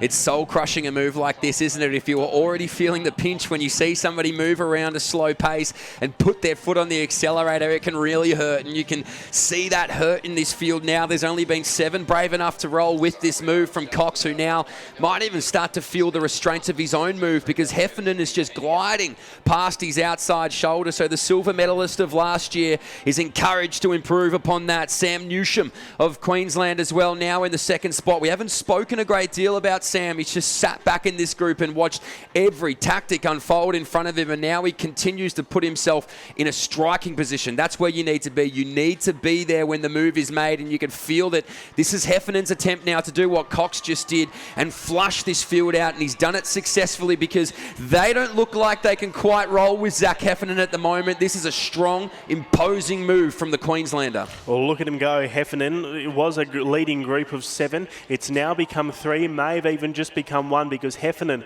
with 750 metres to go, has decided he knows exactly what he needs to do to get a gold medal, and he is doing it. Cox is able then to move past his opponent in Newsham. The 3 Queenslanders in a good position to all go home with medals. Just what colour will it be? Heffernan, the silver medalist from last year, he's in a great spot to walk away with a gold medal. 600 metres to go. He's got a lead of almost about 10 metres. Cox moving well. So too is Newsham. They're about 4 metres away from each other. But with 150 in this lap remaining, he is just looking so strong, Zach Heffernan. He will turn for home into the home straight. He knows what he has to do. Can he hold on to the lead? He's got a bit over 400 metres to go, a margin of almost 20 metres. Is he going to be able to hold on? I think the answer is yes. Now the only question remains, with 400 metres to go, what will the time be? So it's 7:28.29 on the clock for Zach Heffernan. He's away. It was an imposing move. It was a threatening move to the rest of this field. Now Cox is still in that second spot,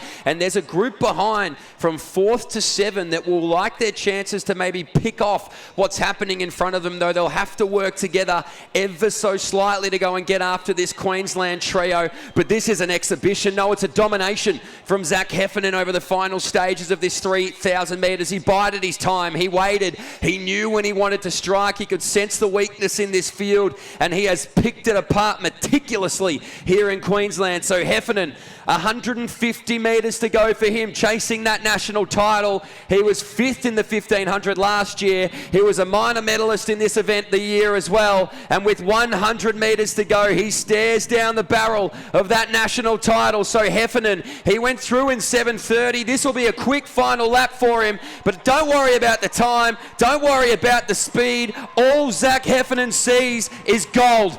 And 8:31.86 for him, the Queenslander takes it home here in his home state. Cox, the silver medalist, was so strong. He worked this field to his advantage and comes through for 8:42. They'll fly from everywhere to get after the bronze, but it all belongs on the dais to the Queenslanders.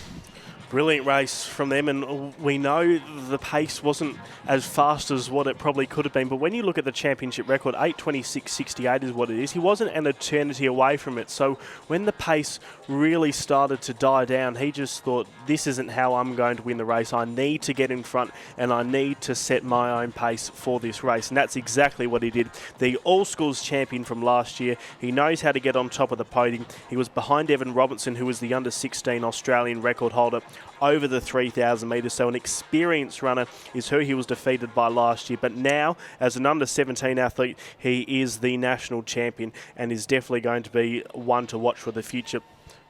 Wonderful tactics from him, knew what he had to do and just delivered it. Yeah, it was a really great race. I like when they do the ebb and flow. It's actually a really interesting way to flush out the legs of the group, because if you haven't been doing that speed work in terms of adaptive speed, of doing 300, 400 metre reps where you fast, slow, and getting your legs used to what that feels like, somewhat of a tempo effort, it can really ruin you. It can really throw off how you're feeling, and it does it so rapidly, so quickly, your legs can't even catch up. So Heffernan and his coach, and clearly these Queenslanders have been doing some work on that, because they didn't seem phased. They didn't seem rattled at all when that started to happen. The rest of the group, once that split was made, there was panic. The final 200 metres, there's no more nervous place to be than a gold, silver or bronze medalist for 200 metres to go, because you don't know where these flyers are coming. And the Queenslanders on their home track managed to hold on. Sam Newsham had Bonham barking down his doors, trying to break him down, was the Victorian, but couldn't get there. So Zach Heffernan, the national champion, 8:31, managed to put 10 seconds on Cameron Cox, the Queenslander, 8:41, and Sam Newsham, the bronze medalist, in 8:49.08. Strong in the men's under 17 3,000. We're going to stay on this field. We're going to stay on this theme of 3,000 metre racing, I should say, because it's our men's under 18's turn. Should be very, very interesting race. Kieran Shepherd, the champion from last year. Unfortunately, I don't think we are going to see him race this year. So it means the top of the podium has really got a lot of people's name who could possibly be on it. It certainly does. So Kieran Shepherd, he's had a busy year. He was in Tallahassee at the start of the year, don't forget, as a two-time bottom age representative for the Australian World Cross Country team. Went on to run World Junior qualifiers through the year, so Shepherd an unfortunate out here in this field. But nonetheless, to your point, you can see Jack Lana on the line, the Victorian. He was the bronze medalist last year. So there's an opportunity awaiting these gentlemen. Finn Kane as well, the silver medalist. He's here on the line. So the only upside to at times when a race favourite isn't here is to the athletes, because they get an opportunity now to crown themselves the national champion. So Lana from Victoria, he'll be wearing hip number 3. And Finn Kane, he is going to be wearing hip number 14 also from Victoria. 14 competitors, so a little smaller than what we saw before, but still, will we see similar tactics? Who's going to be brave enough to go out hard in the first 200 metres? Well, one to watch as well is Zach Moore, the Queenslander. He's the fastest on paper this year without Kieran Shepherd. He's got hip number 4 on. So the journey awaits 7.5 of the best for the men's under 18, 3,000 metres. O'Sullivan, Lana, Moore, Bennett, Smallacombe, Valboy, Keeley, Kidd, Kavanagh, Harrison, Bassard, Boland, Martin, Kavanagh, and Kane. So they're going to hit the brakes really early. This will be pedestrian in the opening 200 metres. If you want to go get a coffee or a cup of tea, now's the time. You've got time before they get to the next 200. So they're all going to sort themselves out. It'll be slow, but won't last that long forever. The Victorians in front. South Australian has plenty of time to work his way around this field as he sees fit. He'll go out in the lane number 3 to do it. But now this group, they'll pick it up as time goes in the opening 400. It was really interesting because the first 100 metres, it was a real scrap to try to get to the lead. And as soon as we did have our leader, the pace just immediately receded from the race. And leading through, it is Lana, who we spoke about, the Victorian, who's wearing hip number 3. Now, he is the all-school silver medalist from last year and the national bronze medalist from this race when they were under 17s, and he is pursued by Zach Moore from Queensland, who has got a personal best of 8:28.12. If he can run that, he's definitely going to be a contender for the medal. And just starting to come through on the outside on the other Victorians, Martin, he is an athlete to keep an eye out on. 8:49 is what his personal best, and Finn Kane, 8:38. If he can run that, Finn Kane, then he's definitely going to be a contender, and Kane is the man who is wearing hip number 14. He finds himself in about 4th place behind Martin, who is in 3rd, only by about a stride or 2 behind the Queenslander in Moore, and Lana leads through this lap by only about a metre or so. So the pace has picked up a tiny bit, but still not quick.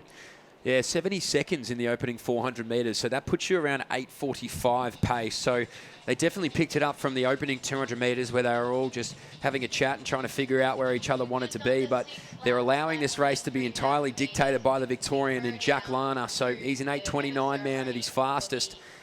The imagination goes to who's got the fastest kick in this field. That will be the conversation to be had, because at the moment everybody is within earshot of hearing, breathing, and knowing where each other are. That's 2:24, so it's slowed down.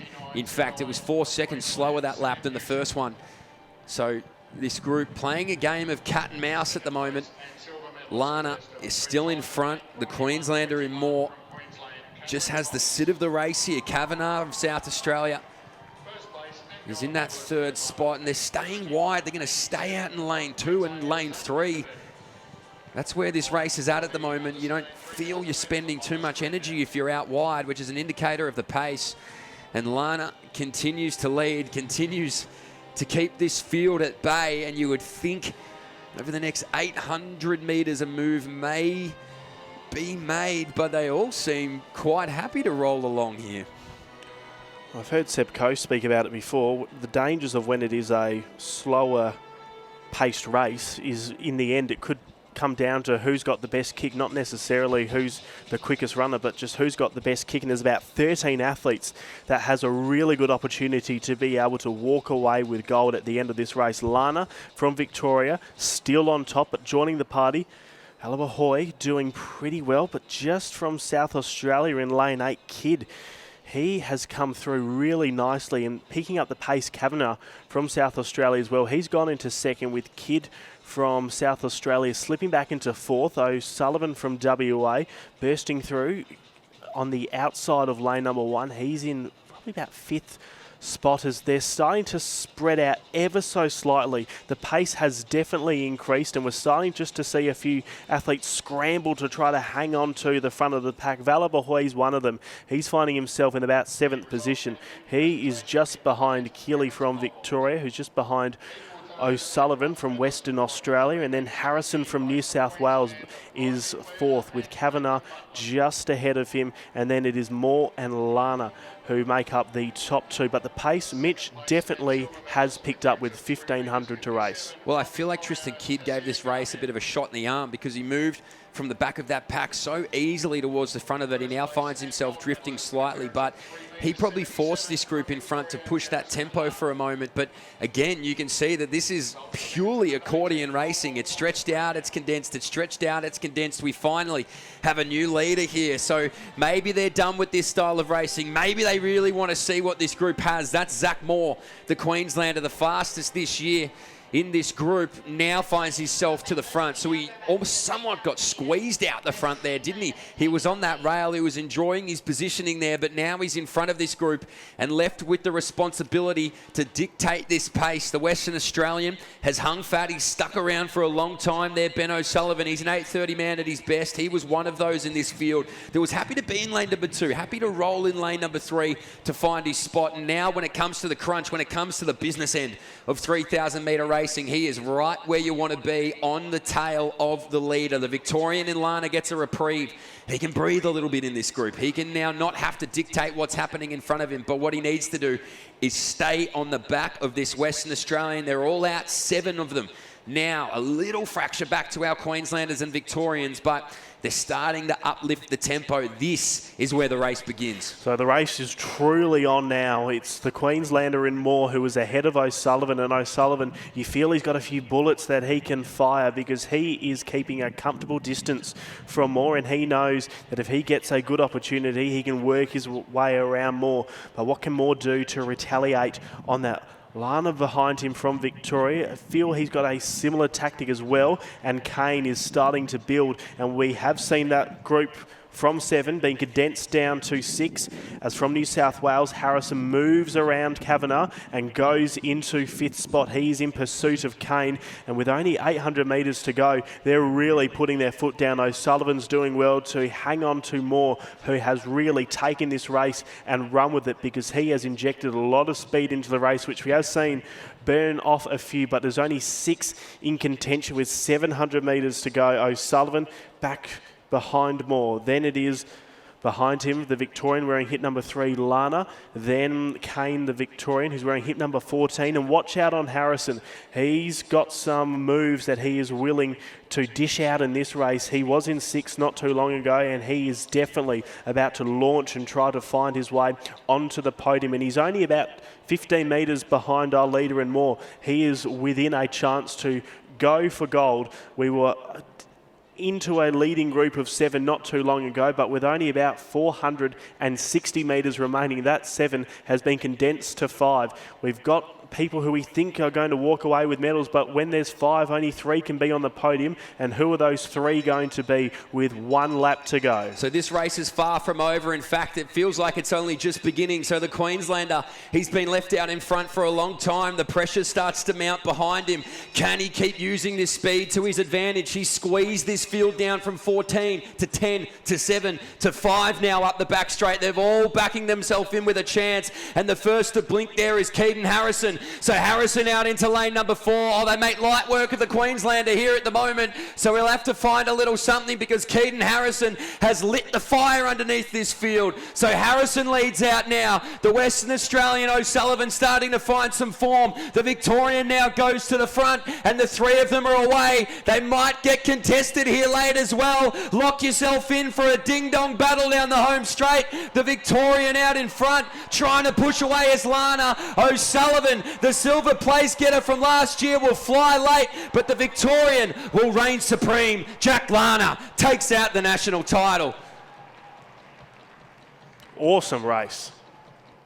Just an awesome race. As you said, Mitch, it was the first to blink on the back straight. It was Harrison, and you had a feeling he was trying to do exactly what he did, and when he went, those others just went with him, and he was, in the end, too strong was Lana. He was able to work his way around Harrison. As soon as Harrison went, he grabbed onto him. O'Sullivan also went really well. There was a lot of pressure coming from ahead of him, coming from behind him, and they all just did so well to be able to hold on. It was a race in 5. In the end, then it became a race in 3, and it was just even with about 60 metres to go. We had no idea which way it was going to go, and in the end, the Silver Medalist, as you said from last year, Mitch, on top. Yeah, he just was able to keep himself composed, wasn't he? Because, to your point, the first shot fired came from Keaton Harrison, and I suppose, what's the old adage? If you're going to shoot, don't miss. Yep. And he really gave it his best effort. He did actually probably have the best tactics up the back straight, but it's a long way of racing 3,000 metres. That was such a great finish from the whole group. Yep. They all gave themselves an opportunity to win, but the strongest in the end was Lana, and that's one that you don't forget anytime soon. It's like sometimes you say in a football game, you know a team is coming from behind and you can just feel, particularly when they play Carlton, you can just feel that they're going to go over the top of them. But the question is, when they get in front, do they have enough juice to be able to hold on to the end? That is the question. And for Harrison, may have just gone a little bit too early. When you get in front, when you make a move like that, you have to be able to really back yourself in and say, if I go now, have I got enough to hold on?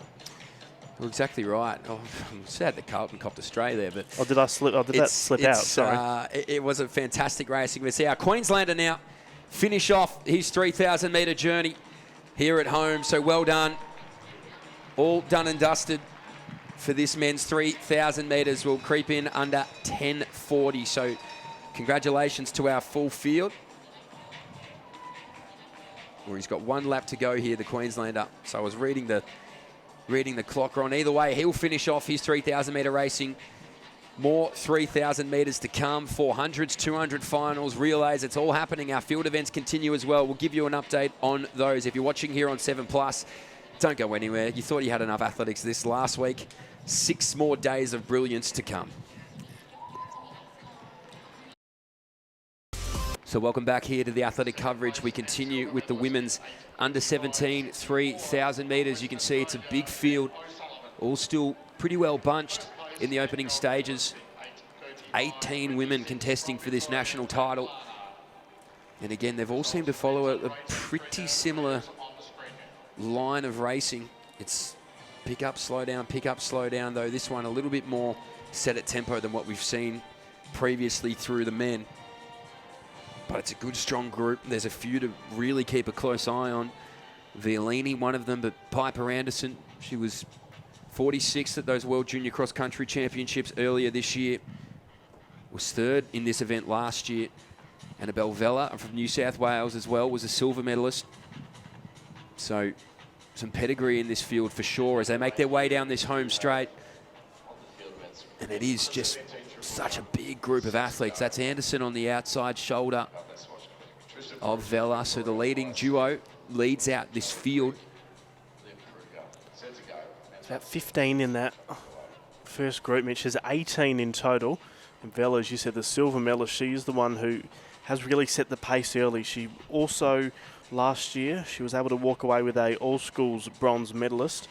All-schools bronze medal, I should say. And she is leading this race through its first 100 metres of this lap. And just behind her, the Queenslander, Piper Anderson, who is right on her shoulder. She's only about half a body length away from her. And starting to come through is the WA athlete in Meg White, who has got the green spikes, who is on the outside of Iolini from Victoria, who is in third, and they're all tight. It's a lead group of about 10 or so, and there was about a pack of about 5 and 5 that were forming. They've all caught back up with each other, but still it is the same athlete who is leading, Vella from New South Wales, who wears hip number 10.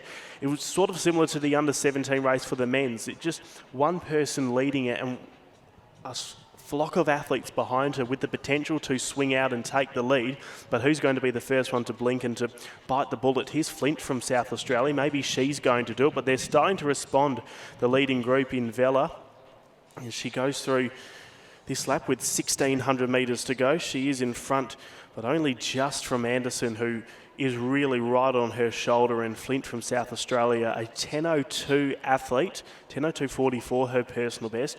She's been able to tuck herself into third, and they're stretching now because we've seen a new lead change. Anderson swings past Vella and takes the lead with 1,500 to go. That's some nuanced racing there from Flint. Maybe could sense that this group was about to break up and wants to be right there with the leading duo where she can, because there is a gap between the personal bests of these two and the rest of this field. Flint with a 10.02.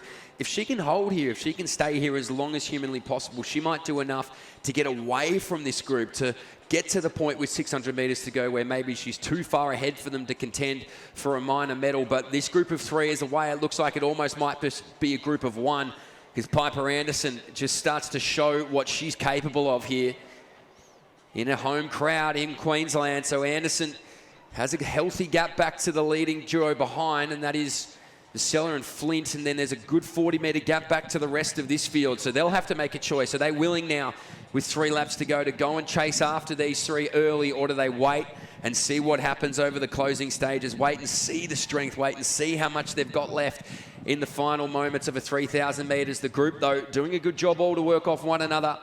But in front, Piper Anderson, she looks just so in control and looks just a class above right now. Isn't it funny how almost 500 metres ago there was a big pack of 10, and how quickly things can change. Anderson was the one from Queensland, Piper Anderson.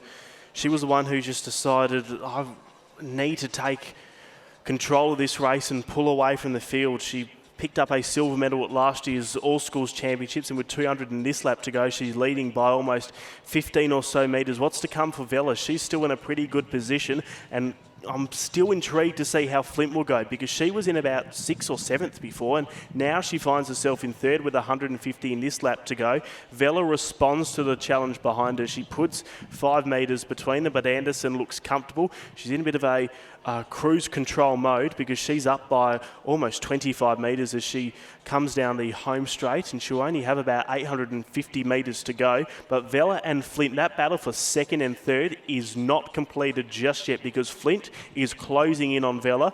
Vella, the more credentialed athlete, but has Flint got the endurance and got the speed with 800 metres to go to be able to catch up to her? Every time we see Flint close the gap, Vella's just able to put her foot back down and pull away. So that fight for second and third, that's not coming to a conclusion anytime soon. So you can see Piper Anderson, she was the state champion for 3,000 metres this year. That was run at 9:37. So she's been strong across the 3,000 metre journey all year long.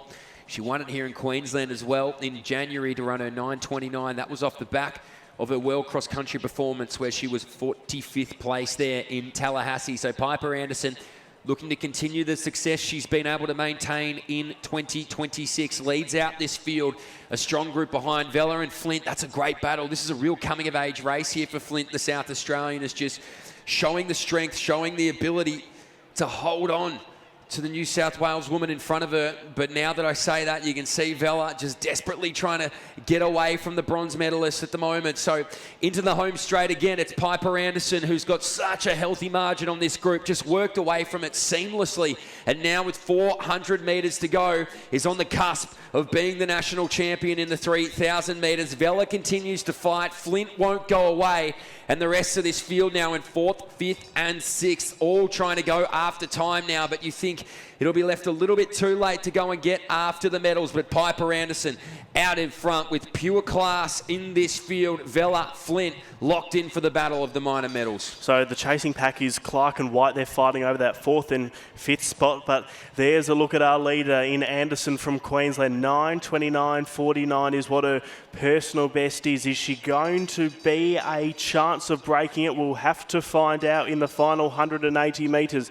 Next to come through, it is our second place in Vella, and she has been able to pull away from Flint. But what can our leader do in Anderson? She's been able to have a superb race. She was able to take it on not too long ago, and now look, she's able to benefit from her bravery before. 100 metres to go. She can stare down the finish line because she knows when she crosses it, she is going to be the national champion. She pulls back the pace a little bit. She can just really embrace this moment of winning a national title on home soil in a fabulous stadium. It's a fabulous performance for her. She's going to walk away with gold. And how about silver? It's not done yet because Vella's holding off a late challenge from Flint. Flint gives it everything, but Vella in the end too strong. Flint walks away with a bronze medal, a heroic bronze medal from her. She backed herself in. She did similar to what Anderson did. She was back behind the pack in the middle of the race. She was able to come through, present herself to the leaders and say, I'm not going away, and she leaves Cusack with a bronze. Yeah, gets such a reward for effort there, doesn't she? The South Australian was really the bravest to go with this duo. She knew that they were faster on paper, but managed to just hold and hold and hold and not go anywhere. It's keeping yourself engaged in the fight. You want to make sure that you think that you're a chance. The second your mind wanders and the second you lean into the hurt, it's so much harder to continue the pace. So well done to Flint and Vella as well. It needs to be said, that's admirable to continue to hold off the pursuit behind you like that. And that takes some serious strength. So well done to our gold, silver and bronze medalists. The rest of our women make their way down here in the under-17 3,000 metres. It's warm conditions here in Queensland. Obviously, those in the northern states will be used to this. Those coming up from the south may be taking some adjustment.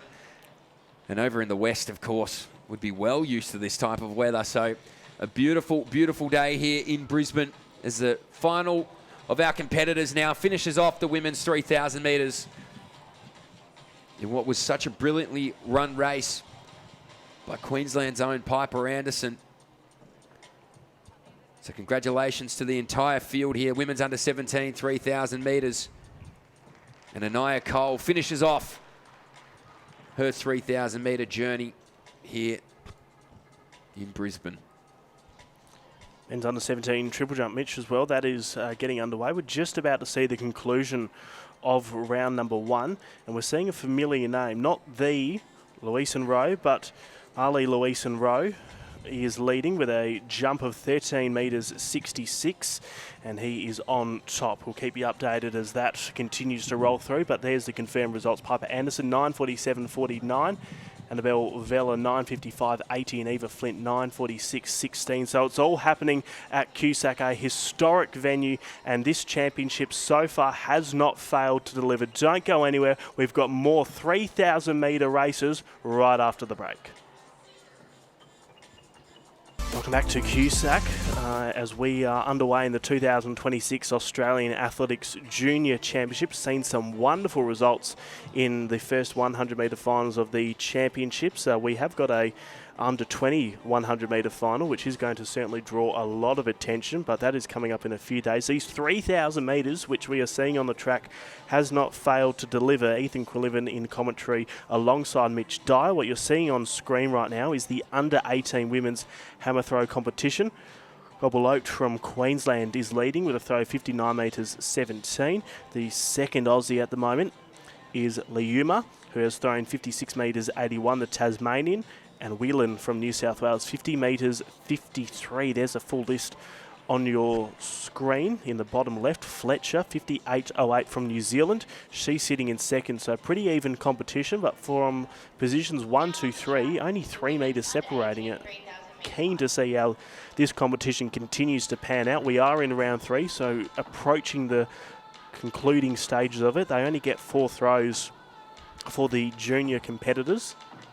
And don't forget, as well as this being the junior championships, we also have included in this the under 20 Championships for Australia, which acts as a main portal for selection for the Australian team at the World Under-20 Championships. As we get underway with this 3,000 metres, Mitch, it is the under-18 women's 3,000 metres that we are seeing on screen. Yeah, and it's another big field here. We can see our women are coming out in numbers, which is fantastic. It probably rolls off the back of the success we've been seeing recently in women's distance running and middle distance running, headlined by Jess Hull and Lyndon Hall. You can step up to the road racing, Izzy Bat-Doyle, Jen Gregson. There's a whole host of them that are running so well. Jess Stenson. So great to see so many fantastic women setting great examples for our younger generation. As you can see here, 18 are out on track here. That's Georgie Berg, the Queenslander, leading out the group. So one to watch for sure is Mia Gray, the Victorian. She's run 9:17 this year. That's inside of that window of the World Junior qualifying. 9:27 is that marker. And another to watch is Helena Rose Butler, who has hip number 6 on. She was at those senior nationals last week, I believe medalled in that 3,000 metre steeplechase. So busy schedule for her here at the juniors as well, but she's again another to watch. There's so many under that 10-minute marker. Matilda Harrison as well of Victoria, Khaleesi and Berg, who, as I said, is the race leader at the moment. So through the opening stages, 121, 122. There'll be a good group of 10 to 12 of them that will like their pacing here. They'll like where they're sitting in this group. But Berg, the Queenslander, doing a good job to lead out a good field. Yeah, she really is. It's a bit of a pedestrian pace to open up, which isn't something that is unusual for the 3,000 metres, which we have seen. But now we're just starting to really see the pace increase. Mitch Hedberg, the Queenslander, is on top, and she's only about a metre, less than a metre, I should say, away from Houghton from New South Wales, who's right behind her. Next through, it is Butler from Queensland. So it's Queensland, New South Wales and Queensland. And then from Victoria Gray, who's got a 9:17.76 to her name. She is just behind. And then from South Australia, Dandy is in 5th place. But we're starting to see packs now form. It's 18 athletes who are competing in this under-18 3,000 metres. They were close in the opening parts of the race. Now we're starting to see them pull away, and there's a top 4 group which has emerged. Still the same positions with Berg on top. Then from New South Wales behind is Houghton, and then next through from Queensland, although she is being a little bit pressured, but she's just hanging on to third. It is Butler, and then Gray from Victoria, who's wearing hip number 2, who makes a move onto Butler, but Butler responds really well and moves out wide and just goes up to Houghton and really puts some pressure on her and really hanging off the back of her. But into the home straight, once more, leader still Berg from Queensland. So Berg doing a good job at this tempo. Sophie Houghton as well, she's a 10-minute runner. Helena Rose Butler, she was busy. She ran the 5,000 metres at that senior championships as well to finish 12th though. 0.02 of a second inside the junior qualifying marker. There's a group of women that have that, and the 5,000 metres will go later on this week for the under-20 event. But Helena Rose Butler seems to have recovered from Sydney. She sits in that 2nd spot, strong in it as well. Mia Gray, the fastest in the field, in 3rd. So she'll like this at the moment. She'll like the opportunity not to have to lead, and sometimes when you are the fastest in the field, there's a certain responsibility and onus, if you will, that sits on your shoulders to push the group forward and see how fast it can go. But clearly happy to sit with what's already a quick tempo. So that group of 3 starting to get some room on this field behind. It has the potential of a little bit of no woman's land in 4th and 5th. They'll have to work together. Not a typical part of middle distance racing, but one that's necessary in the pursuit of medals. As we can see, the 2 Queenslanders and the Victorian showing what they're capable of here. Berg doing a great job to continue to lead this group. So Georgie Berg, the Queenslander, 9:40 her lifetime best. Helena Rose Butler behind her. And Mia Gray, the Victorian, has not moved an inch from that 3rd spot, has she? She's just found her rhythm. She's found where she wants to be. In a very happy place at the moment in the 3,000, just shy of 1,600 metres to go. And that leading group, they're working together really well. Spoke about before in one of the races for the men's 3,000 metres is when you're coming from behind and you're about to make a move, you've got to time your move right, otherwise you could run out of steam. I'm just watching Rashid from South Australia, who is in fourth. She has been able to just chip away at her position. She finds herself with still about 3.5 laps to go. She's about 20 or so metres away from the leading group. There is still a whole heap of time for her to be able to catch up. Just keep an eye out on her. She's away from the leading three, but definitely enough time to catch up to them. But the top three still remains the same, and they're all about a metre or two away from each other. Berg doing well on top. And then just after her and just ahead of Gray, wearing hip number 6 is Butler, who is the defending age group champion from last year when they were under 17s.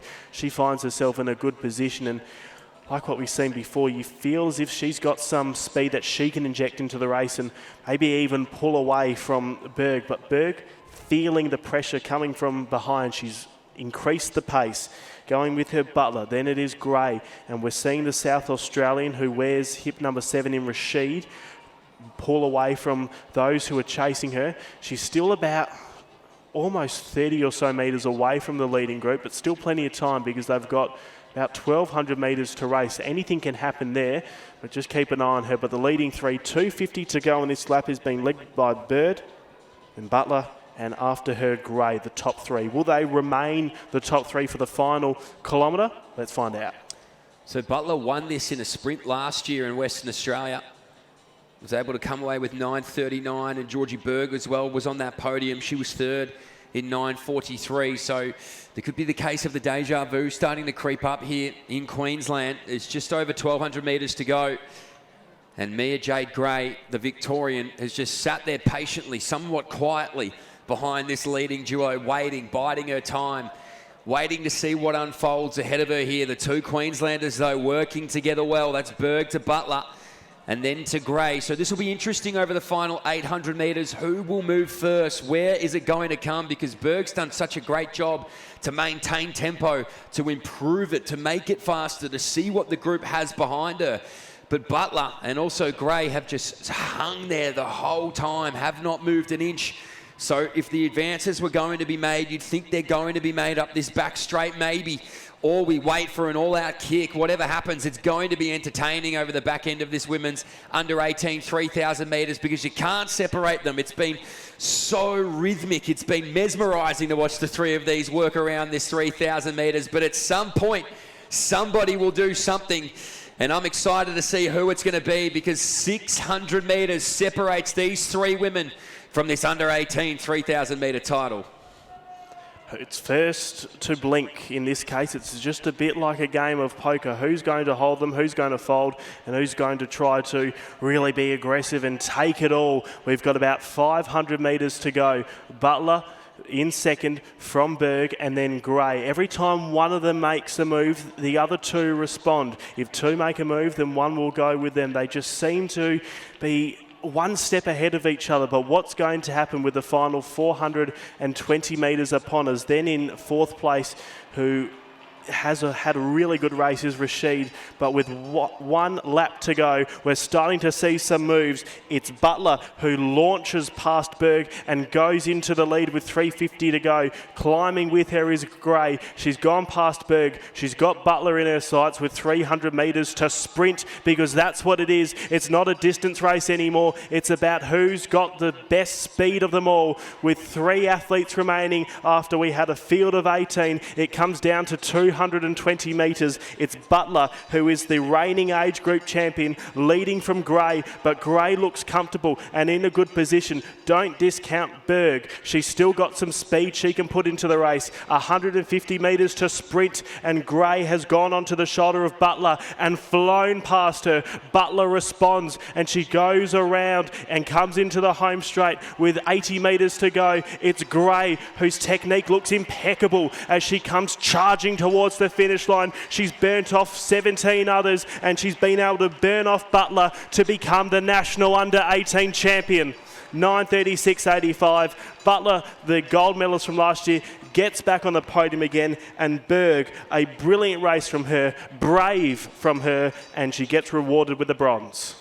Well, what a run that was, wasn't it? You didn't know who was going to win it, even with 200 metres, even with 70 metres to go. I mean, that was just perfect racing from Mia Jade Gray, wasn't it? The Victorian, we said it early, she did not want to move from that third spot until she had to. And the first to fire a shot there was Butler as she made her way around with 350 to go. So brave from the three, but Berg, the most commendable, led that field out the whole way until 350 to go when the racing began. But impressive from the Queenslander, gets back on that podium. But Mia Gray, technique-wise down that home straight, looked like a 400-metre runner, didn't she? She was just able to stay so controlled, so strong, upright. And that's what makes the difference in the closing stages of these middle distance events. And the Victorian just gets out over the top of the two Queenslanders.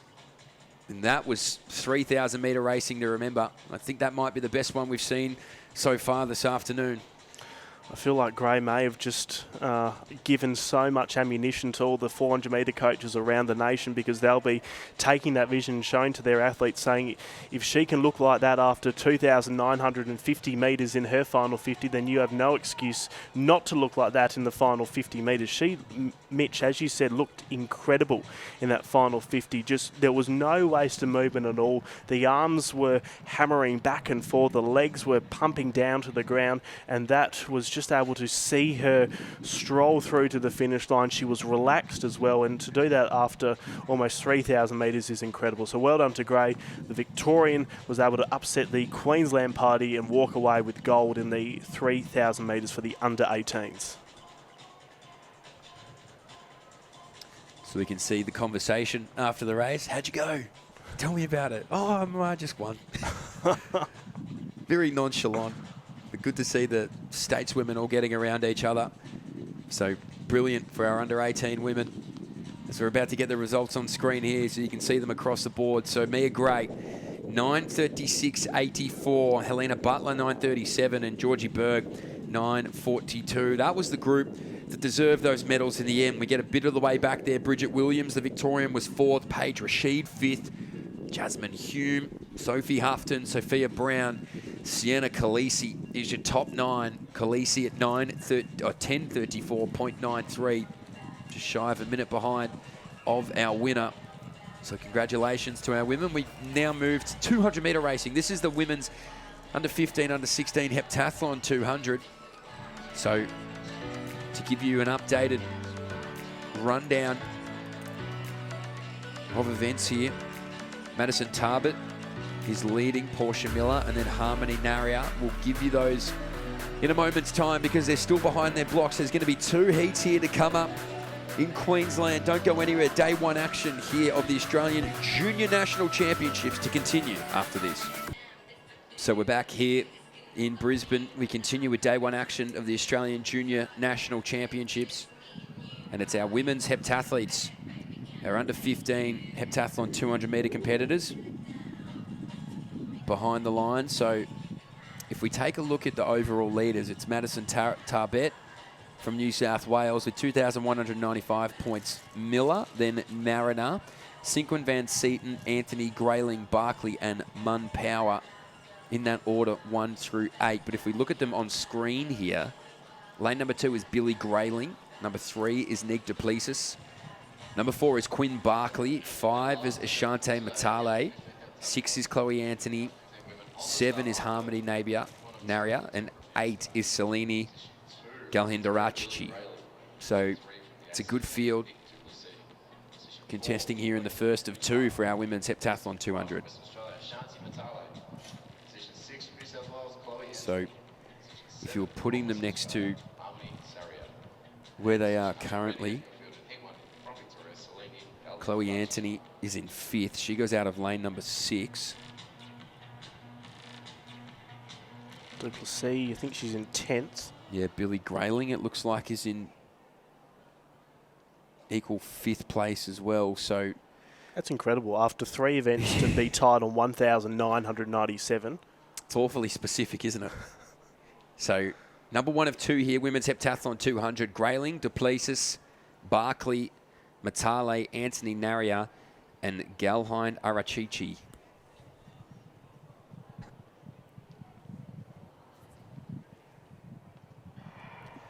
So the heptathletes continue their day one here. It's a really strong start from Chloe Anthony. Shares a piece of 5th place overall at the moment. So the woman of New South Wales moves into this home straight in front of the rest of this field. Matale from Western Australia moving through nicely as well. But in control with 50 metres to go is Chloe Anthony. So it's Anthony versus the clock. How many points can she accumulate here in the 200? And 25.41 will do her wonders in this competition. As Shante Matale there from Western Australia goes through for second, we'll wait on those points. But that's a really strong run there in the half-lap journey from Chloe Anthony.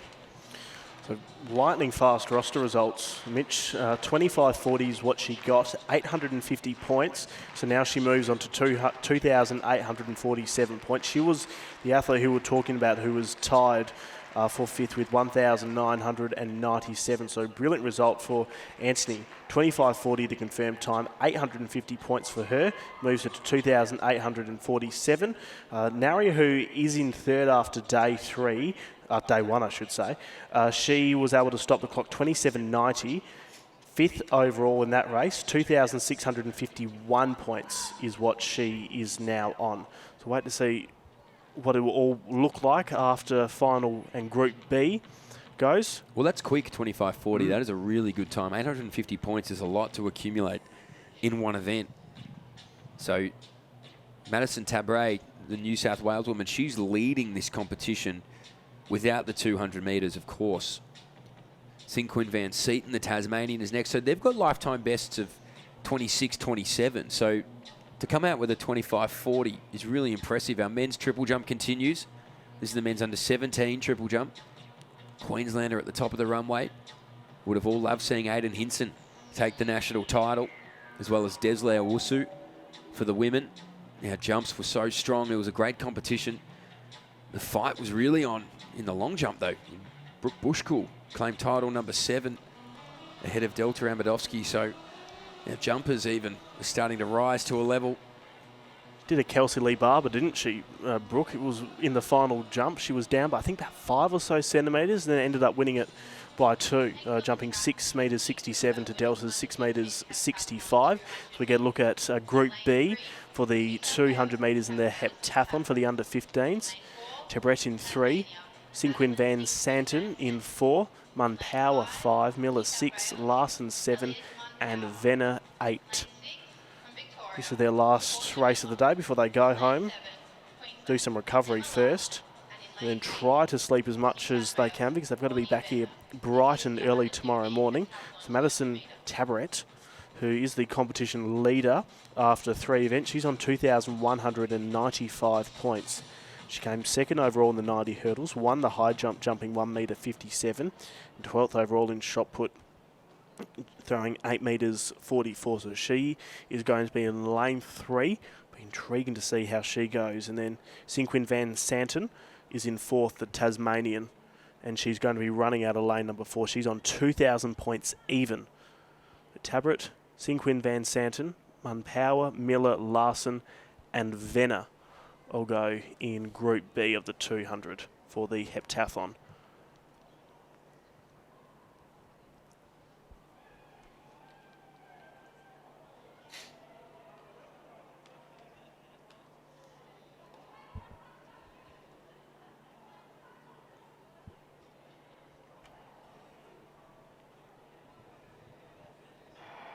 Really good start from Cinquin Van Santen in lane 4, quickly up to Mun Power. Moving hard through the first 50 metres is Tabret, putting pressure onto Cinquin Van Santen and takes the lead on the outside from Victoria. Miller having a great first 100 metres, but charging into the home straight on the inside is Tabret. She's putting pressure onto Miller with 30 metres to go. Miller just ahead. She's going to hold on. Miller wins the final event of their day, 26.08 unofficially from Tabret, who is the competition leader after 3 events. We'll see how it does unfold. 2.3 is the wind, 26.08. The confirmed time now for Miller, getting 790 points for her. Tabret, 26.31, gaining 770 points in her 200 metres for her heptathlon. And we'll see how that adjust things after the 200 metres in just a few moments' time. But Tabret goes to 2,965 points,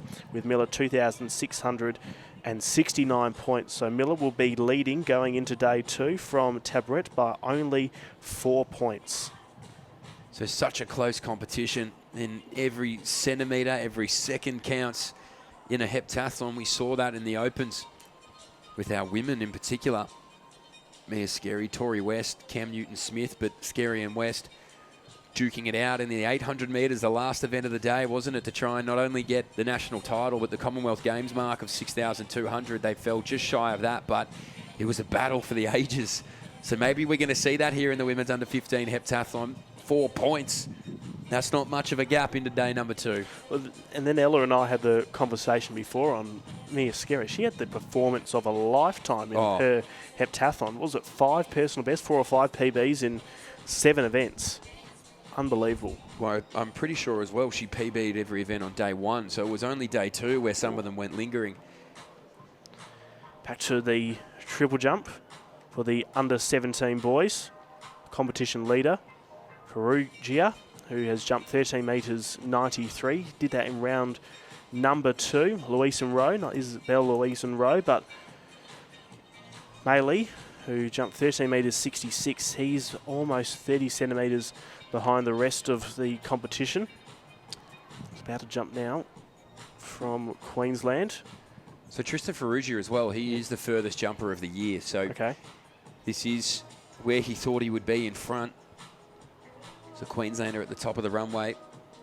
Like Mason, who has gone 12 metres 75. We did that in round number 2. At the moment, he's in 11th. He comes charging towards the pit. Steps out well, and the white flag goes up for him. So he'll be looking to try to advance from that 12.75. Being consistent, first round 12.62 to 12.75. To get a medal at the moment, you need to be jumping 13 metres 20. So a bit to improve there. Have a look at Craig as well, 13.19 in 4. So that's a great competition for the minors. The Victorian, you can see here. And again, we've been strong. Connor Murphy being the front runner for men's triple jumping over the last few years. Those shared those honours with a few others over recent times. Hinson, as I said, was the national champion at a senior level this year. Murphy, the first Australian man to make his way into an Olympic final in 2024, the last since his dad, Andrew. So some great family history there in terms of Australian athletics, but these guys will try and emulate their idols ahead of them. So we said Ferrugia in front, the Victorian on the runway here. Can he hit it cleanly? Geez, he's got a really good first step and some great height and length at that. So, yep, flag's clean anyway. Heptathlon 200s continue. This is the women's under 16. First of 2. The final event of day number 1 here in Brisbane. The under-16s away. Dela Cruz Smeldon jumped away at the gun brilliantly. So inside of the track she goes. Wider than that though, Marissa Benedict, the Queenslander. Stagger already picked up outside of her. The challenge might come on the inside. So as they make their way through, Naria now goes after the Queenslander and Benedict. But Benedict worked that bend to perfection to lead out this group. So this is group number 1 of 2 under-16 heptathlon 200. Benedict stops it at 25.86. Dwyer as well, the Queenslander. Worked through nicely late. Naria from Western Australia was around the marker, but Marissa Benedict was quick after the first 50 and holds on in the final event of day number 1 here in the women's under-16 heptathlon. Came into this event in 18th place on 1,793 points, so some much-needed points for her. And Kyla Naria, who came second across the line, she is in the lead. She was only in the lead by about 19 points from Del Cruz Smeldon. 2,285 points for Naria. And in the end, we'll see what that 200 metres is able to do to her, because I can imagine that's able just to really put some more distance into her lead going into day number 2, but Benedict, a wonderful bend, as you said, Mitch, and she was just then able to slingshot off the bend perfectly, which helped her hold on all the way through to the finish line. So Benedict, wonderful race. The times have just come through. Naria 26:14, excuse me, I should say. And for Benedict, who is the winner of the 200 metres in this first group, 25.85, an extra 810 points, sees for now on 2,603 points. And for our leader in Shakila Naria, 3,070 as we go into day 2 for them, still with a few 200 metres to race in this under-16 heptathlon.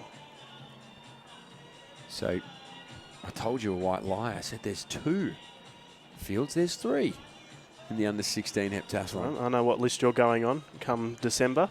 So this is Group B in the women's under-16 heptathlon. I only say Group B as that's what they're marked as on the sheet. This doesn't mean that it's the B group, because you can see that Tilia Giaco Petit is a 25.19 runner at her best, the Queenslander. So Kyra Payne, Mia Spencer, Madison Gervin, Tilia Giaco Petit, Bella Fraser, Jemima Frank, Mia Rose Everson, and Sanjana Ayer make out this field. These are going to be important points for Giaco Petit because she's in 16th at the moment, 1,876. If she can put on a really good time for that scoreboard in the 200 metres, she can possibly propel herself into the top 10. So an important place to be after day number 1. You don't want to have to climb the ladder too hard on day number 2. You want to set yourself up, if you're behind, to rise a few places where you can. If you're in front, to hold and maintain. So the 200 metres is as much of a psychological win as it is an event win, really. You want to end your day 1 on a positive to bring in great energy to day number 2. So these women, no matter how tired they've already been from the 3 events prior to this, will have to find something here. Look at the crowd enjoying the Queensland atmosphere. Some Akubras on display. We love to see that. Anybody watching from across the world? Yes, that is how Australians dress frequently.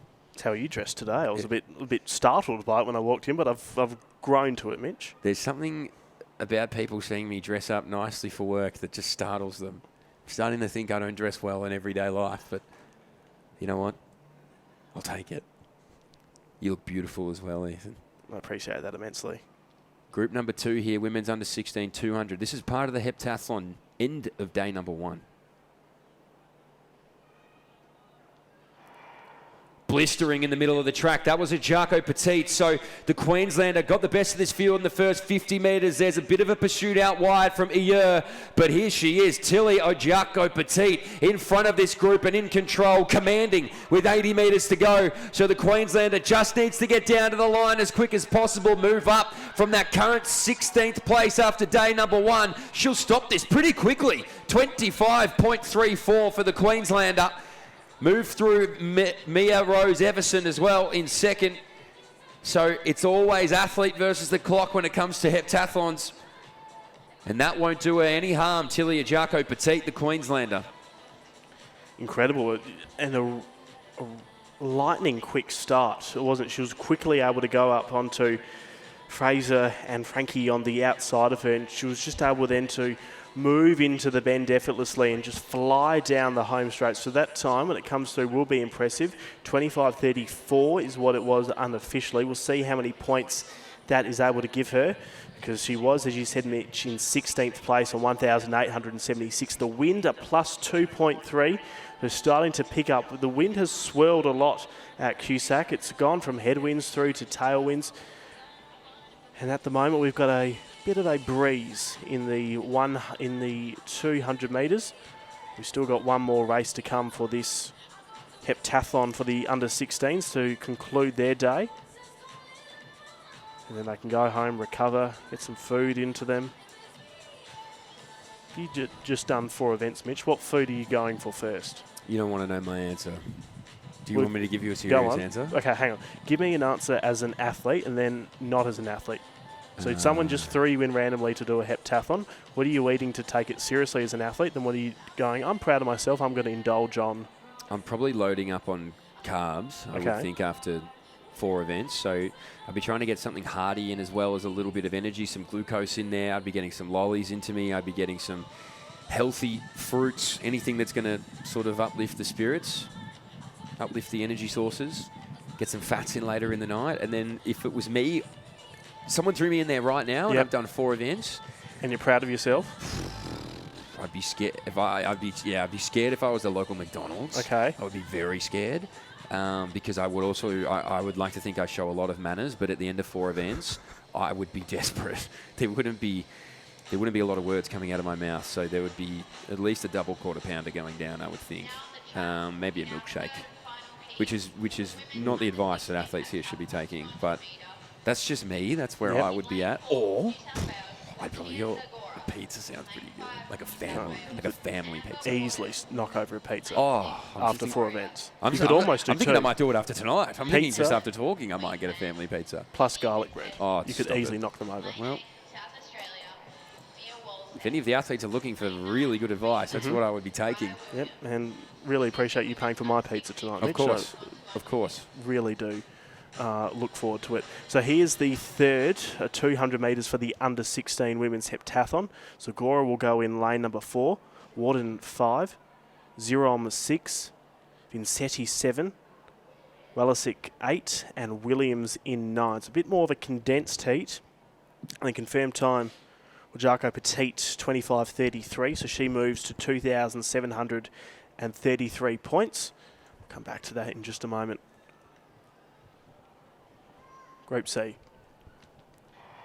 Really good start from the Victorian in Zirom in the middle of the track. So too Williams out wide from Queensland, out like a bullet, puts distance between her and Walisic in lane number 8 towards the inside. Zirom has been able to sweep through and take second spot. Williams is the one she's hunting down. Williams out by 2 metres. Zirom coming after her. Moving well is Walisic for third, but Williams takes top spot in this heat.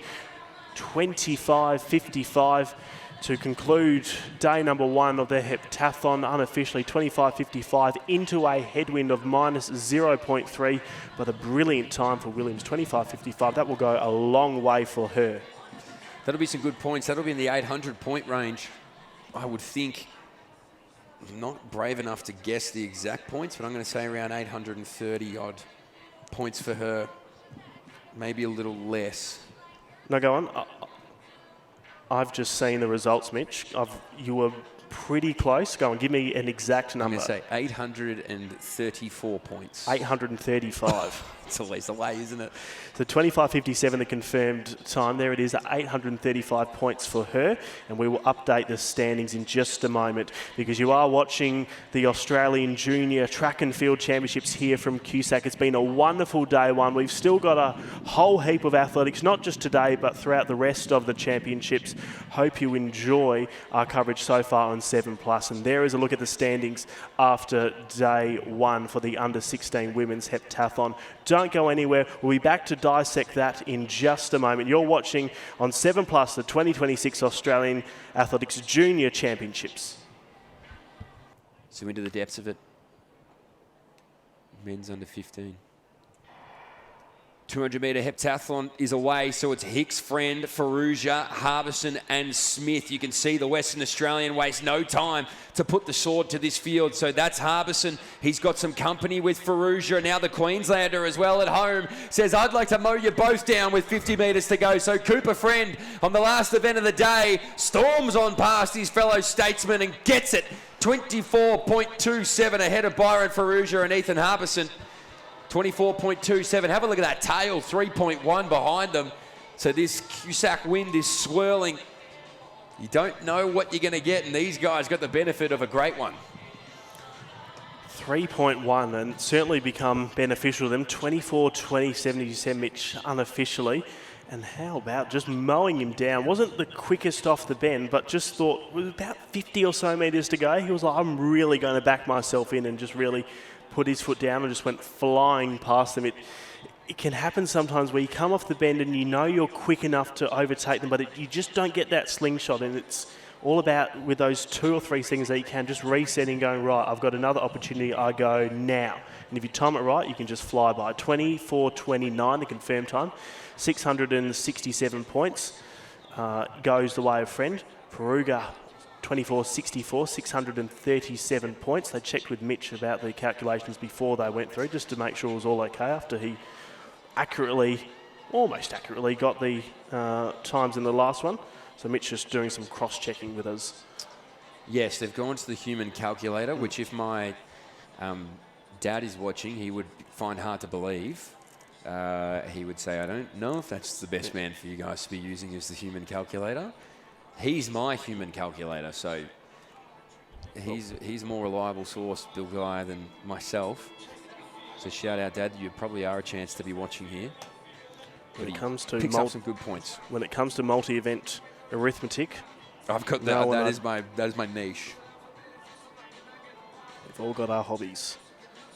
Just taking a look at the points after 3 events for these boys. Thomas Hunter is leading in the under 15s. We're going to see him race in lane number 8, 2,184. Cooper Friend, who we saw in the last race. Now, he was behind by about 200 points. So depending on how this race goes from Hunter, we could really see that deficit reduced from Friend.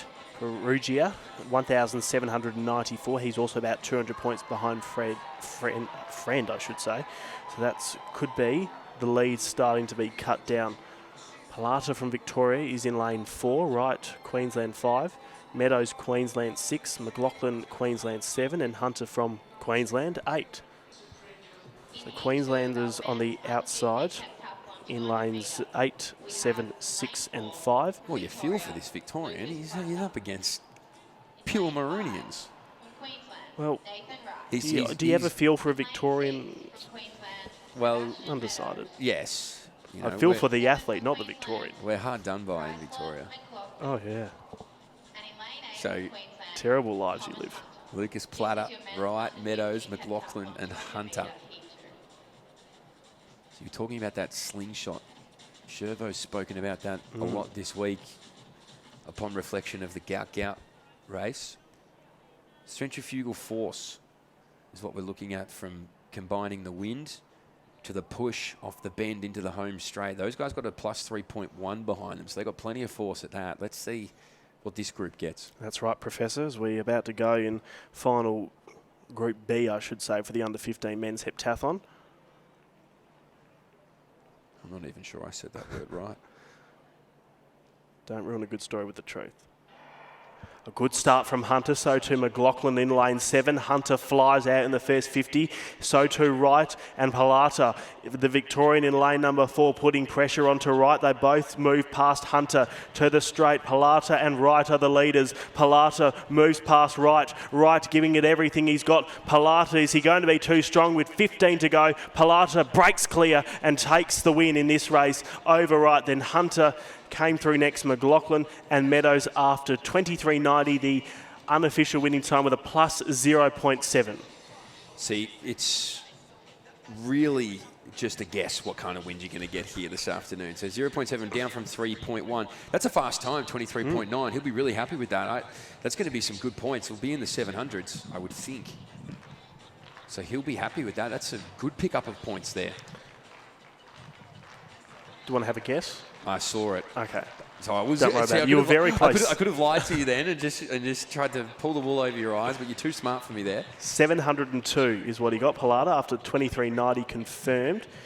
And looking at the results, so Hunter, 2,819 overall. From that race, he gained 635 after going 24.66.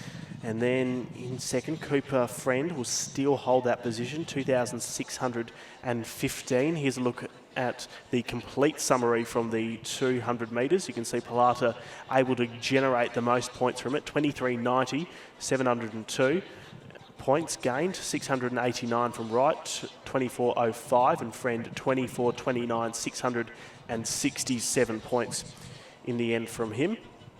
After these boys have completed day one of their event. So Friend will probably go home in second on 2,615. In fact, he will. Perugia, 2,431. He'll go into day 2 with the bronze medal position.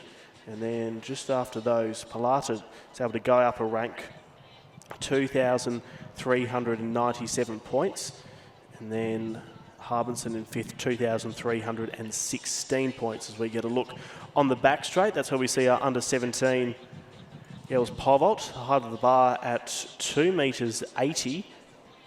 Have seen Ong attempted, unfortunately, on her first attempt, wasn't able to clear it. She did clear it 2 metres 60 on her second attempt. It's coming up now from the ACT is Tessa Williams, who has gone over 260 and 2 metres 40 on her first attempt. Raises the bar, 2 metres 80 is the height of the bar, and she's able to just to sail over it easily.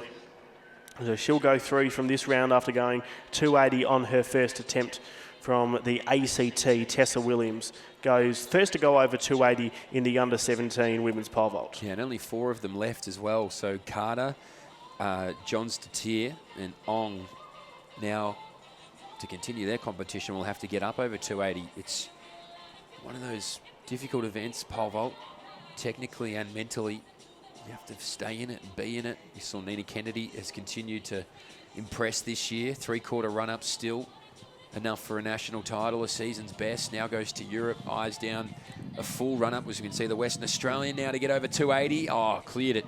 Had to check with air marshals that she was all right to get over the bar. She was that high, so O'Donnell continues as well. That's Lucy O'Donnell, both over at the first time of asking. That's her first jump of the competition as well for the Western Australian, so clearly is fit and ready to go.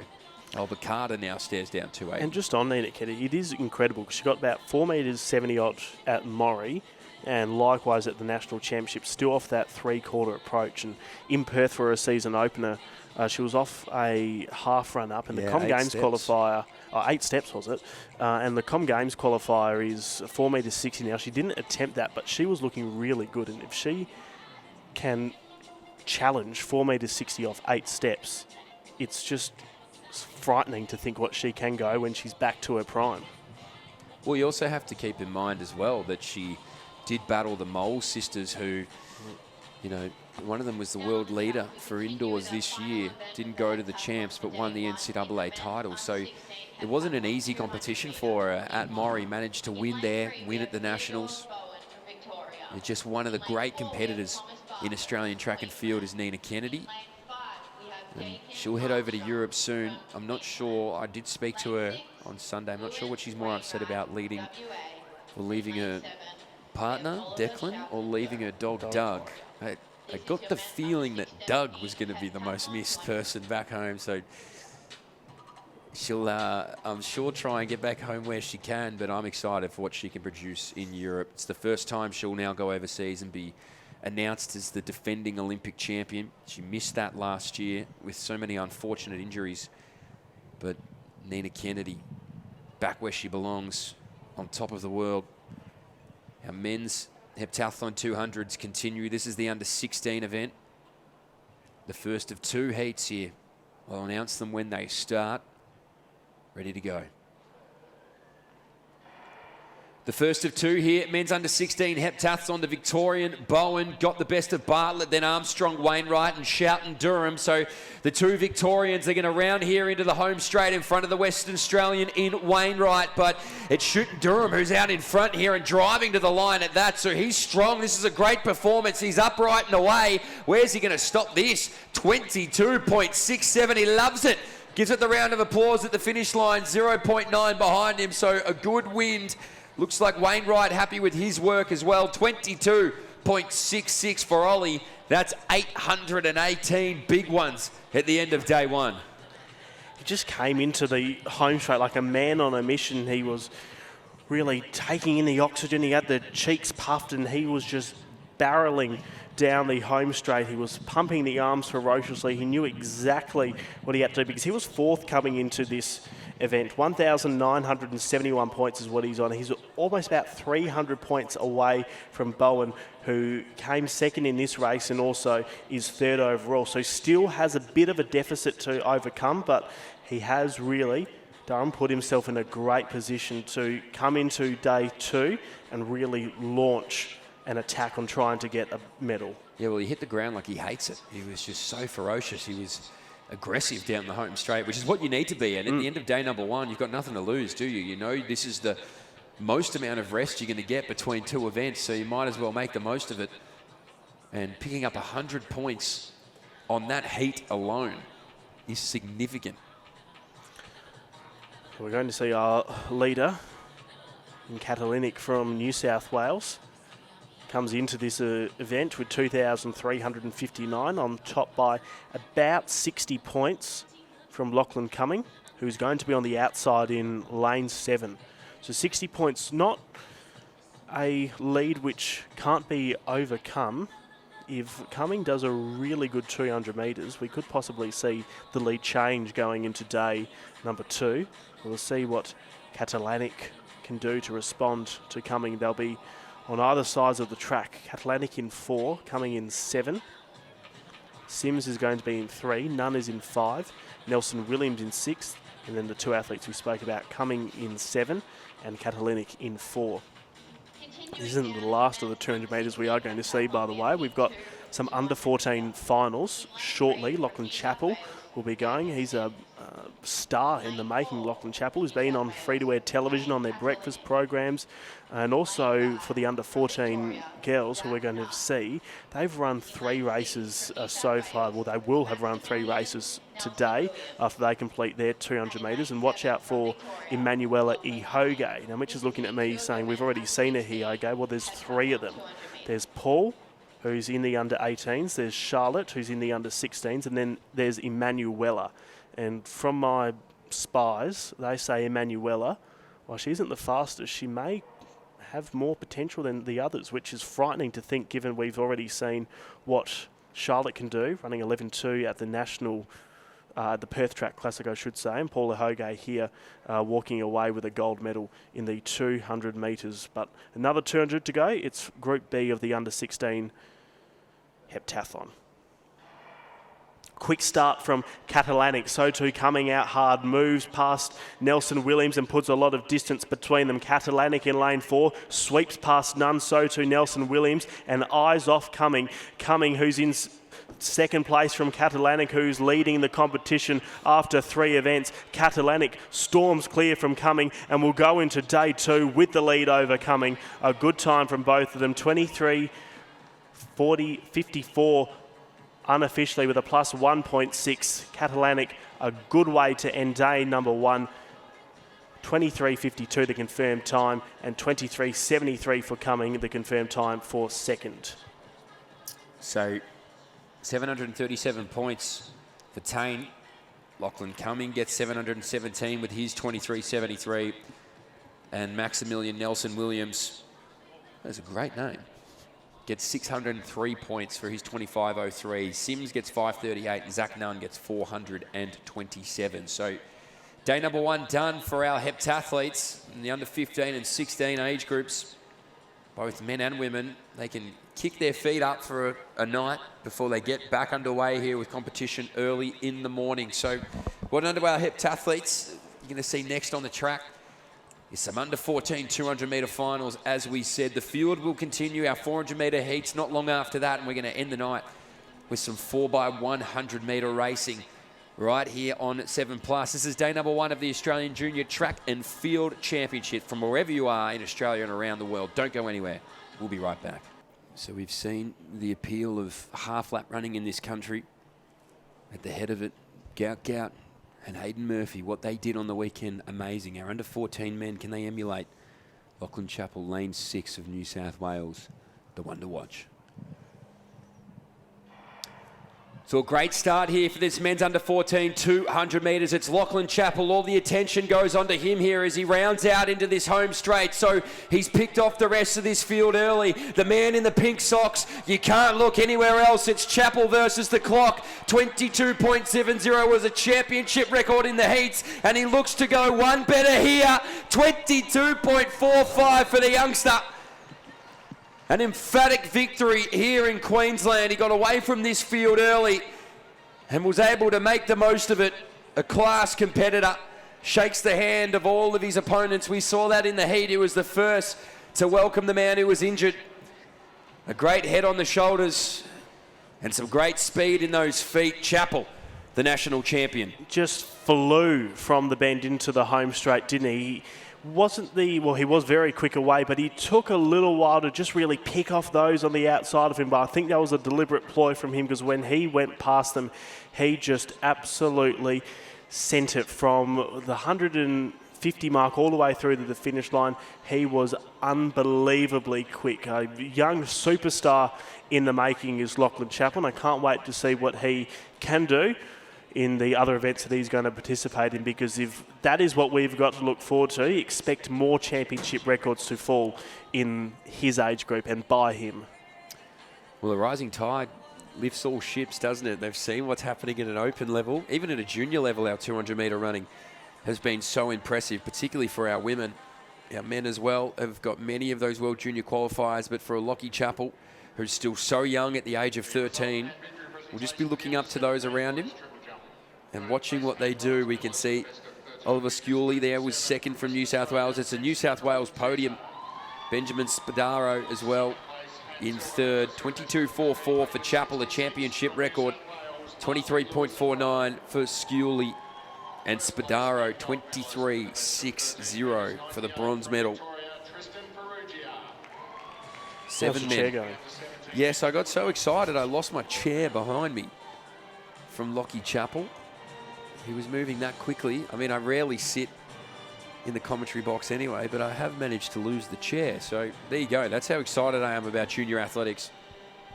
I can't sit down, and even if I wanted to, I've thrown my chair across the commentary booth. So that's my commitment to the sport at the moment. We see our women's pole vault. Every championship record that falls, you'll throw your chair. I'll lose one chair, which I'm sure the maintenance team here is really happy to hear. I better install a seatbelt into mine just in case it's needed. There's no safe chairs. Can tell you that. Women's under 17 pole vault.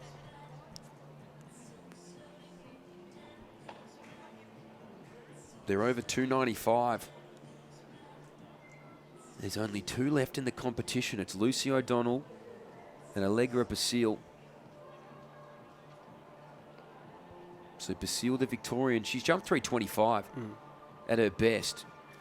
And just looking on roster, Tessa Williams and Elijah John-Stottery, they will both walk away with a bronze medal.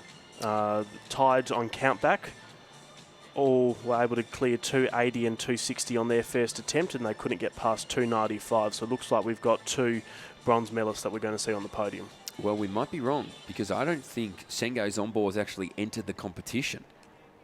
Okay. So who's jumped 395 at her Very good best. point. So Zombo just waiting to see what this field does. Now, it is a tactic, obviously, or not a tactic, but when you are jumping that high, obviously you enter the competition late. But yes, at times it can be fraught with a little bit of danger. We saw that on the weekend with Curtis Marshall. Correct, because if Zomba doesn't, she's going to come in the latest. If she doesn't get a height, then she doesn't walk away with any medal.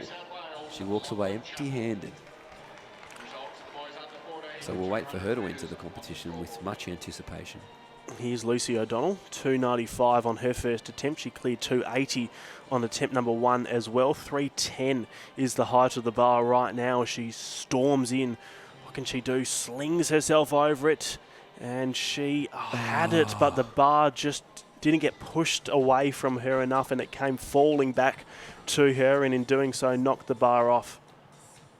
So she knows that she's got it though. So she'll go to James Fitzpatrick, her coach, and the head coach at the WA Institute of Sport. And it will just be some minor adjustments. She knows exactly now what it feels like to get over it and how to get over it. Just about making sure that bar doesn't come back to her. So the review on the iPad underway. It's one of the more productive uses of an iPad I've ever seen, is the analysis of field event competitions. And you can see the instruction there coming from coach to athlete. Great to see. Love the insight that we get here. So 3 remain in that competition, 1 yet to enter. This next 200 metres, Mitch, set to be exciting. We saw a young star in Chappell, just in that 200 metres just gone. And their Hoge is going to be out of lane number 7. She was able to run 24:30 in the semi-finals. Yes, the semi-finals. By the time these girls have hit the finish line, they would have run 3 races in a day. There was that many of them. We had the heats to kick things off this morning at around 9 o'clock. Then the semi-finals, you saw them before, and now we have got the finals. And here's a list of the athletes competing. Berta in lane 2, Lonton 3, Gillen 4, Patterson 5, Dick 6, Ihoge 7, Robinson 8, and Bozic in 9. The athletes to watch are in lanes 5, 6 and 7. Patterson, Dick and Ihoge. Also Robinson in lane 8. 2 athletes went sub 25 in the qualifying rounds in Madison Dick and Emanuela Ihoge. We've seen her brother Paul compete today. We're going to see her sister Charlotte compete later on in the championships. Now we see what the youngest Ihoge can do. Not the best starter in the field, but once she gets going, it is going to be a great sight to see. Technique-wise, once she just cleans it up, she's going to be a really unstoppable force. And these athletes are still so young, and to see about 4 athletes go sub 25.5, it's just great. It's awesome. So Berta 2, Lonton 3, Gillen 4, Patterson 5, Dick 6, Ihoge 7, Robinson 8 and Bozic 9. And a fast start from Dick, so to Ihoge, quickly up to Robinson and Bozic. Ihoge flies past both of them. Dick sticking with her. Behind is Gillen in lane 4, then Patterson in lane 5. They're doing well for 4th and 5th, but Ihoge launches into the home straight. Moving with her is Dick. She can't catch up to her because Ihoge's in a class of her own. She's out by almost 8 metres. Ihoge stops the clock with a new PB, 24.20. We'll wait for it to officially be confirmed, but well and truly inside of her old personal best, and with barely any breeze to speak of, a minus 0.1, Ihoge storms to victory in the under 14 200. Wow, what a run that was, hey? She was so quick around this bend. You can see her here. So Ihoge was gone from this field. They weren't going to catch her. Dick put in a really good effort in that 50 to 100 metres to go, but Ihoge just so strong even over the back stages when she was challenged. I tell you, that form gets cleaned up a little bit, not too much, but just a little bit in terms of making it a little more strength in the upper body particularly. She's going to be hard to beat. That's the frightening thing, isn't it? It's not the greatest technique, and her and her family and coaching staff will be aware of that. Even if when she fixes it up just a little bit, just the improvement that is going to be gained from it is remarkable. And you could see them, they quickly got off the track, got their medals, because those girls have been here since you or I arrived. They've been here since probably close to 7-ish, maybe even 8, and they'll get their medals. 24:21 the confirmed time for Ihoge, personal best for her. And we had 4 athletes go sub 25.5, and we had 2 go sub 25, 24:88 for Madison Dick. So we take a breath, we take a moment just to calm down, because we are going to have to lift up again, because we've got the 400 metre heats not far away, the under 17s and the under 18s. 400 metre heats are not far away. Where else would you rather be right now? What a sight this championships is at the historic venue of Cusack, the beautiful venue of Cusack. Don't go anywhere. We've got plenty more athletics coming up after the break. So we continue. This is the women's under 17 pole vault competition. 3 remaining in this competition. They're well into the 3 metres of jumping. This is the Victorian who's jumped a lifetime best, Ethan, at 3:30. She has. She was able to clear 3:20 on her first attempt, so to 3:10 and 2:95 as she's just able to come in.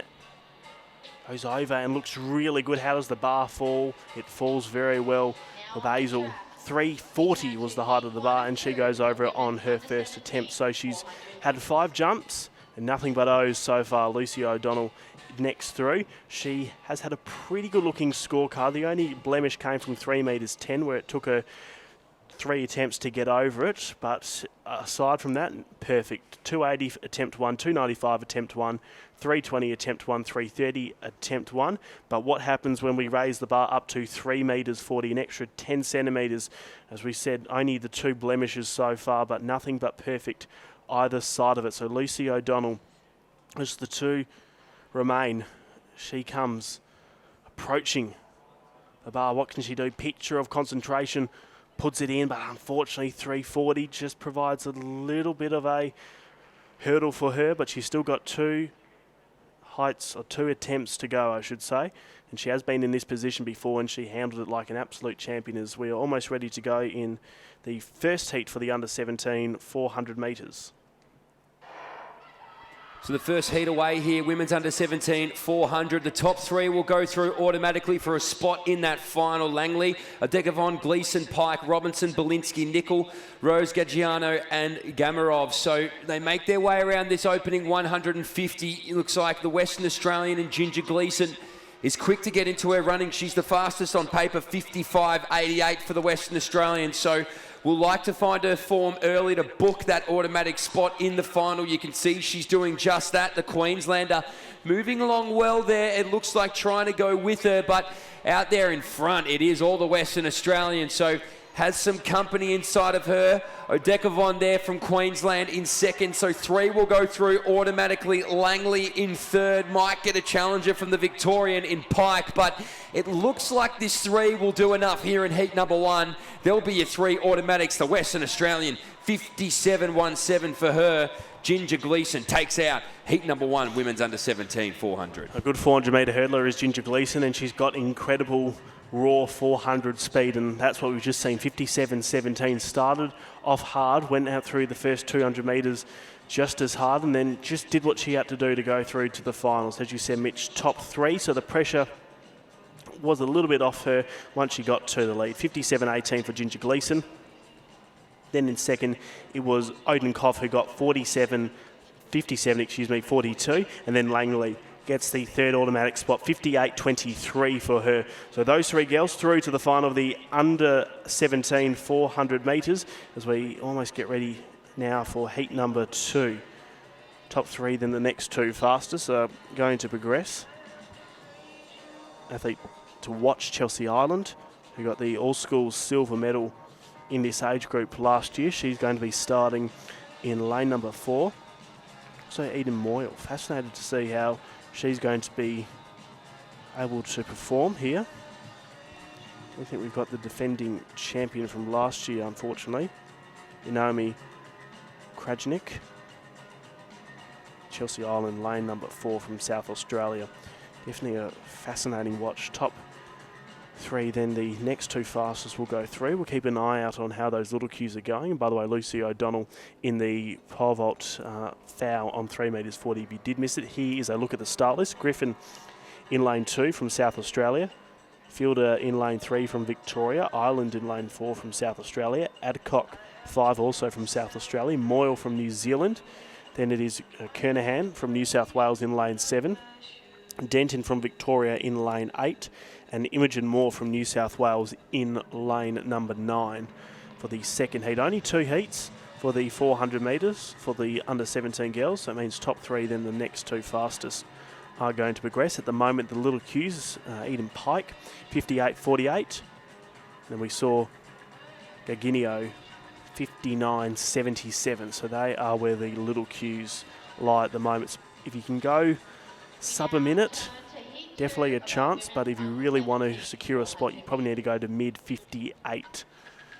Try to find your way through to the final. Yeah, clearly quite a few capable of doing just that here in this second heat. So particularly Moyle, the New Zealander, Kernahan from New South Wales in the 56 second markers, and you're right, the South Australian, Ireland and Denton as well. So this will be an all-out pursuit, you would think. That's the benefit of being in heat number 2. You have a bit of an idea of where you need to be. So the run will come in the middle of the track, Ethan. It'll be interesting to see what the closing stages of this 200 entails.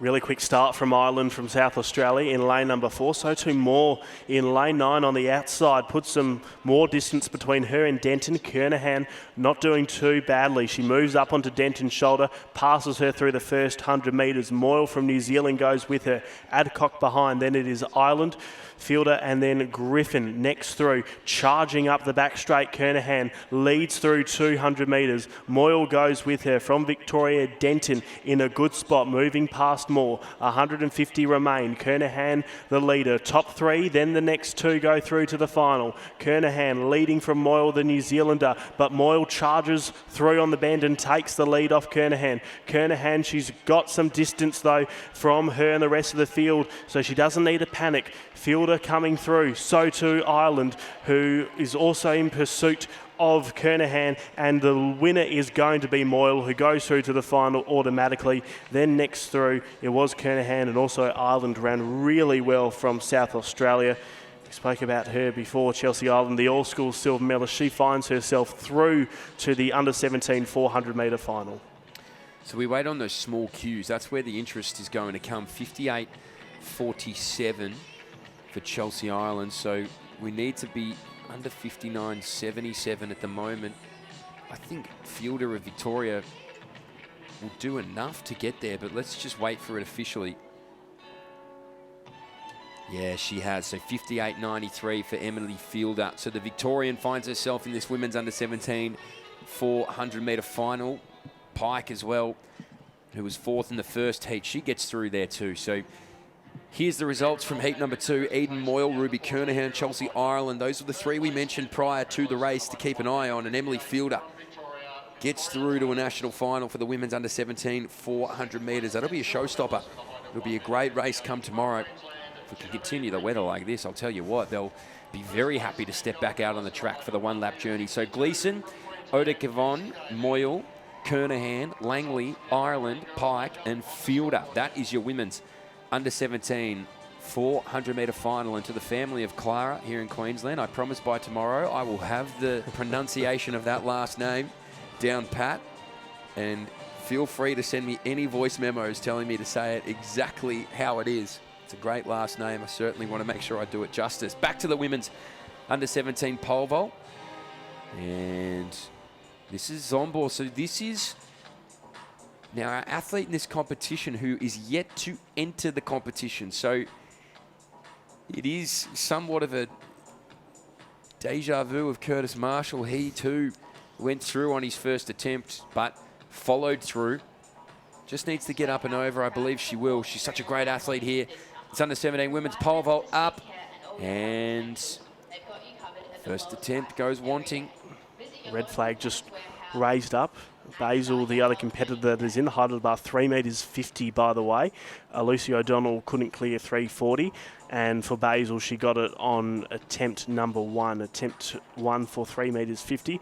Unfortunately for her and Zomba, not successful. But they're just starting to come back. Basil.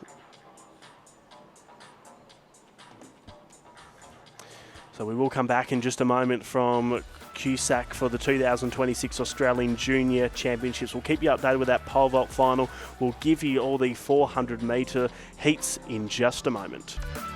So back here at the track, the illuminated Brisbane sign, so you know exactly where we are. This track dates back to 1982. It's been such a key figure in so many Australian moments since, and obviously was it the controversy of the 2032 games to come. So a new stadium to be built for those games, so Cusack will continue to play host to many athletic events beyond. We're now into the first of 2 heats here, the women's under-18 400, and a great lineup here. The fastest this year is in this field, Sierra Williams, the Queenslander. She featured in the final last year, but that was in 8th place, so would love an opportunity maybe to be the national champion. She's not far off that World Junior qualifier, though. There's about 6 women who currently have it. And our visitor from across the way, Phoebe Laker from New Zealand, 53.87 at her fastest. This year she's run 54.69. So she's the overall fastest in this field. She goes out of lane number 2, New Zealand. Haven't they shown their international pedigree over the last few years? World Championships last year. George Beamish, of course, in that men's 3,000 metre steeplechase. Tom Walsh has been such a significant figure. Zoe Hobbs in the sprint. They go from strength to strength. And Phoebe Laker in lane number 3. One to watch for the Australians. Sierra Williams, 3 from the right. First of 2 heats, women's under 18, 400. So the first of 2, the top 3 are automatic, similar to what we saw for the under-17s. The rest will have to wait on time. So Bronte Gross, the Queenslander, has to run scared out in front. She's got no idea what's going on behind her there. In late number 8, it's Wayne Van Nienkerk areas all the way back at the Olympic Games. So it's a good, strong start from her. Joining her is Mitchell of Queensland. The rest of this group will have to make their way on through. Now Sierra Williams as well, the fastest of the Australians. But Phoebe Lager of New Zealand inside of the track. That's lane number 2, has picked up this group on the outside. So she's worked her way into this 400 metres. Didn't necessarily start the fastest, but now starting to show why she is the strongest. As I say that now, Sierra Williams of Queensland moves on past her. The Victorian in Fleming as well in that 3rd automatic spot. But the Queenslander will take out heat number 1 and book that spot in the final. 55.88 as well. Looked like the jets were turned off. Laker and Fleming get those next automatic spots, and we'll have to wait on time from there. But that was a patient, well-timed race from Sierra Williams. Awesome time as well, 55.88. That is impressive. In lane 7, so she had a few on the outside, and they went out really hard. And the temptation when they're going out hard is, I have to do what they're doing because I feel like the race may be slipping away. But she didn't do that. She didn't fall into the trap. She just held back. She ran her own race, and coming into the home straight, she only took the lead with about 60 or 70 metres to go, and finds herself now in the final. So awesome race from Sierra Williams. Top 3 in each heat will go through to the final. And checking the results, 55.87 the confirmed time. A Laker from New Zealand, 56.24. And then Fleming, 56.37. The little cues at the moment, Mitchell and Baker, 57.80, and Baker, 57.85. So a quick heat 2 to come as well. It should be said, Chanel Charles, the Tasmanian, has run 55 at her best. Kiera Carlson as well of New South Wales. Stolet's run 57. Bell's run 56. Zeta Mayo from New Zealand's run 56. So across the board, this is spread very, very thin. And there's only so many spots. So at maximum 5 can get through from heat number 2 should they run the times. And they're going to have to push each other to get there. This next race, heat 2, interesting. Mayo from New Zealand in 2, then Bell from WA in 3, Jamal from Queensland 4, Charles from Tassie 5, Brady Queensland 6, Thalette from Western Australia 7, and Demi Bell. So we got the Bell sisters, Blair in 3 and Demi in 8, and Kira Carlson, who is the bronze medalist from last year. She is in lane number 9. So she immediately grabs people's attention. So too Chanel Charles, who we spoke about, is in lane number 5 on paper. 55.20 for her, 55.64. There's a certain 1985 Brownlow medalist who likes to say the game's won on grass, not paper, and this race is won on track, not paper. But still, when you look at those times, the 255s, it's hard to ignore from Charles and Carlson. Charles in 5, Carlson in 9. They where the eyes may go first thing when the race gets underway. Don't discount the New Zealander as well. Mio has been able to run 56.33. She'll be starting in lane number 2, tucked in on the inside. Almost ready to go. I hope you've enjoyed the coverage so far from Cusack, Ethan Quillivet and Mitch Dyer, with the coverage from sunny Brisbane, although it was a bit partly cloudy today, but sun did poke out and there hasn't been any rain, which is always an advantage. Sometimes when it hits April, you can just have a few showers pop up sporadically for no reason and out of nowhere, but hopefully, knock on wood, we won't have any of that, because we know when this track is dry, when there's a bit of heat around it, we know what it can do. Well, how about the days coming up? We're 28 tomorrow, 30 on Friday and 28 on Saturday. Isn't that perfect conditions for, in particular, some 100-metre running to come in the next few days? There's nothing of note coming up in those hundreds, are there, for the under-20s? Just history. Just history. Good way to put it. Good marketing way to put it.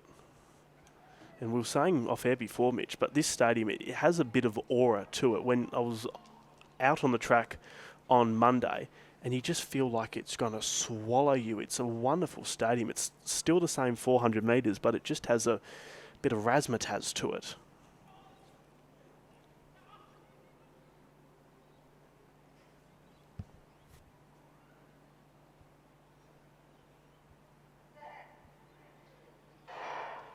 Quick start from Mayo from New Zealand in lane 2. Likewise with Carlson out wide in lane 9. Demi Bell is in pursuit in lane 8. So too is Thelette from Western Australia in lane 7. Behind is Brady, Charles, Jerome and Demi Bell, who moves past Jerome in lane 4.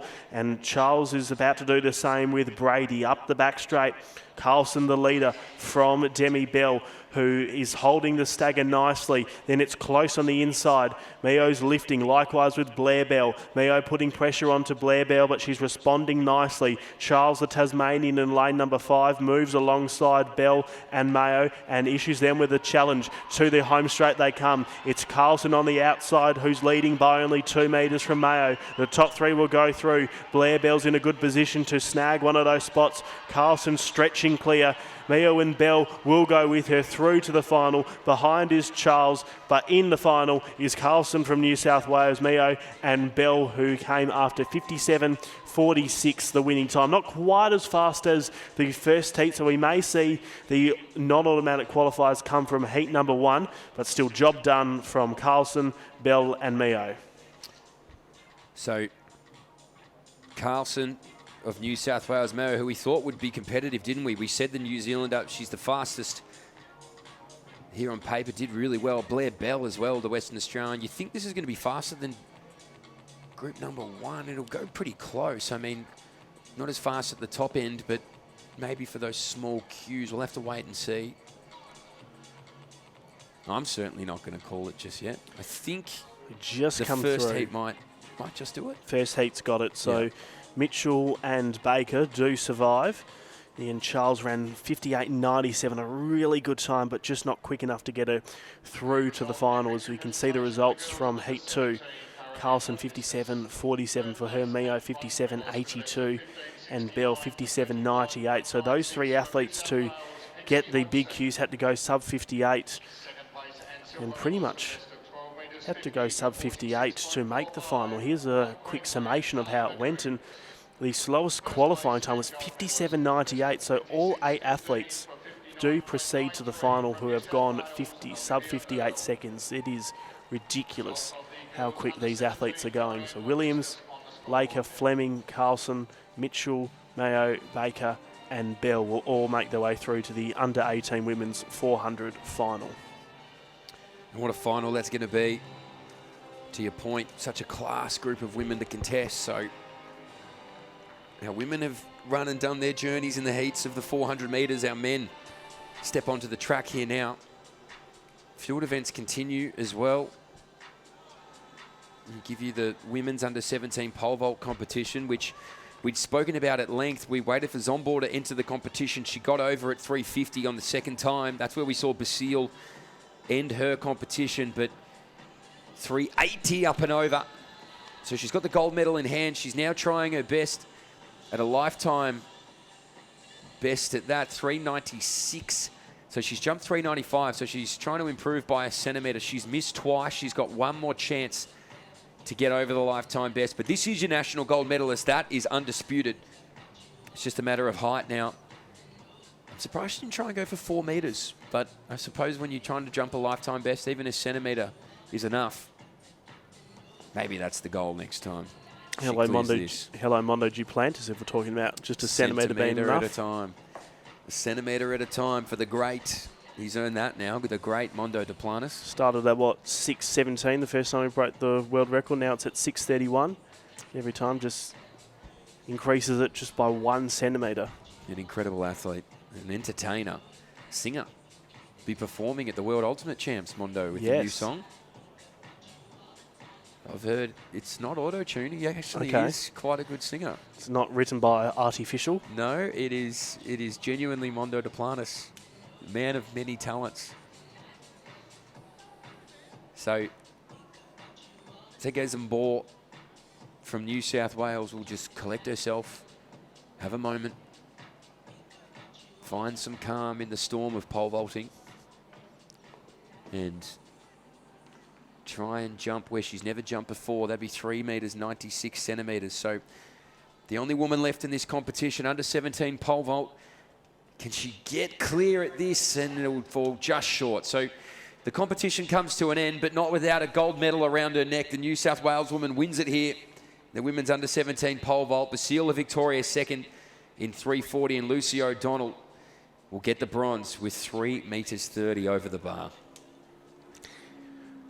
Great performance in our women's pole vault as we prepare for the men's 400 under 17 heats. Now there's 4 of them.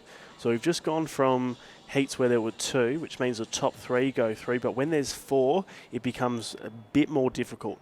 And a bit's probably the wrong term to use, because it becomes only the fastest in each race who goes through to the final. Then the next 4 fastest athletes will get the non-automatic qualifying spot. So if you win, you are in. And it just can be a little competitive, particularly in the 400 metres when you come in and there's about 4 or 5 of you. You could, under any other circumstances, maybe afford just to dial back the pace a bit. But when it's only the fastest who go through, we tend to see athletes go out as hard as they can and really hold on for about 380 metres or sometimes the full 400 until they know they are 100% locked into the final. So the tactics of these under 17 athletes in the 400 are going to be fascinating. Well, you've got to almost run this as though it is your final. Yep. You've got to just say, I'm going to put everything out there that I can. I hope I don't have to use it. I hope I don't have to go to 100%. But if I need to, I will, to book a spot in that final. The fastest here is Ryder Haynes of New South Wales. He's going to go out of, no, well, not lane number 2. It's going to be lane number 4, but second from the left of screens at home in the baby blue of New South Wales. He's run 48.26. Then there's a group of them in the 49s, the Western Australian Brooklyn Bennett. He'll be on the outside shoulder of Haynes. He's in lane 5, and the bookend, Maddie Crichton, the Victorian 49.90 this year. He goes out of lane number 9. So I said it in one of the women's heats, running scared. What I mean by that is when you are in that outside lane, the very widest on the track, you have nothing and nobody to work off other than your own rhythm. And the term running scared is coined because you have to run like they're chasing you, don't you? You have to run like everybody's got the best start in the world, and you need to be into that bend in a good place. And the famous victory of Wade van Niekerk, of course, in 2016 at the Olympic Games, where he set the world record, ran that in lane number 8. And many thought that it was dreading lane number 8. That's not where you want to be, but we've seen time and time again. Quincy Hall as well in 2024, he won it from lane 7 or lane 6. So, you know, these guys now are starting to run well, and this group of athletes are starting to understand the psyche of lane 8. But Maddie Crichton is tasked with the job to just run. I was just about to make reference to Wade van Niekerk. It probably wouldn't be the worst time in the world where you are in lane 9, given how cutthroat, or the outside lane, whichever one it may be, given how cutthroat these 400-metre heats are going to be. If you're able to just to have no feeling of anyone in front of you maybe pulling away and starting to panic, going, I've got to be with them, it's a good opportunity for them to be able to run their own race. And given only the fastest will go through, it may not be the worst placement to be in lane 9. Certainly not. We could see on screen there as well, that was our women's under 17 hammer throw. Currently competition leader Anisha Reader. She's throwing 50.77 thus far, Anisha. Summer Minaj, she's the furthest thrower this year. She sits in 5th place, so she'll need to get to work here in this competition. They're through the 4th round, so it's starting to get to the business end. But we turn our attention back to the men's 200, 400 metres, under 17s, heat 1. So we go Botha, Xander Botha, the Victorian in 3, Ryder Haynes, 48.26 man in 4, Brooklyn Bennett in 5, Oscar Ellis in 6, Byron Fitzsimmons in 7, Nash Anderson in 8, and Maddie Crichton is in 9. Win and advance. Only the first will go through to that final automatically. Heat number 1, men's under 17, 400. So you've got to win it. That is the expectation to get through here automatically. Both are Haynes, Bennett, Ellis, Fitzsimmons, Anderson and Crichton, the Victorian. Out widest on the track, you can see, giving them plenty to chase here up the back straight is the young Victorian. He's a 49 second man at his fastest. But Ryder Haynes, second from the inside out of lane number 4, is the fastest in this field. So he starts to assert himself on this group ahead of him now. The New South Welshman will round into this home straight near on level with Crichton. In fact, the Victorian might just get the better of him with 100 metres to go. So it is Crichton in front there. Now starting to move is Haynes, needing to find something because it's only the first that goes through. Brooklyn Bennett of Western Australia in third, but the Victorian Matty Crichton, he had to run it from the widest lane and does enough. 49.19, could not see anything ahead of him, had to run with aggression, and it's paid off. He's the first man through to the final. Brilliant time as well, 49.19, and didn't really switch off until the final 15 or so metres. Been in lane 9, gave him the opportunity just to run his own race, not worry about who's got out harder ahead of him. He was running blind essentially, but not the worst time to do it, and it's paid off well. Brooklyn Bennett will have to wait on times. It's the next 4 fastest that will go through to the final who get the non-automatic qualifying spot. So we'll read out the results as they come through. Bennett, 49.54 for him. Haynes, 49.64. Anderson, 50.24. And Boother, 50.77 are the non-automatics. We'll just have a look at the replay here, Crichton. This is the first time he would have really seen anybody, as I said, out in lane number 9. So he's got nothing to work off, but he just did so much work early, didn't he? He just broke the spirits, really, of this field and even switched off at 30. Look at that. He said, I actually just want to run 370 metres. I think that's all I need to run. I'm going to make it through to the final. He loves it. I thought maybe we'd get a double Cobra, but I could see him over there high-fiving the fellow Victorian. So it gives his fellow statesman a bit of a G up. We can see it's dominated by New South Welshman here in heat number 2. But win it advanced. It's a brutal way to go through, but only the best will survive. And they have so far. So only the fastest of you are just joining us. Hello, welcome to QSAC for the 2026 Australian Junior Championships. We are in the 400 metres, and it's the under-17s 400 metres we've seen. 4 heats go. We've just seen heat 1. Heat 2 is coming up on your screen. For the under-17s will be Madigan, Dooley, Hill, Keats, Gaetandis, Foley, Heritage and Christie. That race from lanes 2 through to 9. So I wonder how Christie will go. He'll have the advantage of being able to just run blind on the outside. We've seen it be beneficial. And the race just gone. We go back to the Vans triple jump. Some results for you on how that competition is going for the under-18s. Because they're in round 3, so their medals are really starting to be determined now, Mitch. Yeah, they certainly are. We've got quite a few men over 14 metres as well, and they're close. So Wolfgang Curry's in 5th at 14.18. Mitch Carney's in 4th, 14.21. Here we go. Radavalami Luana Vanoawa is in 3rd, 14.30. Mason Watkins is 2nd, 14.47. And Brandon Savotsky, 14.63 for him. That's in the second round. Luana Vanua, I should say, in 3rd. So I was going to pull you up on it, but I thought better not. And you always should. So if it makes you feel better, I would have had no idea. Well, I will keep you up to date with how that men's triple jump is going. Ethan, this is all yours here. Doing a very excellent job with Mitch's pronunciations. Certainly miles better than myself. This is heat number 2. Standing behind their blocks. Only the fastest go through. Looking at times. Keats, who's in lane 5 from New South Wales. 49.83. And Foley as well. Don't discount him. He's in lane 7. 3rd from the right. Really quick start from Foley on the outside. So too Christie from South Australia launches through the first 50 metres. Going with him, Foley from New South Wales, 2 on his inside in lane 7. Also going out hard is Keats from New South Wales. Hill doing well behind them. Dooley and Madigan come through next, and then it is Heritage that march through behind them. So charging through the 200 metre mark, that is where we are able to see our leader all the way out in lane number 7 in the 400 metres. Don't forget, it's only the fastest that will progress through to the final, and then it's the next 4 fastest. So how will they progress as they come into the home straight? It's Foley who is charging towards the finish line. He may just be able to switch off now. He's only got 20 metres to go, and he is through to the final, Foley.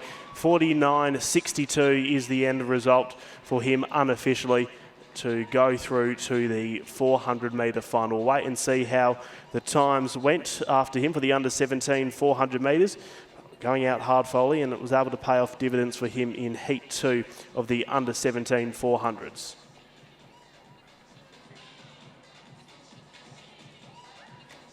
So we'll get results for you as soon as they do come back. Don't forget Roster Athletics. That is the way you can download all of the results and start lists as they come through.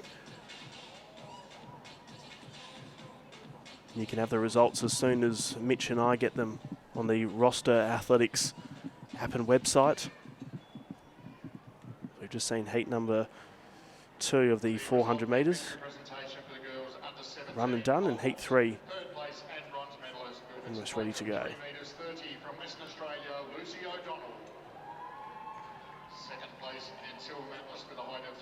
So heat 3 setting up their blocks.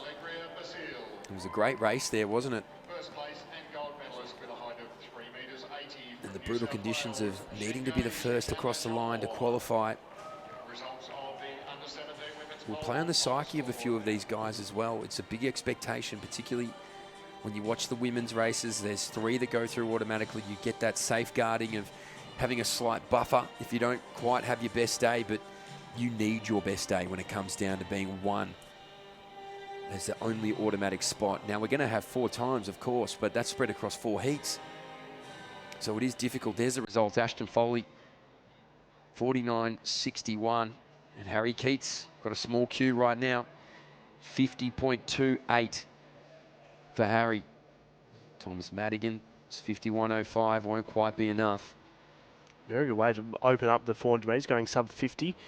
Didn't really put his foot down coming into the home straight, just knew that he was in a comfortable position, knew those on the inside of him, how far behind they were, so too on the outside. So we are going to see heat 3 come to their blocks next. Yeah, some good ones in here. Owen Veltman, the Victorian, 49.10. He's the fastest in this field. William Curtin's a 52 second man. Darby Cruz is also a 49 second man. Zach Kirk of Victoria's run 53. Josh Connolly of Queensland's a 51 second man. Ethan So of Western Australia's a 53 second man. Tom Gartland's run 51, and Charlie Watkins has run 54. So your eyes are drawn to lane number 2 and lane number 5. Owen Veltman and Zach Kirk. Or apologies, lane number 2 and lane number 4. Owen Veltman and Darby Cruz. The 2:49 second man. It's taken 49 seconds to win both of the previous heats. So I assume that's going to continue here. It's consistent, it's fast, and it's necessary. Veltman, the defending age group champion, won this race when they were under 16s, and he's going to be tucked in to lane 2. So interested how he is going to go as the national champion. Last time these age groups met, he walked away with a bronze medal at the All Schools Championships. So we talk about the psyche of running on the outside. Owen Veltman's on the inside. He sees everything. Hold your nerve. Find your calm. Find your rhythm. That's easy to say from the commentary box. Here we go. Heat number 3. Away cleanly, heat number 3, need a win to get through. Veltman on the inside, spots his competitors a little bit of distance early. He'll back himself in here from Curtin, and then Out wider there, moving along with great pace is Connolly, the Queenslander. So now they queue up behind in the Victorian and Kirk Cruz. And then Curtin again. They make their way up on the shoulder with 200 metres to go. So Veltman, the Victorian, with some work to do. Curtin giving him plenty to chase. So's Cruz there. These two guys have run 49 seconds before at their fastest. They'll need to find it. Only one goes through here. Automatically, Veltman ran the perfect bend and got the best of this group behind him. So already looking around on his outside shoulder to see who's going to challenge. It won't be anybody, Owen. You can go through here in heat number 3. It's a fast time to switch off. 48.89 for the Victorian. A little bit of flair as well right at the finish. So 48.89. He gets that automatic spot. And that looked quick. There was a group queued up behind. There's 4 small queues to be handed out. We'll see how many go from heat number 3. The Victorian led them through. We've got the replay in front of us here. Now look at this. A cool customer with 100 metres to go. Just really did a great job in picking up the group on the outside. That was William Curtin who gave him plenty to chase. And it looks like William Curtin's going to do enough to get through at the moment with a small queue. We got one more heat to go, but his 49.98 is a PB and puts him in reaching distance of a final. Fastest qualifier as well, 48.90. At the moment, the little queues, Brooklyn Bennett still holding on to his from the first group, 49.54. And then for Haynes, also from the first group, 49.64. We've just seen Curtin in that group, who was able to finish off in second, 49.98. He's got a little queue himself. And Anderson, 50.24. So at the moment, if you finish outside of the winner, and you can run sub 50 seconds, it's a good chance that you'll be able to go through to the final, which is it's a very tough thing to say. You make it sound as easy like that. If you run sub 50 seconds without a little queue, then you'll basically be in. But to get that sub 50 is incredibly tough. But 50.24 for Anderson. He, at the moment, is the slowest non-automatic qualifier with a blistering time of 50.24. Doesn't feel right saying that is the slowest time. As heat number 4 and the final one is preparing themselves. Walker will start in lane number 2, and just looking at his times, 49.37, so he's going to be one definitely to keep an eye out on. Conduit from Western Australia, 52.03. Jet Ford, 52.36 is his personal best. He's going to be starting in lane 4. Rosato from Victoria, lane 5. Crook from Queensland in lane 6, Holloway from Tasmania in lane 7, Labasso from South Australia in 8, and Cooksey in lane 9 from South Australia. That is how they line up. The athletes that get your attention immediately are Walker in lane 2 and Holloway in lane 7. Both sub 50-second runners themselves, and if they are 1 and 2, they'll probably need to go. Whoever doesn't get the automatic spot will need to go sub 50 to be able to make this 400-metre final, just given how tough and competitive it is. He's a great athlete, Zach Holloway, the Tasmanian. He's tough. I think he'll be hard to beat here in heat 4.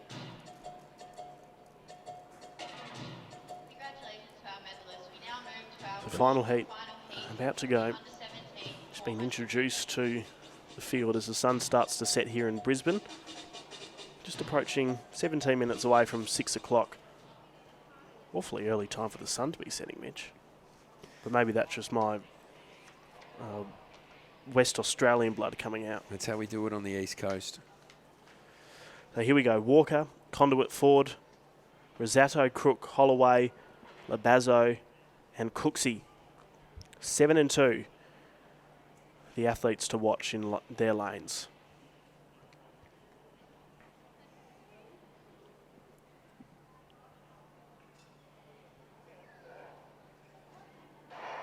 Walker did get a quick start. Holloway an even quicker one. Cooksey in lane 9 out really hard with Holloway moving past Labazo and moving past Cooksey into the back straight. He is flying through the first 150 metres. He is leaving nothing for chance, Holloway. Coming behind him in lane number 2 is Walker from New South Wales and Conduit Ford, Rosato, Crook, Labazo and Cooksey, who come through next, 150 to sprint for Holloway, and he is in front by almost 10 metres from Walker. What's going to happen as they come to the straight? Walker sits in second, Rosado's in pursuit, he's in third, but almost 15 metres separate them. Stretching clear is Holloway. He's going to storm to victory and make a mark as he puts his name into the final.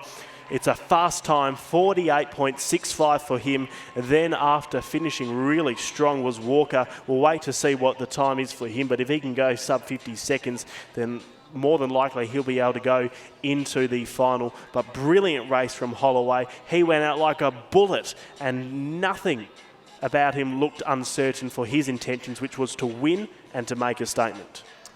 I told you he'd be a hard man to beat, Ethan. He's a strong competitor. He's tenacious. He's Zachary Holloway, and he showed that, didn't he? He gave him a clean set of heels in the first 200 metres, and the fear always with that is, are you going to be able to hold on? Have you used your energy too early? But he's strong, and he is confident, and he is through to the final in a big way. Gave them plenty to watch, 48.65. If you're watching from the side of the track, saw the ease in which that happened.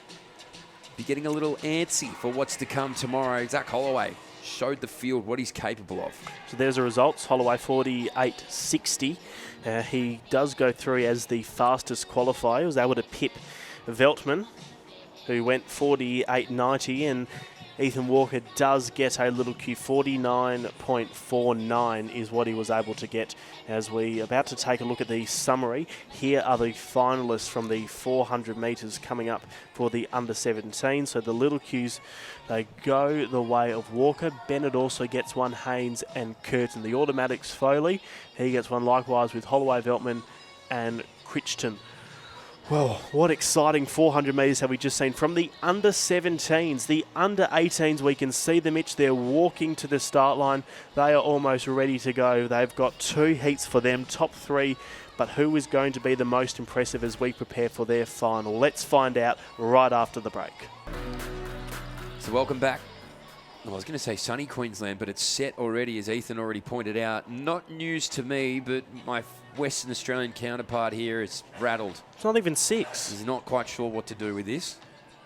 This is how life works on the East Coast, Ethan. Yeah, this is our ecosystem. I was very impressed with how it only took me an hour to get from one capital city to another, from Sydney to Brisbane, as opposed to the 3. But the sun setting at 6, or before 6, it's... Well, at least it's warm. Yeah, over in the west, the cows won't know what time it is, so that's why we can't do daylight savings. Well, that's why it's... That does make sense. Yes. That sounds like heaven. I mean, it sounds amazing. But what's more heaven is this 400-metre racing that's about to happen here for the men's under 18. So it's a really strong field. Really strong. We'll give you the full list right now. Luke Unwin from Queensland is going to go out of lane number 1. Matty Green's in 2. Dylan Rumming in 3. Taylor Johnson in 4. Connor Ravallo Griffin's in 5. Peyton Saxel's in 6. Simeon Anstey is in 7. Ryan Newbury is in 8. And Ewan Thierry Brendan Camp goes out of lane number 9. So 47.4, that World Junior Standard. 47.54 is Dylan Rumming's fastest time. He's the quickest in this field this year, and not quite as many heats as we saw for our under 17 men, so this should be 3 and 3, I believe. I think we've only got 2. We do, so this should be the top 3 go through automatically, and then we'll look for the 2 fastest times from there. Our men's triple jump continues in the pit, the Queenslander. We'll give you an update on that shortly. Watch for the national champion in 7 in Anstey. Won this race last year when they were under 17s. He's a good 200-metre runner as well, Simeon Anstey. 48, I believe, is what his best is, roughly around there. Have we confirmed that he's the brother of Jack? Very good question. Why do I have a feeling there's a relation? If they're not brothers, there's something. Well, I'll tell you what, if he's... Well, here's twofolds. If Jack's a good brother, if he is his brother, he'll be watching. Jack, message me if it's true. Or if it's not true. But I have a feeling it is. Anyway, should be the top 3 that go through here. That men's 400 metres is going to be a doozy. It's fascinating. And I'm sure many people at home don't realise that Gout is the fastest qualifier for the men's 400 as well. From that 46-second run he ran. Against Seth Kennedy at this track. Yes, exactly right. Back in October of last year. So who knows what can happen. Anyway, Unwin, Green, Rumming, Johnson, Rivalo, Griffin, Saxel, Anstey, Newbury, Terry, Brandon Kemp. Here we go. Top 3 will get a final.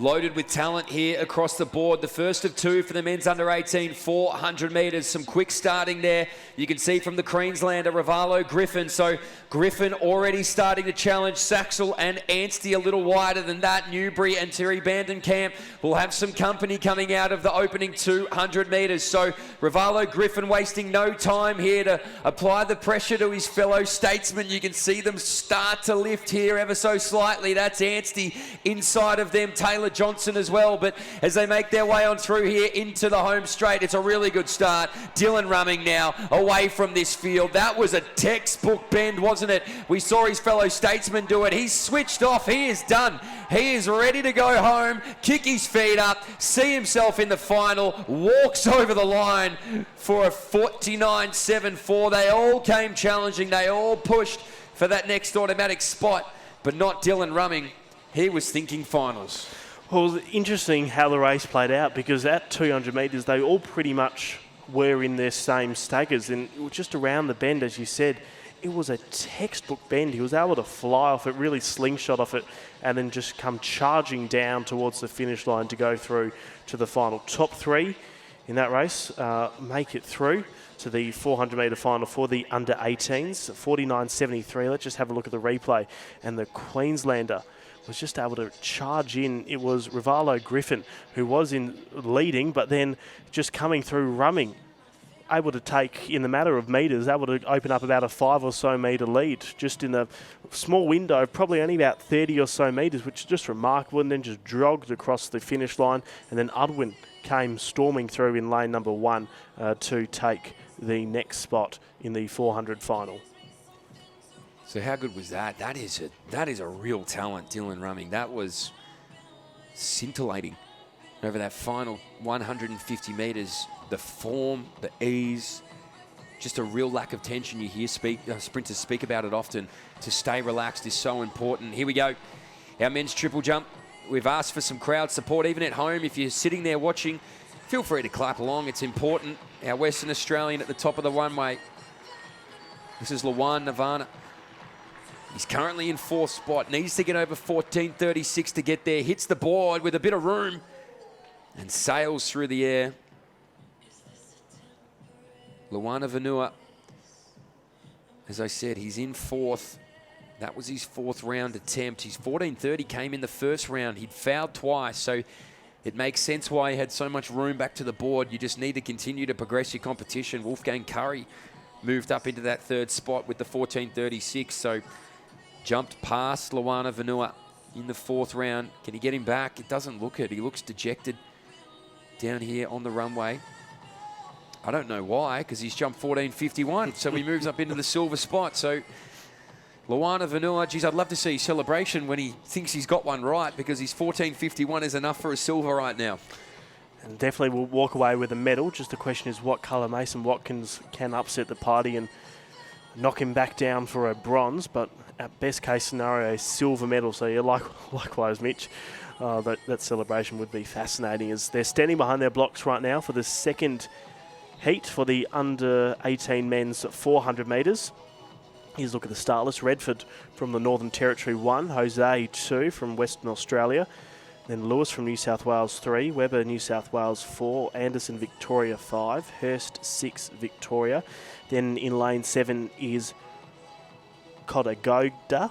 Then from New Zealand is Day in lane 8 and Denton from Victoria in lane 9. Just looking at the results from last year, Kieran Jose, who was the silver medalist, he will be going in lane number 2.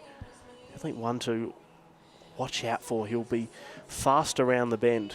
He has got a personal best of 49.01. Lewis 49.27.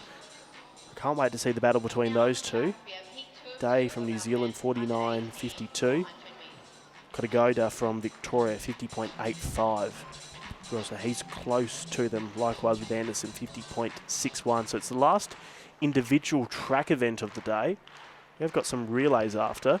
Mitch has already taken off his shirt and put on the big V shirt.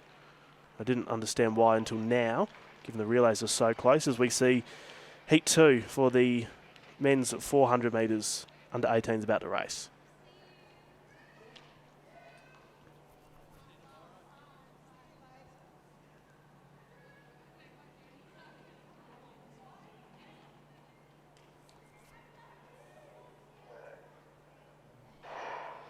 Really good start from Jose in 2. Getting a better start was Lewis from New South Wales, going up to Webber's shoulder on the outside. Denton from Victoria out hard, likewise with Day. Then behind them is Hurst Anderson. Lewis doing pretty well. Then it is got a Goda from Victoria who comes after them. Jose pushes past Lewis and also onto the shoulder of Webber. Out wide, Day from New Zealand flies past Denton with 150 to race. Jose appears to be the next challenger. Then from Victoria, coming through in the middle is Hurst. He's in about 4th spot. Jose leading from Lewis, who's in 3rd, and then Day's been able to swoop past and take 2nd spot. He may even be able to mow down Jose, but Jose's looking strong. 10 to sprint, and Jose's into the final. Joining him is going to be Day from New Zealand, and also sprinting hard towards the line. Hurst gets the 3rd spot. 49.65 for Jose, the silver medalist from last year, through to the final. Yeah, and he had some challenges late, didn't he? You could see him just tighten up ever so slightly. The lactic monster started to kick in, but he did enough to hold on, and he ran that bravely from the front. He tested that field. He wanted to see where he was at in terms of fitness, and he found out he wins it. It does enough to book a spot. All you need is a seat at the table to be able to eat, and he's hungry for gold. So Jose, the silver medalist, would love to upgrade. I think he's got his work cut out for him against the New South Welshman. He looked unbelievable in the heat before. So all up, we had 5 athletes go through with under 50 seconds to their name, which is a little bit less than what we saw for the under-17s, but bear in mind, the under-17s, they had to win their race to go through to the final. That's why there were, on paper, it seems to be that the quicker times were coming from the younger age groups, but let's see what the final does do. The under-17s certainly putting up their hand and saying, maybe we can run faster than these under-18s, and we will find out when the finals do race tomorrow. We will get the results shortly, and then we'll also have a look at the 4x100 metres, which are coming up shortly. State versus state pride. Under 14. So you got your big V on. Yep. I'll get my black swan ready to go. I've got golden honey there. Well, what state's that? Have some black. Well, it's got gold in it, so I'll say Western Australia. Must be a small state. Only the 2nd largest state by mass in the world, but anyway, we'll let you have that. So we will take a break here from QSAC for the 2026 Australian Junior Championships. We'll bring those results to you after the break. Don't go anywhere. State pride is on the line, because next up is the 4x1 relays. So we're back with athletic action, and this guy's got the best seat in the house, doesn't he? If there was one thing or person louder than me at this athletics track, it's probably this guy. Have a look at him. The faux hawk, the attention. He is standing to a halt, isn't he? Should we name him? We'll call him Mitch. Mitch Jr. Well, no. I mean, there's Well, you said there's only louder. room for one Mitch. Yeah, that's why he's Mitch Jr. He does He's got have great wonderful hair. He does have great hair. Models so you. So he must be in his early 20s. If he's got hair like that. Well, when I was here on Monday, there was just a swarm of them in the tree not too far from here. I think you can actually just see them in the tree where we've got the 4x100 metre runners going out to their mark just above the grandstand. There's a big swarm of them there. So I wonder if he's just taking a moment away from the rest of the group and just giving a trackside report. I'm gonna call him Jackson, because my older brother Jackson, shout out to you. He's got hair like that and he stays quiet, so he's far quieter than me. So shout out to you and my little nephews and sister-in-law at home watching on. So men's under 18 400 metres, Heat 2 results, and as you said, the silver medalist did enough to win. 49.65. Harrison Day 49.79, 49.98 for Caleb Hurst. Denton 50.07. Caleb Lewis. Behind him, Ben Webber, Christian Kotagoda, Gabriel Redford. And this is the summary. This is who will be contesting in the final here. You can see them through the 8.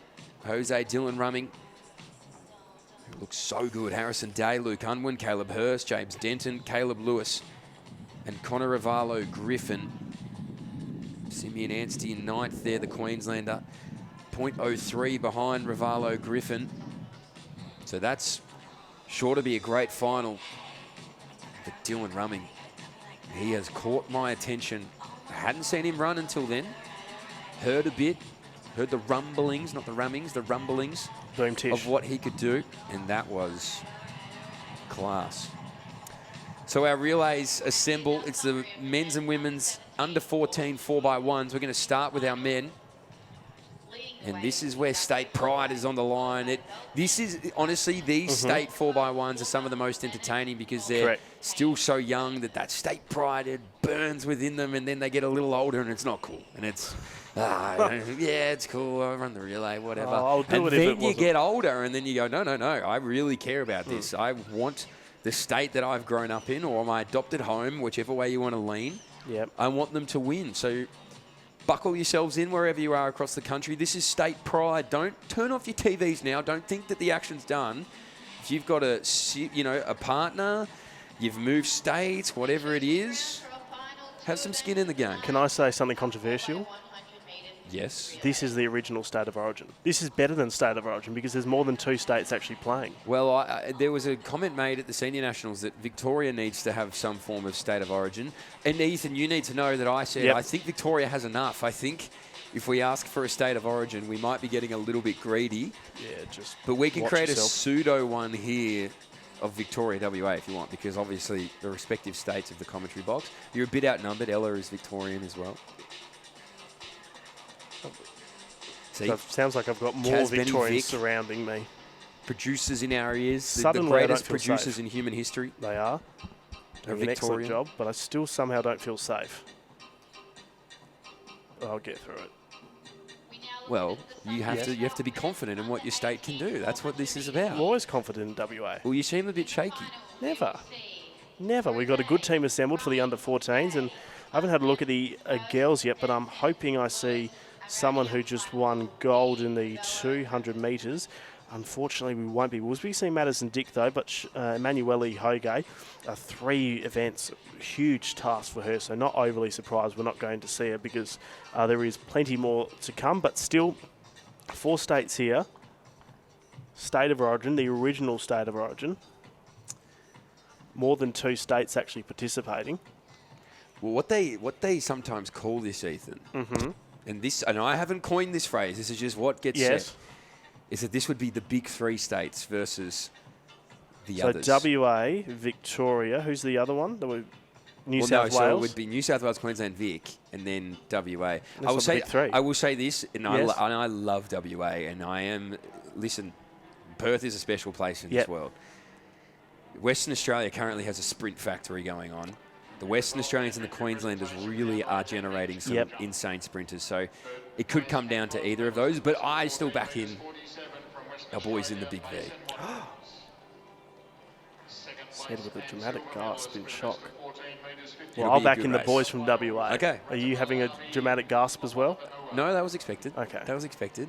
The relays are so fun. These guys are going to learn so much. They haven't probably done this much with each other. It's not like this is a school good point. relay. This is state versus state. These are guys that have qualified now. They might have done a few changeovers here and there. They might have learned a thing or two. I know that's where fellow commentator Ella Tobin was down plying her trade to help the Victorian teams ready for this 4x100 metres. But it's always a fun way to end the days.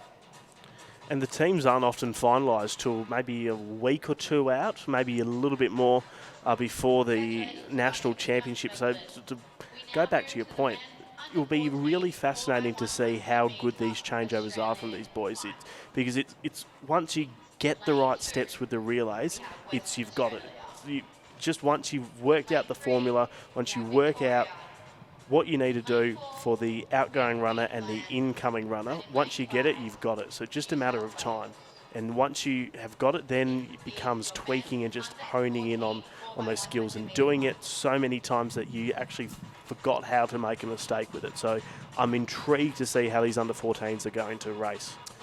Well, the World Relay Championship's coming up here as well in Botswana, Australia, sending such strong teams, our 4x400 metre teams in particular. boy, they're going from strength to strength. There was an unfortunate disqualification last year, you remember, at the World Championships for our men's 4x4. They're ready to rectify in Botswana. So these young men will be looking up to the likes of our 4x1s, 4x4s. It's their time now. Men's 4x100 metre relays, under 14s.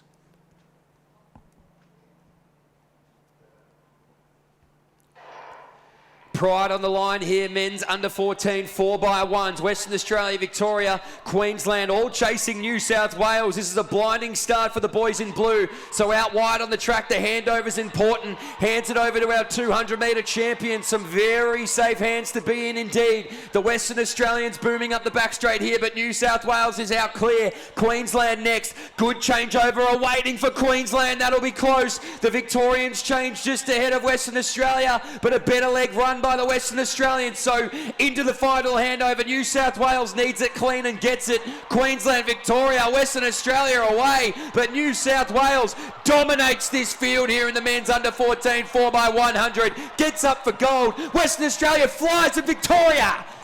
Maybe on the inside of the Queenslanders. I think we're going to have to wait and see at that third change over there anyway, but nonetheless, the boys from New South Wales reign supreme in the men's under 14 4x100. Awesome time. 45.46 is what it has come through. It's almost a championship record, but the race was really set up from the beginning. An incredible start we were able to see from Spadaro, who just went out like a bullet. Lachlan Chappell as well. We know how fantastic he is. He was able to see them get off to the first 200 metres in an incredible fashion. 45.46, Western Australia 47.20. Who got third, Mitch?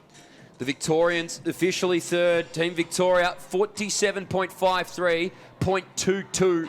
The Queenslanders 47.53.27. So 5 thousandths of a second separates the bronze from fourth place. What a race it was. That New South Wales team just so strong.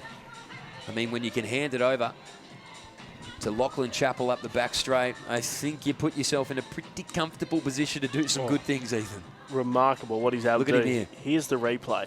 So doesn't have the baton in probably the best position. He's sort of got it in the middle of the baton. You want to have it where you're holding it at the bottom so that when you pass it over, the outgoing runner can grab it from the top, and you see he had to make a little bit of an adjustment, but that's been very picky for an under 14 team who has just performed out of their skin. And aside from that little tiny you use error loosely, but aside from that little tiny mistake, it was just almost a perfect race from these boys. Well done. They should be very happy to run a 45.6. Unbelievable from them.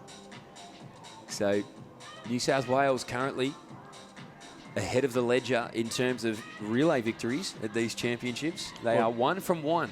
And WA v Victoria, 1-0. Yes, 1-0, yes. I have to give credit where credit's due. That Western Australian team, particularly that last leg, was electric from Gerald Minter. Just worked through the Victorians and the Queenslanders with ease, it felt like. So one event remains here on the calendar of day one of these Australian Junior National Championships. It's another of our 4x1s. Our women will be next. We'll see more compete, Mitch. There's 5 states going to be in it, so we see WA, Queensland, Victoria, New South Wales, and also South Australia come into the fold, which is great to see. I love it when we get to these relays and there's just all the lanes occupied by all the states. It's for the poor officials out there, maybe a little bit difficult trying to judge and work out if the athletes are changing inside or outside of the exchange box. So it can be a little bit stressful for them, but they are some of the best in the world. So if anyone can handle it, it's them. But I just love it when we see across the starting line, stretched from inside to outside, just all the states. Our officials, they just do an amazing job, a thankless job for the most part, but time to give thanks, I think, because at a world-class level, at a suburban level, at a junior level, senior level, state level, every level imaginable, they do such an incredible job. They not only keep these events running, but they also do it with a smile and make our athletes feel warm and loved and appreciated. So big shout out to all of our officials. There's still time to become an official yourself in your individual states. They're always looking for more, and particularly in the push to Brisbane to come back here for an Olympic Games, there's no better time to upskill yourself and get involved in the sport at a grassroots level that can then grow to an international level. It's a very realistic timeline with 6 years to go until the Olympic Games. So if you're an ex-athlete, if you're an ex-parent of an athlete, if you're a current parent, whatever it may be, if you know anybody you think would make a great official, go and check your state website and find out how to become one, because we are always looking for more, and we love you. We do, and the amount of time that these officials give up for, as you said, the thankless job is remarkable. For essentially 5-6 months of the year, forget weekends, gone, because for most of the states, they'll compete on the weekend, and then the day after it's just used to recover, because it is, while it is an extremely enjoyable task, it can be quite taxing on the body. So for them to give up their weekends, particularly when some of them do work, it is just such a great sacrifice that we in this sport are honoured for them to be willing to do. And without the officials, this event doesn't happen. The Olympics don't happen. You and I don't get to call the sport that we love. The parents don't get to see their children's hard work pay off, and the children and the athletes don't get to have enjoyable experiences like them. So all of this is because of our wonderful officials. Exactly right. And as a former athlete, you always remember some of your officials. And big shout out to Rocket. If you're watching on at home, Rocket, I bet you are. Tony Armstrong, one of the great men. And I always have great memories. We have a great relationship now, even in a working capacity. But even from being an athlete, I have such distinct memories for that Victorian crew of officials. I'm sure every person in every state remembers a few. They do stand out, and they're so loving and caring. So get down and volunteer as an official. It'll be well worth your time as they march their way around the track to assemble our women's under 14 4x100. And for those wondering maybe what's happening at home in terms of the baby steps happening from that yellow line, they are marking out the point where their next runner needs to be for them to start running. Now, as you get older, it starts to become a phrase, it's a word, and they won't look back. They will stand there in a crouch position, the 3-point start, get ready to go, and when they hear their word, whoosh, they're off, baton in hand, and away we go. But at these junior levels, they're still looking for markers, they're still looking for cues to be able to know when they need to run to change inside of the box. So that box starts from that yellow line, it rolls 20 metres ahead, and you've got that window to change over for these relays. So they're all obviously aware of that. That's the other thing to keep in mind. It's not just holding the button, it's making sure you're in the right box of changing it over. Correct. And we can sometimes see with the juniors, it doesn't happen often, but you can sort of see them deviate in the inside lane, so it can become a little bit tricky for them. But that's why it's so impressive when you see some of these junior relays get the baton around quickly and cleanly like the under-14s, because particularly when you've got athletes surrounding you, coming towards you, and also running away from you, and you're trying to run around the bend or trying to stick your arm out and get it into the outgoing runner's hand, it can be a little bit chaotic. So I do hold my breath when we see some of these relays, but when they get the baton around safely, it's a big relief. So we'll all be hoping to be part of that safe baton relay exchanges. But it happens. It happens. These slips in relays happen. We've seen it multiple times. We've seen it from the Team USA, Team Jamaica particularly. Are a country that have had problems with baton changeovers at major championships. Men's 4x1 in the United States. Yes. There seems to be some sort of curse there. Those guys, there's something about the third changeover for Team USA that is cursed. Yeah. They rectified it recently, but for a good stretch there, they could not get the baton around the track. Mitch Jr. just on our screen. There's Jackson. So I started a bit of a spot fire in my family group chat. They said my brother's actually quite loud. He is quite loud, but for the most part, he's very sedentary. So shout out to you back at home. He'll be loving this airtime. His wife Hannah, my two little nephews, Emmett and Casper. They could be on the track here soon. They are. Particularly my youngest nephew, he is a little hellraiser. He's not 2 years old, no, and he's playing the drums and he's running around everywhere. So could be a sprinter. Okay. Could be anything. You prefer middle distance? Oh, look, I just want to see him with spikes on his feet, whatever he wants to do. As long as we get him around an athletics track at some point. So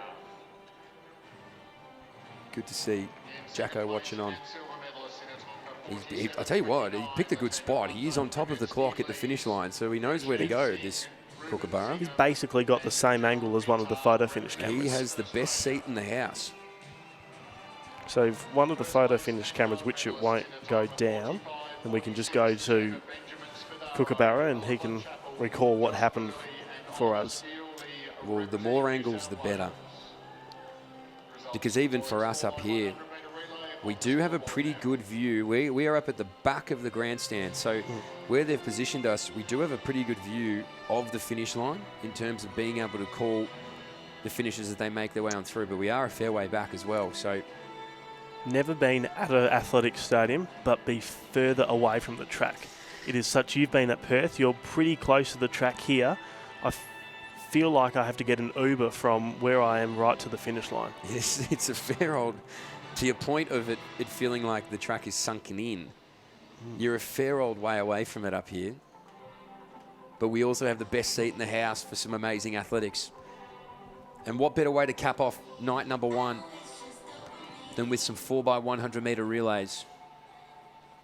And I really mean it, the depth of relay running in this country is just getting stronger and stronger. We're bringing athletes back into the fold to be a part of these relays as well. And I'm excited for what we have in store in Botswana for those World Relay Championships, first time in Africa. That is just going to be so exciting, those relays at the World Relay Championship. So South Australia will start in 2, New South Wales 3, Victoria 4, Western Australia 5, and then Queensland are going to be right on the outside. Can the home state anchor it home and bring it home in front of their friends and family? About to get called to their marks. If you do want to find the full start list across every event of these championships, just go to the Roster Athletics app or website. Still fairly new in the Australian athletics scene, but it has been one which has been incredible. Mitch and I use it religiously, and so do a lot of the athletes and the parents as we about to go. Final race of the day, under 14, 4x100 metres. South Australia, New South Wales, Victoria, Western Australia and Queensland closest to the camera. A fast start from Western Australia, so too Victoria. Queensland also away quickly. New South Wales out hard. Then South Australia behind them. South Australia in pursuit of New South Wales and Queensland. They're the ones to catch. They're well out in front. Going with them is Western Australia. New South Wales climbing up. Likewise with Victoria. They've been able to pull away from Western Australia and New South Wales. Queensland still the ones to catch. Victoria giving themselves every opportunity to do so. New South Wales in 4th. Western Australia sandwiched between them for 3rd, although New South Wales sweep through and take 3rd off them. The final changeover. It's a tight one. New South Wales a bit of a problem. Allows Victoria to surge to the lead. Victoria in front by 2 or 3 metres. Queensland overtake WA for 3rd. They might do the same with New South Wales. No one can catch Victoria. They're able to win this 4x100 metres for the under 13s. Queensland came home hard, and then New South Wales after, and Western Australia next through. Great race from Victoria. 49.73 unofficial winning time. I think you mean victorious. What a state. What a run from the Victorious. You can cross that line out now. You said it. That just came to me. Just came to me, that one. So what a run. It really did come down to the clean baton changes in the end, didn't it? This was a great leg from the Victorians, but you thought maybe the pressure mounting behind them in that 3rd and final change would get there. New South Wales, they're right there level, but just couldn't quite get the baton in hand fast enough. And then have a look at this kick down. Just nobody could get near them in the end. And it was a great race. It was a great battle for the miners as well. It's the beauty of relay racing, isn't it? It looked like the Queenslanders got it on a dip. Western Australians may have missed out. Yeah, let's not talk about that. Queensland, 50.17, and then WA, very good effort from them, 50.58. It is a brilliant time that these girls were able to run. So Queensland, 50.17, New South Wales, 50.23, and WA, good performance for them. Just unfortunately for them, Queensland and New South Wales, too good in the end, and Victoria, I wonder how New South Wales would have gone had that final changeover just been a fraction cleaner, because New South Wales were well and truly in it. And all the states did really well to catch up on Queensland, because at the 200 mark during the second changeover, it looked like for All Love and Money was Queensland. Yeah, it did, didn't it? They did a really good job around that bend. And to your point, the New South Wales team, they'll be kicking themselves a little bit of that last changeover, but still a really fast final leg. And the excitement is palpable down there at these younger ages when they win a relay medal as a group. It's really galvanising. It really brings them all together. So that is the final of our women's under 14 4x100 metres. You can see that Brisbane is playing host to a plum beautifully on day number 1 of these Australian Junior Track and Field Championships. We come off the back of one of our most successful national championships in Sydney, straight into our juniors. It's been an absolute pleasure to have you here. 11:30 tomorrow morning, we kick back off with day 2 action. That's right, day 2. We got 6 more of these. We have so many days of athletics to come. It's been an absolute pleasure to be here this afternoon. Ethan Quinlivan has put in an absolute shift. He's been here since this morning. Ella Tobin with him. All 3 of us will be back tomorrow. Unfortunately, you've got me this time all day. Ethan, you've been amazing. Mitch, you undersell yourself every time. You've been outstanding. Likewise with Ella. Awesome to have her a part of the commentary today. Likewise with you. You always bring class and grace and a lot of insight and wonderful analysis and accurate calling into these championships. So great to have you on today and look forward to spending part of tomorrow with you. Very exciting. Right back here on 7 Plus. We're going to see you tomorrow. I think we're both going to go get a pizza.